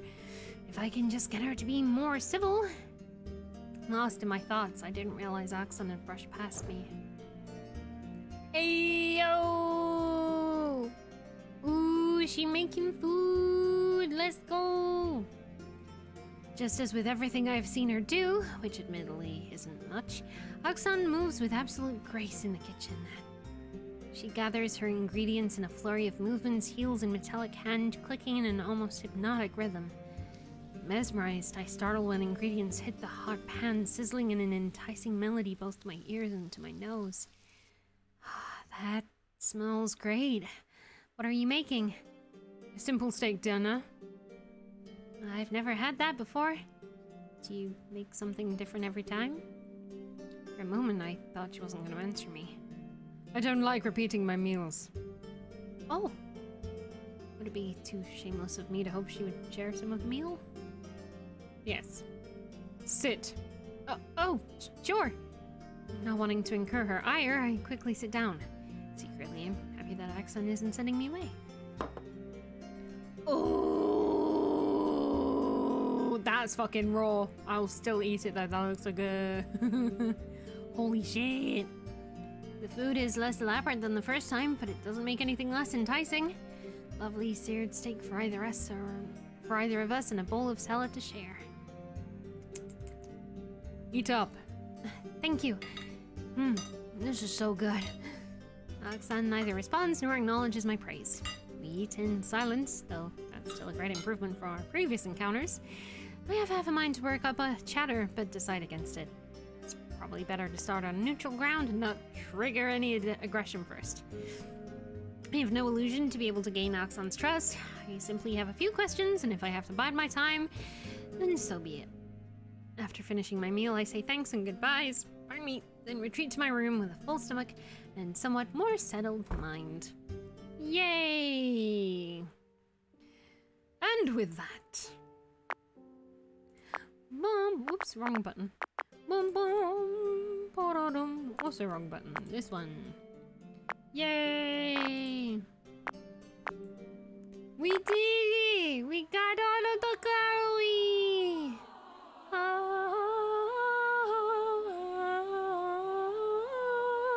Oh, poor Cass. He's the only one who doesn't have one just of him. Bless. There's a reason for that. Yay! What a game! And there's gonna be more updates to it! Ah, so heckin' good. But yes! That is probably gonna be, at least in the immediate present, one of our last deep dives into the Yonder. Though, we still have a magical wand to figure out what it does, what it do. A couple more deaths to encounter in Argsun's route. But otherwise, we shall await the update with bated breath. I'm very excited. Who are your favorites so far? I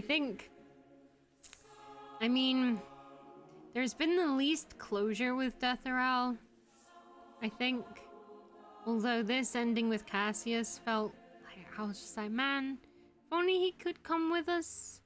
Could do something more, you know? That would be nice. Maybe. This probably being the most batshit of the CG endings. Badass, but batshit, nonetheless. Yeah. Super loved this experience. Glad it is not over by any means. But for the most part, we have done the main bulk of it. There will be more. I am so excited. Yeah. Yeah. See if we get any more Finn and Rips. I'm trying to think who killed us. I mean, just out of pure accidental repetition, Cassius definitely wins with murdering us. I think we might have killed ourselves accidentally the most. Or angels. Or the angels. The angels have killed us a fair few times. Me too! Thank you for, again, massive shout outs and love to Fluttering Abyss for making such a phenomenal game. And for allowing me to be a part of it. Because it totally did not have to do that. That was optional. But yeah, it's a hugely amazing experience. Be sure to check them out, Fluttering Abyss on Twitch and also Twitter. Keep your eyes peeled for the updates, although we will probably be playing them, don't you worry. Hopefully coming out soon. I'm so excited for more. And yeah, here is to more. I'm very excited to see it. Loved having me on board. No, thank you. The pleasure is all mine. Well, would be if I had a heart with which to feel pleasure. But if I had a heart with which to feel pleasure, the pleasure would be all mine. And yeah, I'm very down for all of this. And there's, like, again, if you're even remotely interested, you can get a demo for free right now on both Steam and Itch. So why not? Why not give it a go if you're interested? You know, you got nothing to lose. And everything to gain.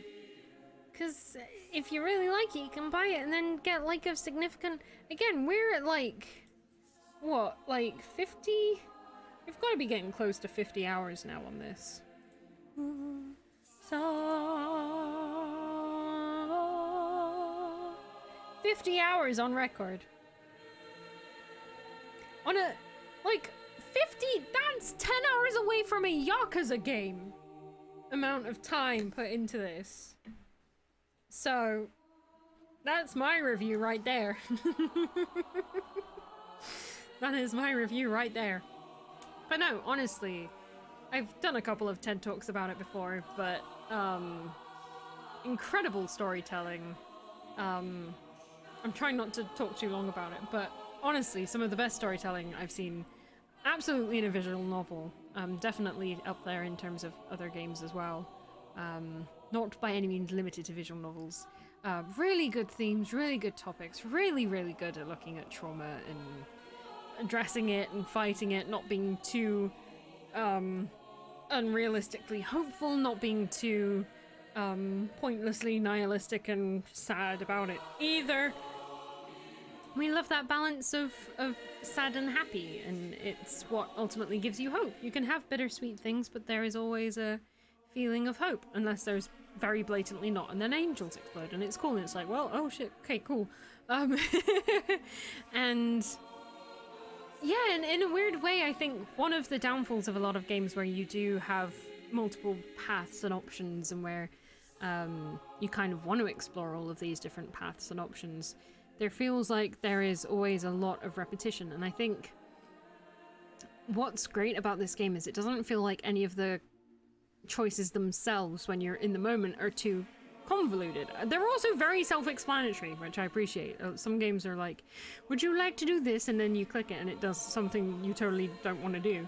But playing through the different experiences, even just by changing one small thing, you can encounter quite a different story along the way, which makes it a really engaging experience, especially if you are wanting to go back through everything and try other routes out, even for funs or for shits and giggles.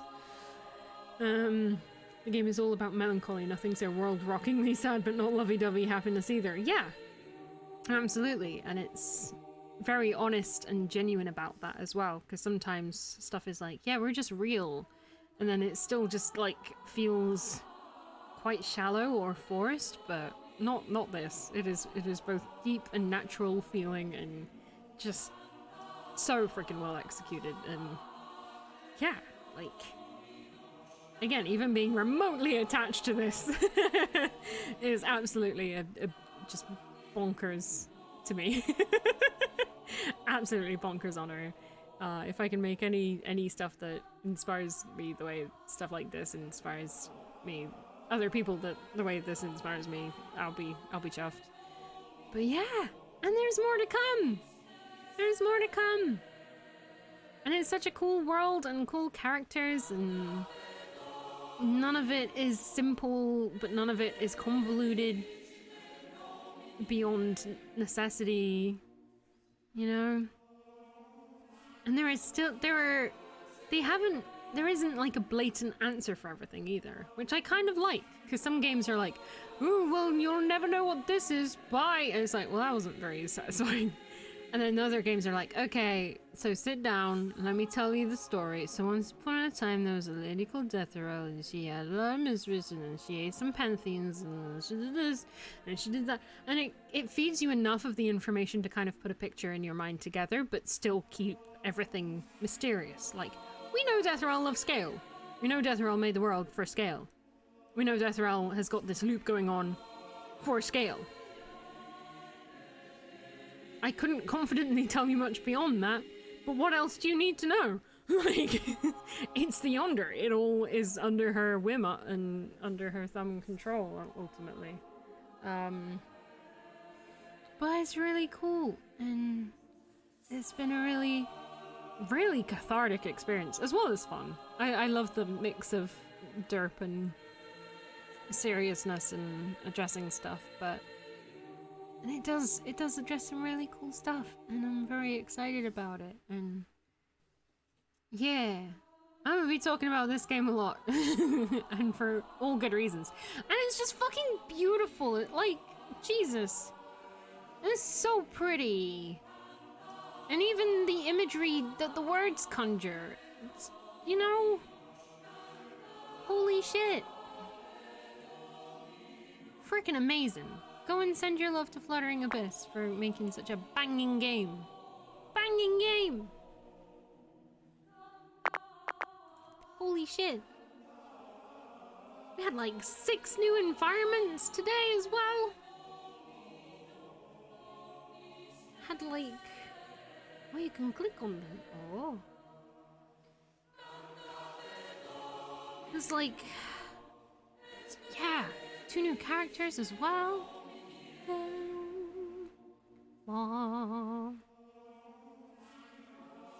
That's very cool. Heck. Heck. It's always a good sign when I get really into the lore of a game. Happy that we got you on board and you've enjoyed the game. For real. Like, I can't feign this amount of... I can't feign 50 hours of playing a slightly looping vibe visual novel excitement. I can't do that. This is genuine, baby. I'm invested. And our third eye! We have a third eye! Is Scale in us as well? Like, that was one of my thoughts. Did we absorb Scale? Is he also a part of us? I don't know. So many answers. But I suppose we'll just have to keep our eyes peeled and find out another time. I want to voice more Death Heraldo, so give the game loads more money and then we can do more voice lines. So good. But yeah, thank you guys for joining. I very, very, very much appreciate that. So much. Heck. Thank you. Once again, we'll get to finish a bit earlier as well, which is nice. Thank you very much, as always, to the lovely Housewan Yuki for holding down the fort. We'll give the shouts to Nay as well. We love Nay. Give us more money and we'll get a prequel. I'm so curious about what a prequel would be. Oh my god. We also... Oh, I don't need to shout them out because we're gonna go over there probably. We had a lovely Franny in here. We had Skarm with a raid.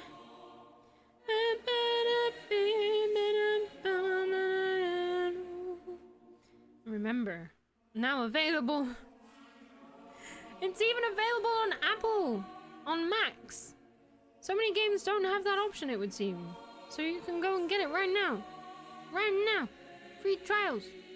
Also keep your eyes peeled, because they might be giving some stuff away soon at some point. So keep your eyes peeled, you never know. And support the game, like we always say. If you like a game, even if we've played only a little bit, even if we've played whole heckin' bunches of it, if you like the game, tell the devs. Nay's right here, right now. No.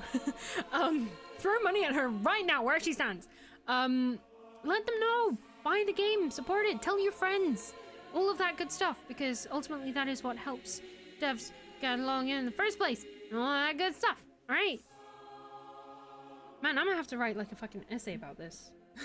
I feel bad for my narrative design tutor. My mentor, he's gonna be like, so what have you been up to? I was like, well, I've been playing this game called Yonder. It's like, okay, but we need to talk about CVs. And I'll be like, well, but you don't understand the narrative of this game. It's really fucking good. And I got to explode angels. And it was really cool, and I play a character in it, but that's not why it's awesome. But it is really cool, because look, I have my eyes over here, and I am attached, and I have fangs and stuff. Yay! So hype. But yes, go and send all those lovelies all of your love, as usual. You know how it be. Thank you as well for the follow. Veteran is appreciated. And yeah, not sure what is happening for the rest of this week. Very much contemplating taking some time off. Got a couple of busy weekends coming up, which I did not consent to. Yay! So, I might just kind of knuckle down, see if I can get some work done on narrative stuff, and also maybe, if you have missed it, the text adventure, which I need to still look for sound people, but we have a text adventure. If you like fantasy audiobooks and or ducks, we have a thing. And it will eventually go back on our Twitter to having an almost daily interactive story as well. So be sure to check all of that out if you are interested. And there are loads of wonderful people involved. We have voice acting from people who are currently in anime, which is nuts to me. They deserve it. They absolutely deserve it, but it's amazing seeing how much they are shooting through space with their talent. Of course, we've got Hess and Dime and Miss Nohart and loads and loads and loads of talented people involved. And every penny goes back to them. So be sure to go check that out if you haven't already. Especially if you like ducks. And fancy. You know, there's more than just duck in it. But yes. And until next time, please get ready. Prepare your buttocks for a raid. Because we're going to go on a little raid. Join in. Come with us. Come with me. And you'll be in a world of your imagination. And we are going to go over to the wonderful Dime Package, who we were just talking about because he's awesome. And we were streaming over on his yesterday, doing some Assassin's Creed Unity, eventually. And we solved mysteries, and it was okay. We always have fun times, though. But he is currently playing some Mafia 3, which is fun times. It's fun times. We go beep beep and noom noom and bang bang. All in the good old 20s. I don't think it is actually set in the 20s in this one. I'm not sure, actually. We'll go find out. Demon Love, Raid, Choo Choo. So if you could, please... there you go. Thank you, Hess. You've got options today. Here we go. I have finished typing it, so I shall... You've got many options for send. But please do go along. Send your love, even if you have to raid and then run. Send along that love. Send along the good vibes. Because it'll make somebody's day a bit better, maybe. You never know. And, speaking of which, until next time, look after yourself. Look after other people. Lead with empathy, lead with compassion. Be the friend you need in the world, be the light you want to see in the world. And look after yourselves. And good stuff. And we'll see you at some point. I'm not sure when. Keep your eyes peeled, little angels. And we'll see you next time. Goodbye.